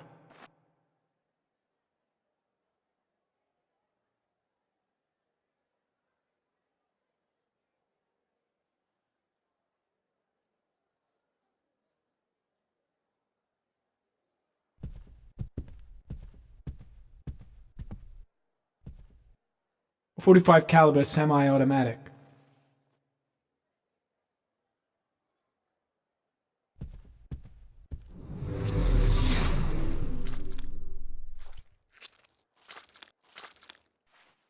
Orchid pheromones. The fucking Origami Killer.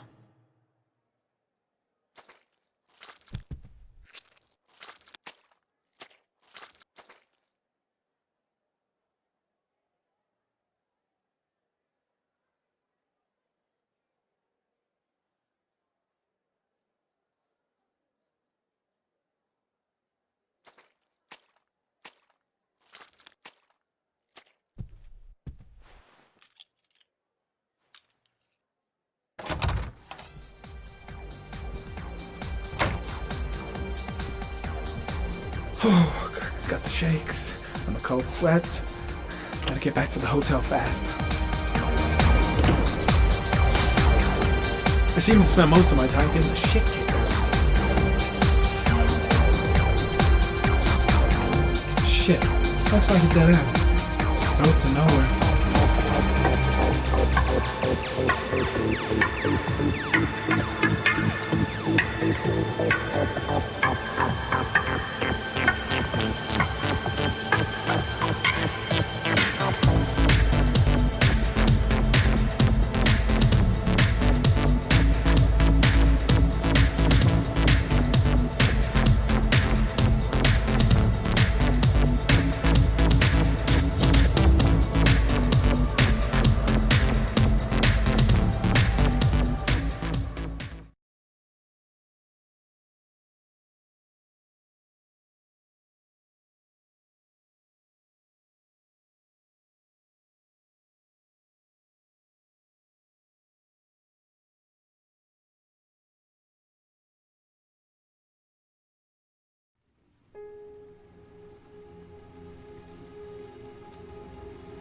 Ethan, are you all right?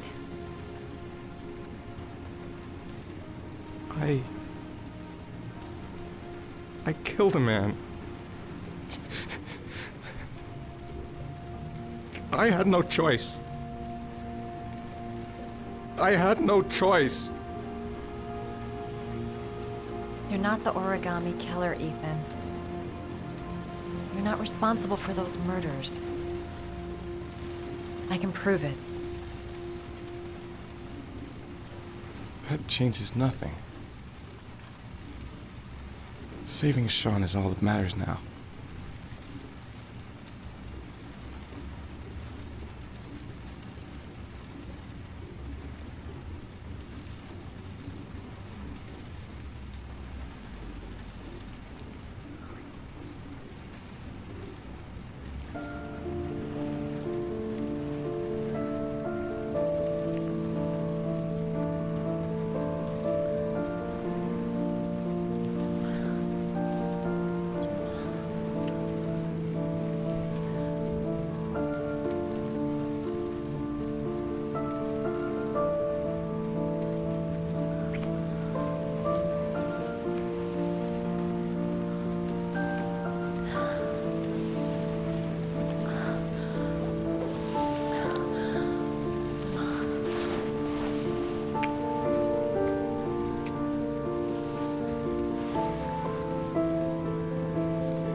have guessed.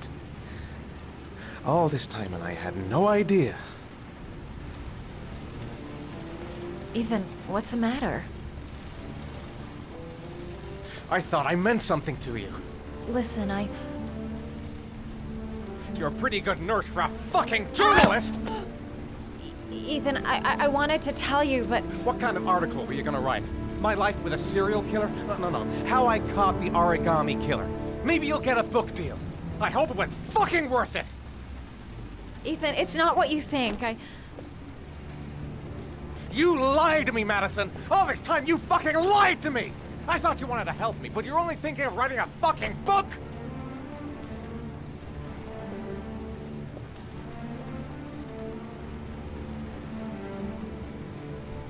It's true. I'm a journalist.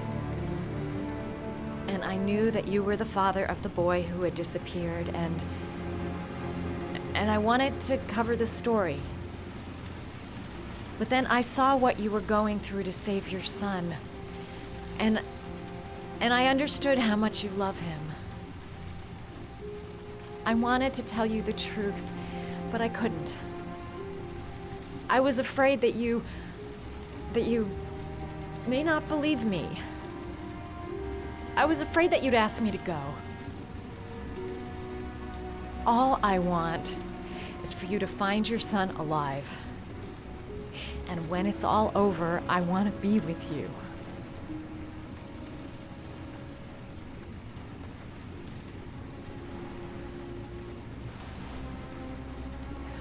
I'm sorry, Ethan. I'm so sorry.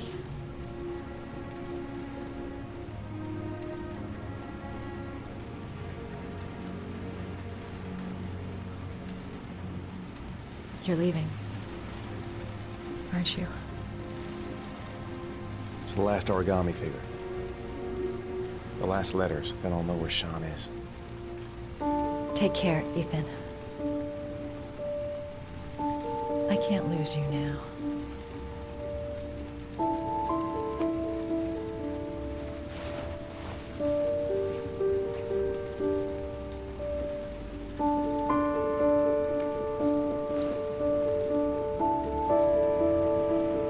I'm gonna go find something to eat.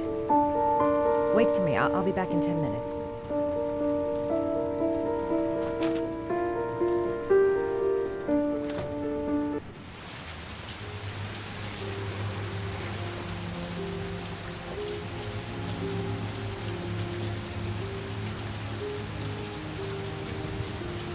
Now we gotta find his son.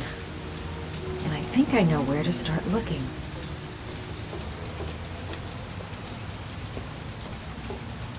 We'll find his son and prove he's innocent. I'll be able to help him now that he knows who I am. I think I'm starting to fall in love.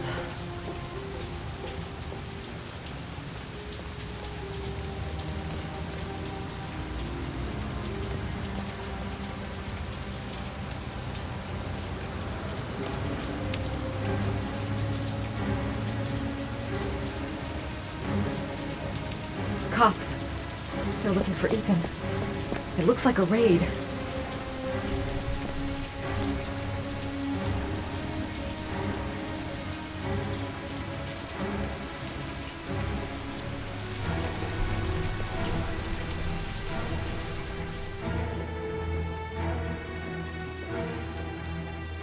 Come on, what was the damn number? Come on, come on. Pick up the phone. The cops. They're in the motel. You've got to get out of here.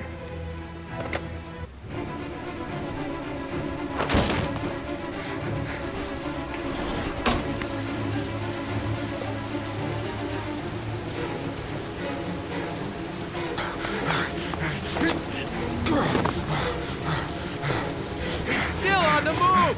Get him! He's making a run for it! He's on the balcony!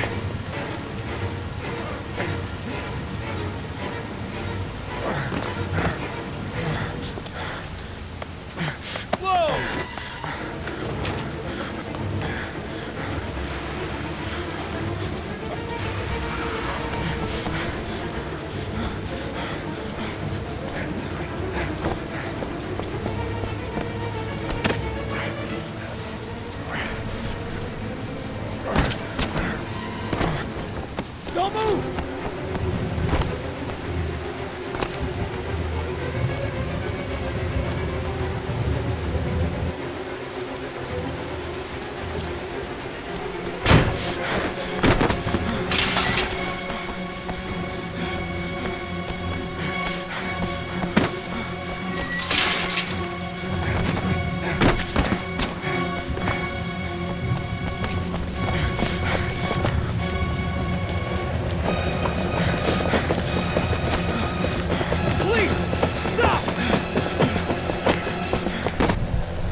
behind your head. Easy, pal. There's nowhere to go. You're surrounded. Holy fuck!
Lauren? I'm sorry, Scott. You should have listened to me, Mr. Shelby. I told you to drop the investigation. Your son is a serial killer. How many people does he have to kill before you turn him in? Gordy has his faults, but he's still my son. You have no children, Mr. Shelby. You can't possibly understand. You leave me no choice. Your investigation is over. For good.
I was going to take up swimming again. This isn't exactly what I had in mind. You got a car back at your place? Mine's obviously pretty fucked up. Yeah, sure. What are you gonna do? I'm gonna go settle a few scores. Come on, I'll take you home. Lock your doors and windows and don't let anybody in but me. Okay? Be careful, Scott. I don't want to lose you.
Stay back!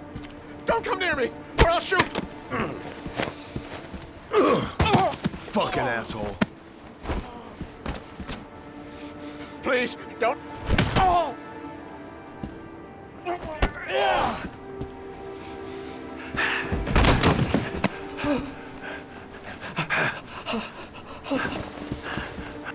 Your idiot son killed all those kids, didn't he? He's the Origami Killer. No! No! He's innocent! He's not a killer! Not a killer!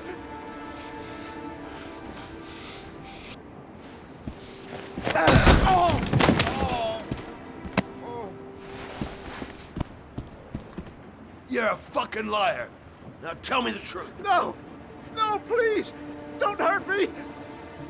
Last chance. I don't know. I swear. I don't know anything.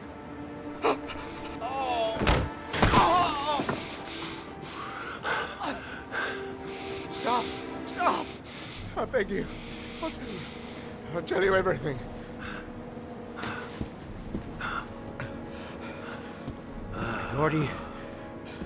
Gordy always wanted his fun, you know. He wanted to be like the Origami Killer. He kidnapped that kid and he held him under the water for a little too long. It was an accident. An unfortunate accident. He just wanted to play. He told me everything. He was crying. He was so sorry for what had happened. Whatever he did, Gordy is my son.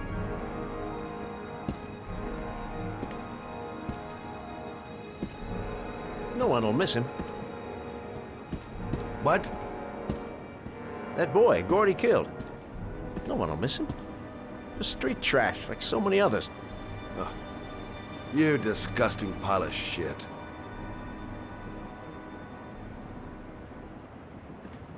And what about John Shepard? Why did you put flowers on his grave? I owned the construction site where he died. I never forgot. I've been putting flowers on his grave for 30 years. John had a twin brother. What happened to him? I don't know. He was adopted, I think. His mother should know. Her name is Anne. Anne Shepard.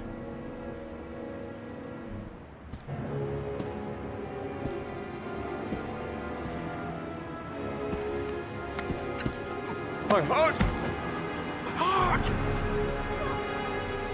Quickly! I need my pills! In that drawer! There!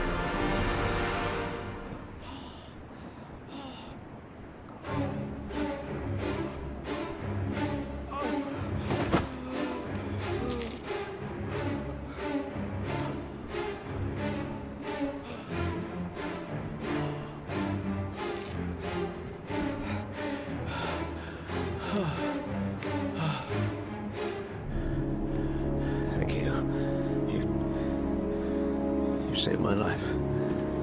I already regret it.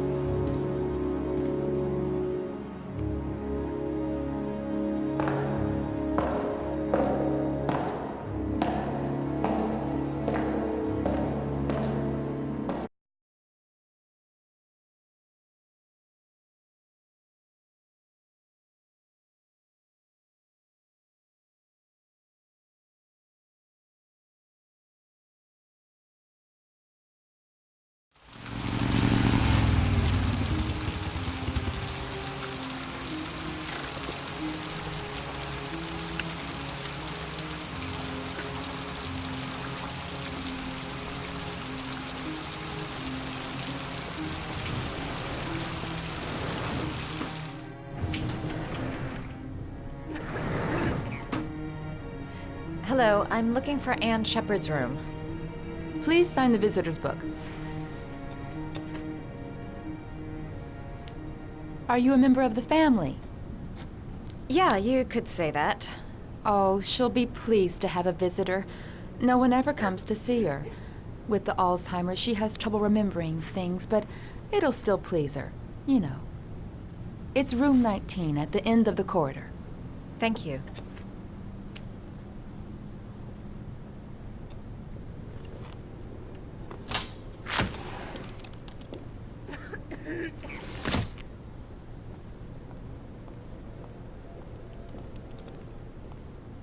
John Shepard died 30 years ago. Hope his mother has all the answers to this puzzle. Only a few hours left before Shaun Mars dies. Hope I'm not wasting my time.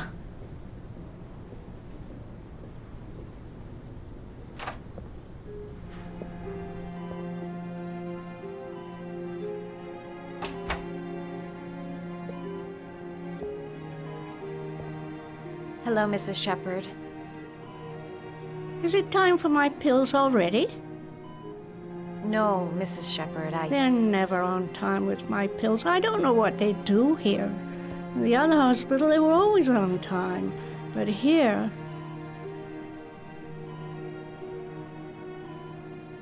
My name is Madison Page. I'm a journalist. I'd like to ask you some questions about your son. I don't like this hospital. The food isn't very good, you know.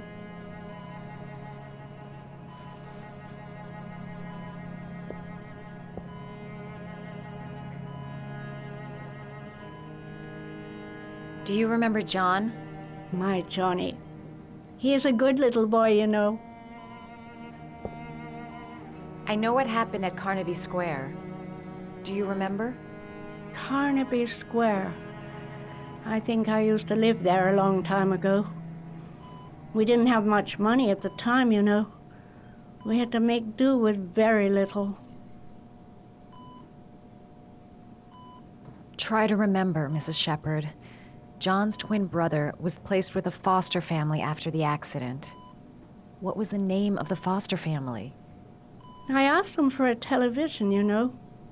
They said I didn't have enough money. It's a pity. I'm fond of television.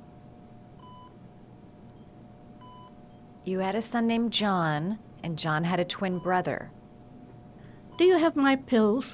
It's time for my pills. Mrs. Shepard, your son may be linked to a series of murders. Perhaps you have some information that could help the investigation. Are you a new nurse? Where are my pills? Your other son, Mrs. Shepherd, John's twin brother. What was his name? What other son? I have no other son. I never had any children. I think your son is in trouble, Mrs. Shepherd.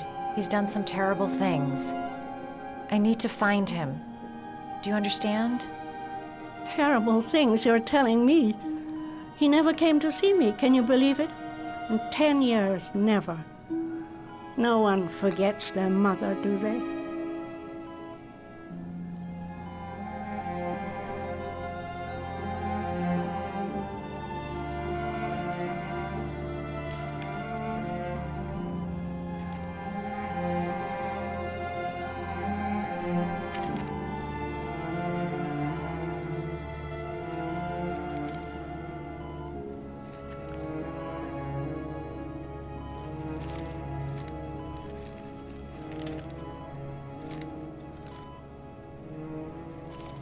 Oh, you know how to do these little dogs, too. My children loved origami. I taught them how to do it. John loved the little dogs. He always wanted to call them Max. Max, Max, Max. All dogs with the same name. I was wasting my time telling him they couldn't all have the same name. But he always wanted his paper dogs Max. It's funny, isn't it?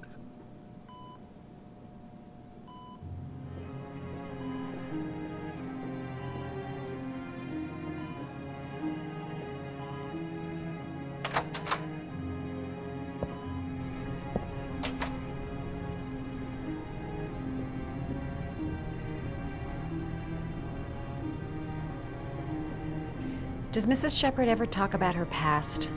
It's not all very clear to her now. Sometimes she'll remember the oddest things, though. I suppose if she sees something that reminds her of her past. Does she get many visitors? She's been here for 10 years, and you're the first. Did she ever mention her sons? Sons? Well, she often mentions John. I think he drowned.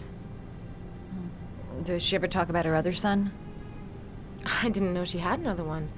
I've never heard her mention it. Sometimes, if you show her things, it seems to trigger a memory from her past. You might get it to remember. Thanks for the advice.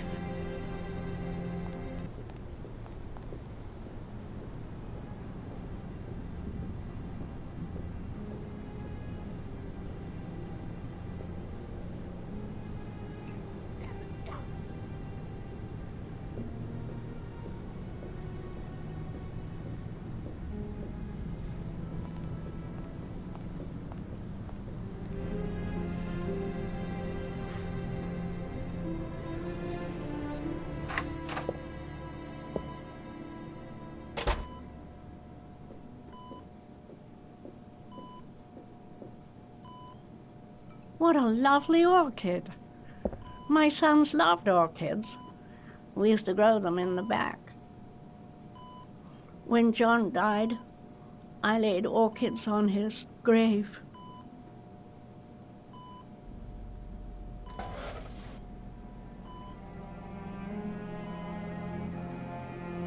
Are these your children, Mrs. Shepherd?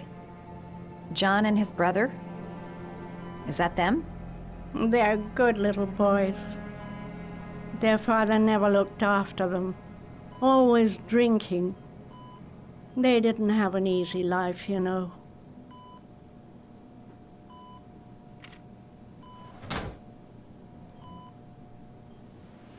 I cried when they told me. I'd already lost one of my children, and now they were taking away another one, you understand.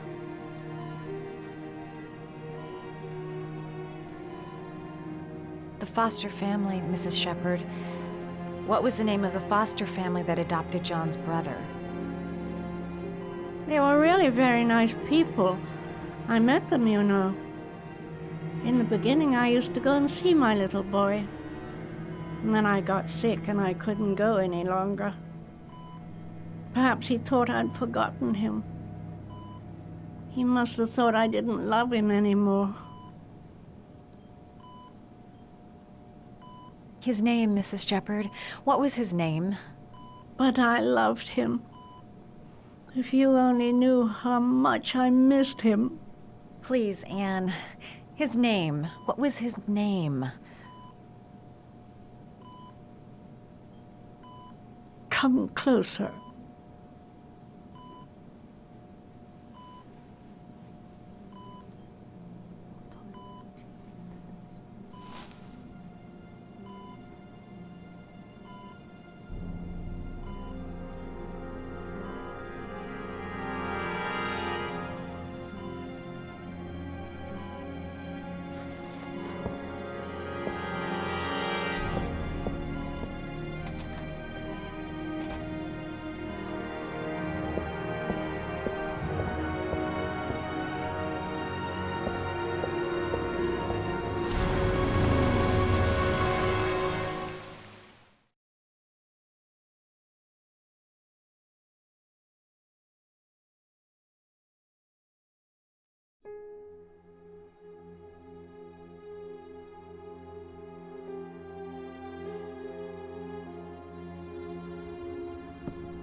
The last trial. The last question. Are you prepared to give your life to save your sons? There is a deadly poison in this file. It will kill you in exactly 60 minutes. If you drink it, you will get the last letters of the address. You will have enough time to save your son and say goodbye to him, but then you will die. You can drink the file or decide to leave. The choice is yours.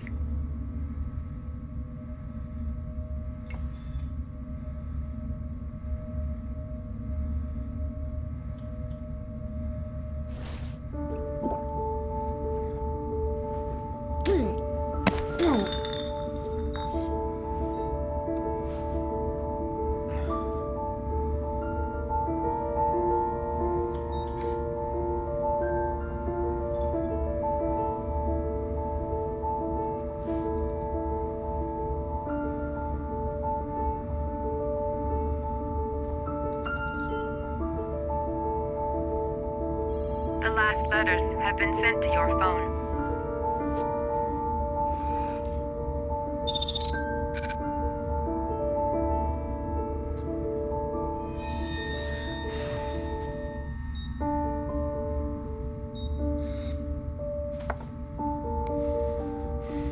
I did what I had to, Shaun. Your dad's coming to save you.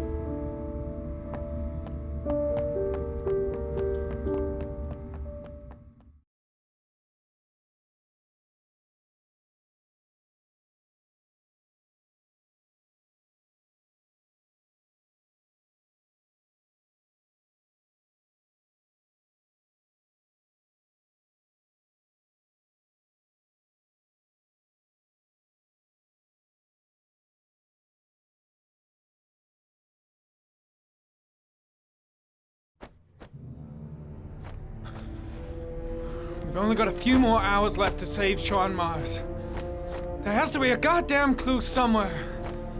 It's probably staring me in the face. This kid's gonna die, and I'm going around in circles!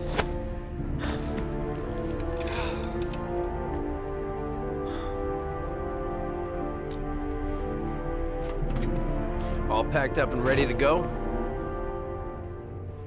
What are you talking about? The investigation's over. We know who did it. We no longer need your services anymore, Norman. So you can ride your files all the way back to Washington. I'd be lying if I said I was gonna miss you. The investigation isn't over. You have absolutely nothing on Mars. Mars is guilty. Case closed. And Anyway, it's no concern of yours now. You're off the case. So pack up and fuck off. Blake, you are an unbalanced, psychopathic asshole. I'll take that as a compliment. Honestly, I don't give a shit what you think. I found the Origami Killer. Everyone's happy. End of story. Have a nice trip back, Norman.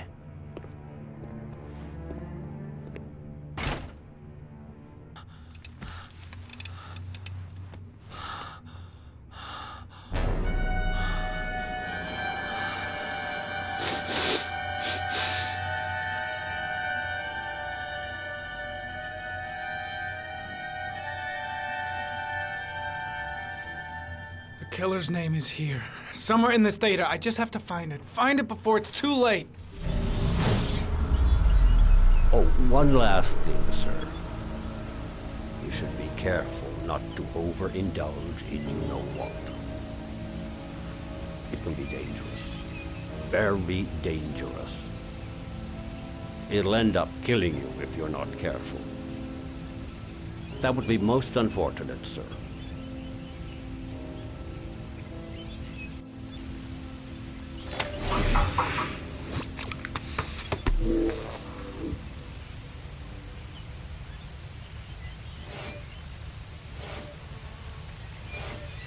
Two receipts from the same gas station. Might be near the killer's home.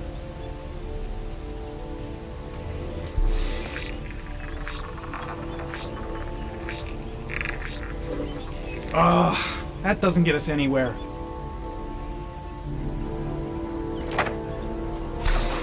The killer lives in this zone. 342 people live around there. Not good enough. Gotta find a means of identifying the killer more precisely.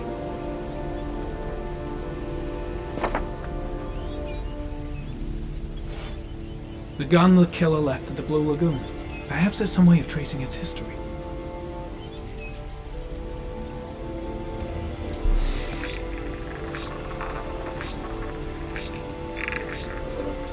Impounded in a police case 5 years ago, the gun is still supposed to be in police custody. Who checked it out? If not a cop.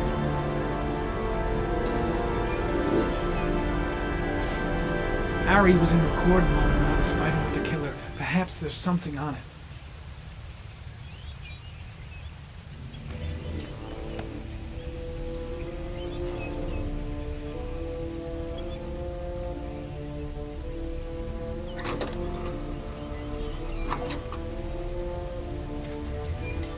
Gold watch.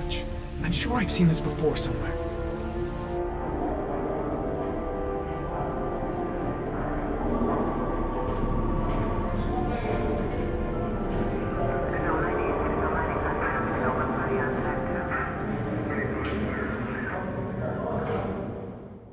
The watch they give for promotions to lieutenant. The killer is a cop.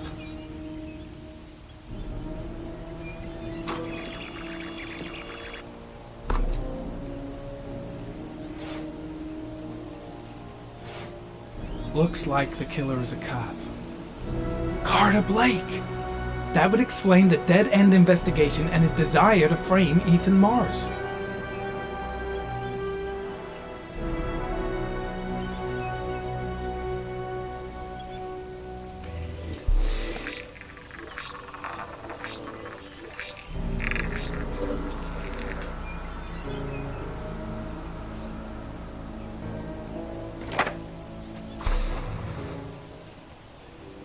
Cop. There's only one cop in that geoprofiling zone. Gotcha. He owns a warehouse on the docks. If I'm wrong, Shaun Mars is dead.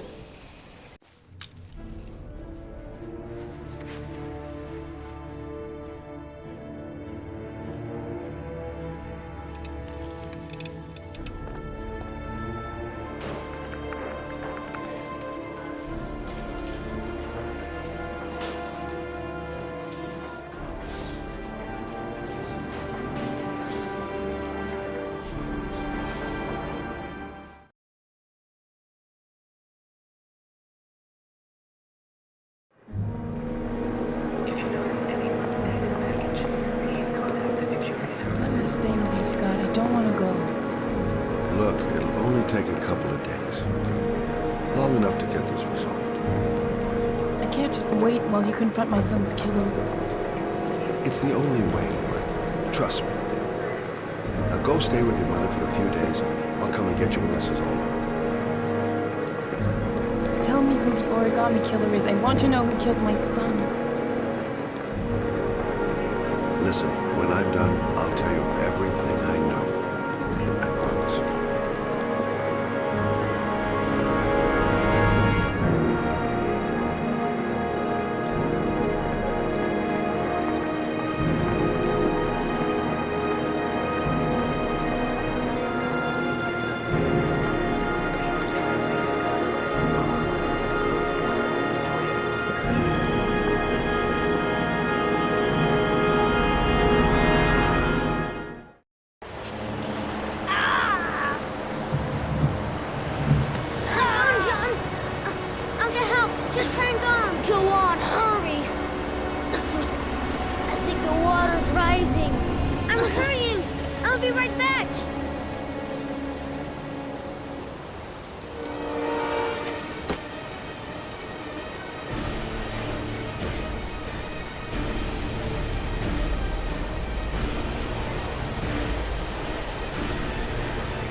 Don't forget about this guardian.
Nice you touch, girl.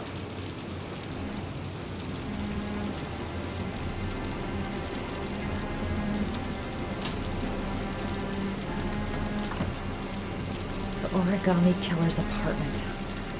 There must be something that'll tell me where Shaun Mars is.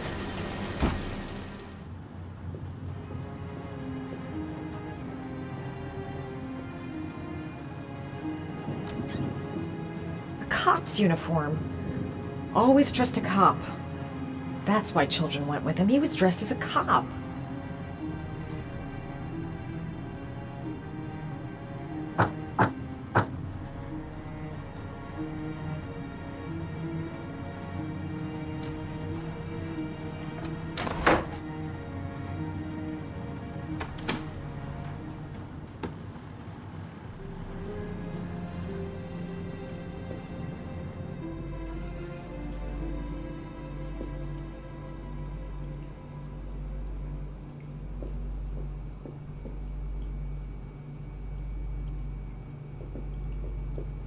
Shaun Mars. Oh, the lunatic's been watching him drown. But it's some kind of a well filling up with rain, slowly drowning him. Oh, there's not much time left. There must be something here showing where the well is.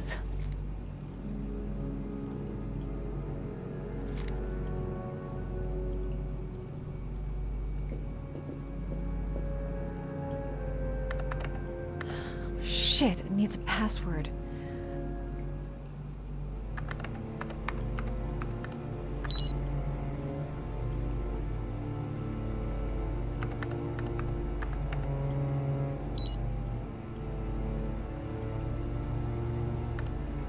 Got it. Max. The name John gave to his paper dogs when he was a child. What the hell is that? An address. It's gotta be where Shaun Mars is. Hurry. There's no time to lose.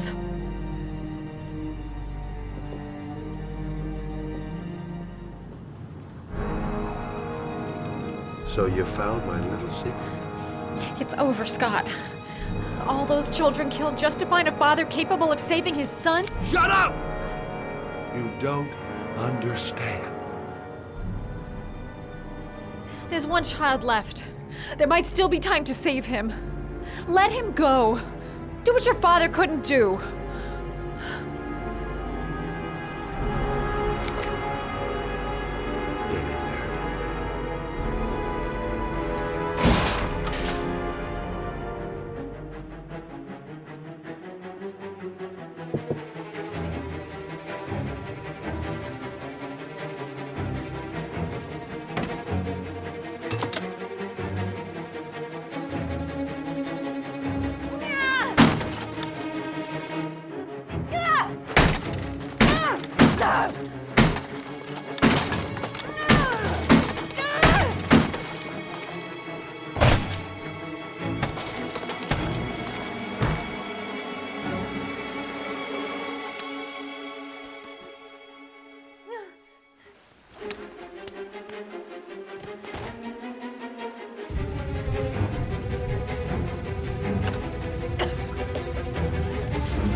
I know where Shaun is.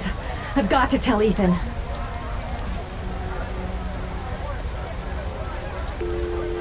Hello? Ethan, it's Madison. I know where Shaun is. He's at 852 Theodore Roosevelt Road. He's still alive. You can still save him. I'm on my way. Be careful, Ethan. The killer's still out there. No one's gonna stop me from saving my son.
I've been looking for a long, long time. Looking for a father that would be able to do what mine could not do. Sacrifice himself in order to save his son. Oh, I searched.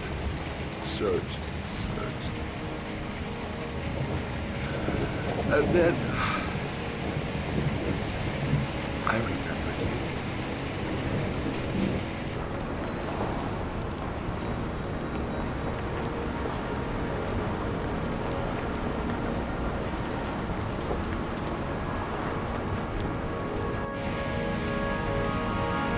All those letters, just to find a father capable of saving his son. Just to find a father? Do you have any idea how it feels to be a worthless nothing in your father's eyes? Believe me, I've suffered just as much as my victims. I finished your damn trial. Now give me back my son! He's there. All you have to do is open that grate.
repeat, shoot to kill.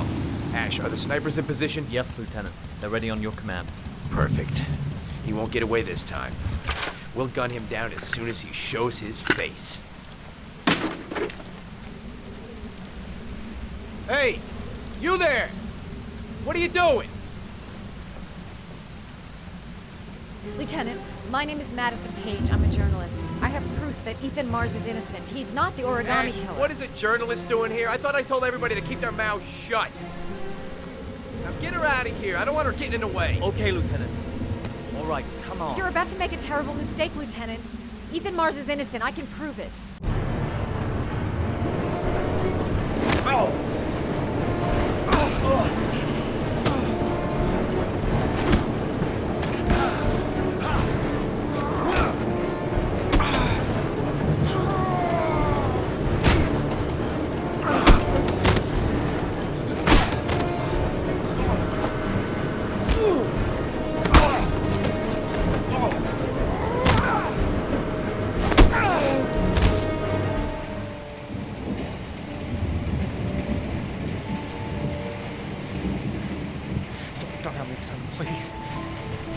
Breathe.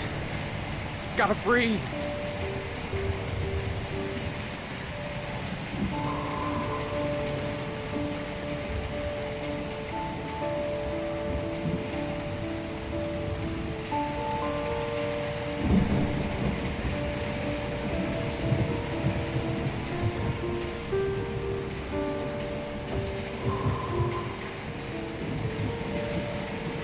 Don't leave me.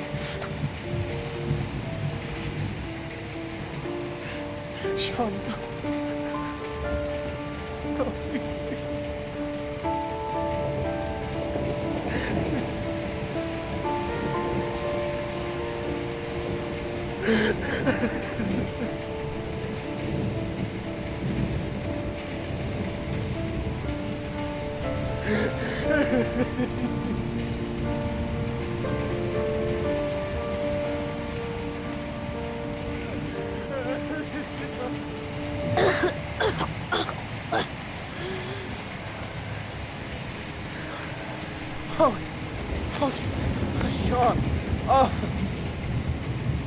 Shaun.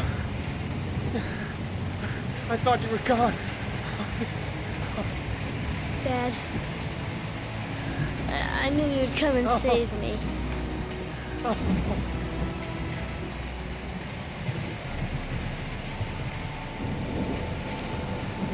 Shaun, listen. You are the best thing that's ever happened to me in my life. I want you to know that whatever happens, I love you more than anything in the world. I'm not dead. I took the poison an hour ago, and I'm not dead.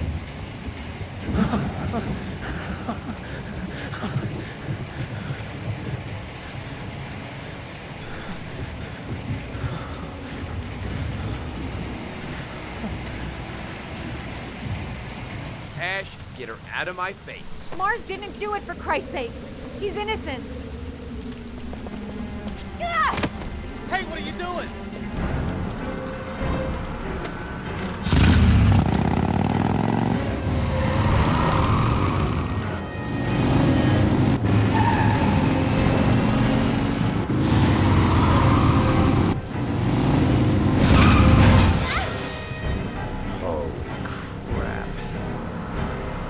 What do we do? Attention all personnel, hold your fire. I repeat, hold your fire.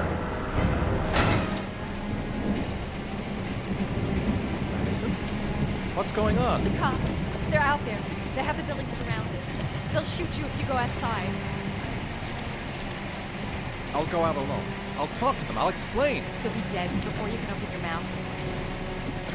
Look, we'll all go out together with our hands in the air, and they can't possibly shoot us. I have the evidence that proves you're innocent.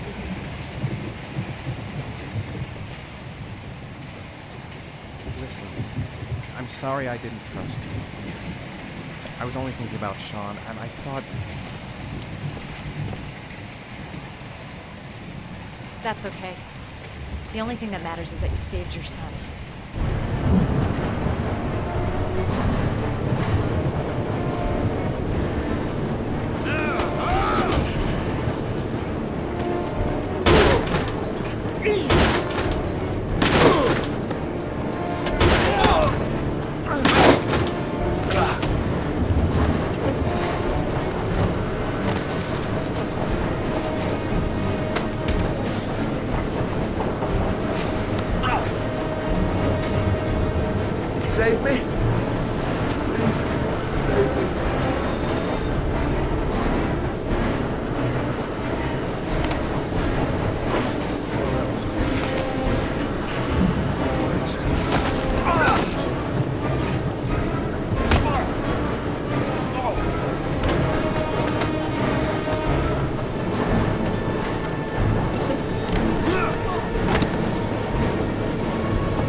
General relief this morning when the police announced that they had found Shaun Mars alive more than 4 days after his disappearance.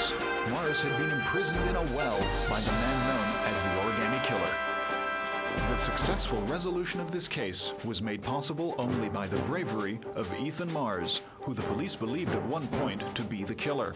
It is no doubt due to his great courage and tenacity that he succeeded in foiling the plans of the Origami Killer. The police commissioner presented him with an official apology today. Our main headline today: it is reported that the police have identified the man thought to be the Origami Killer. Scott Shelby, 48, is a former police lieutenant who claimed to be a private eye hired by the families of the killer's victims. Shelby was killed during a massive police operation, but further details have not yet been released to the public.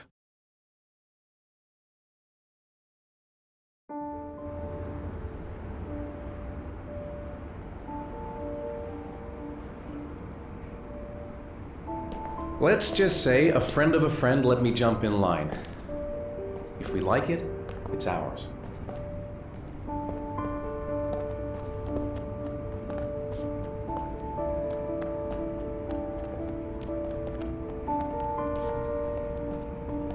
Hey, Dad!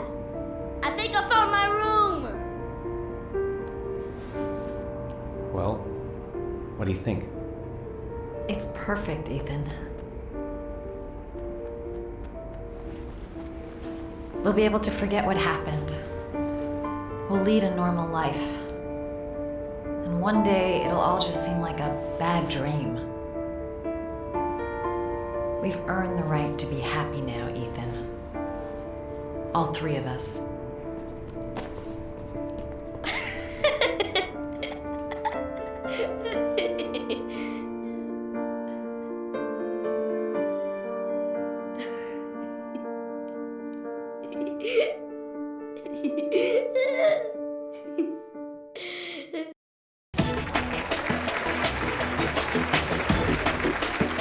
Our guest today is on the cover of today's World magazine this week and has been hailed by the whole nation as a new hero for our times.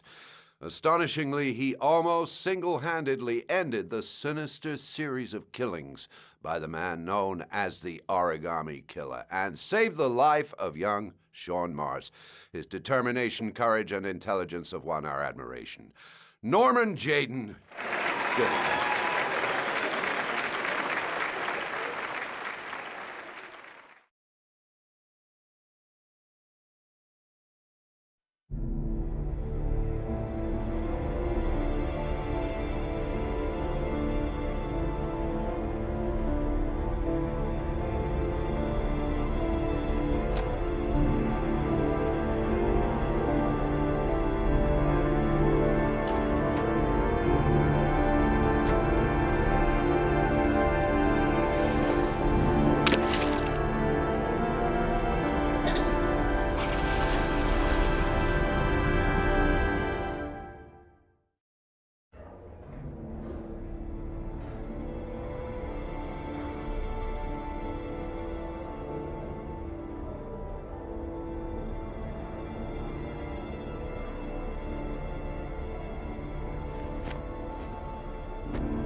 You killed my son, Scott.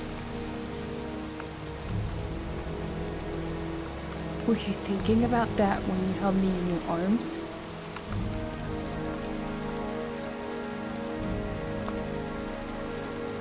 I don't know why you did all this.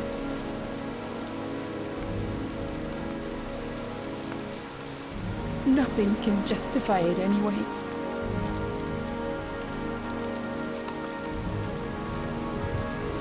I feel nothing but contempt for you. Nothing but contempt.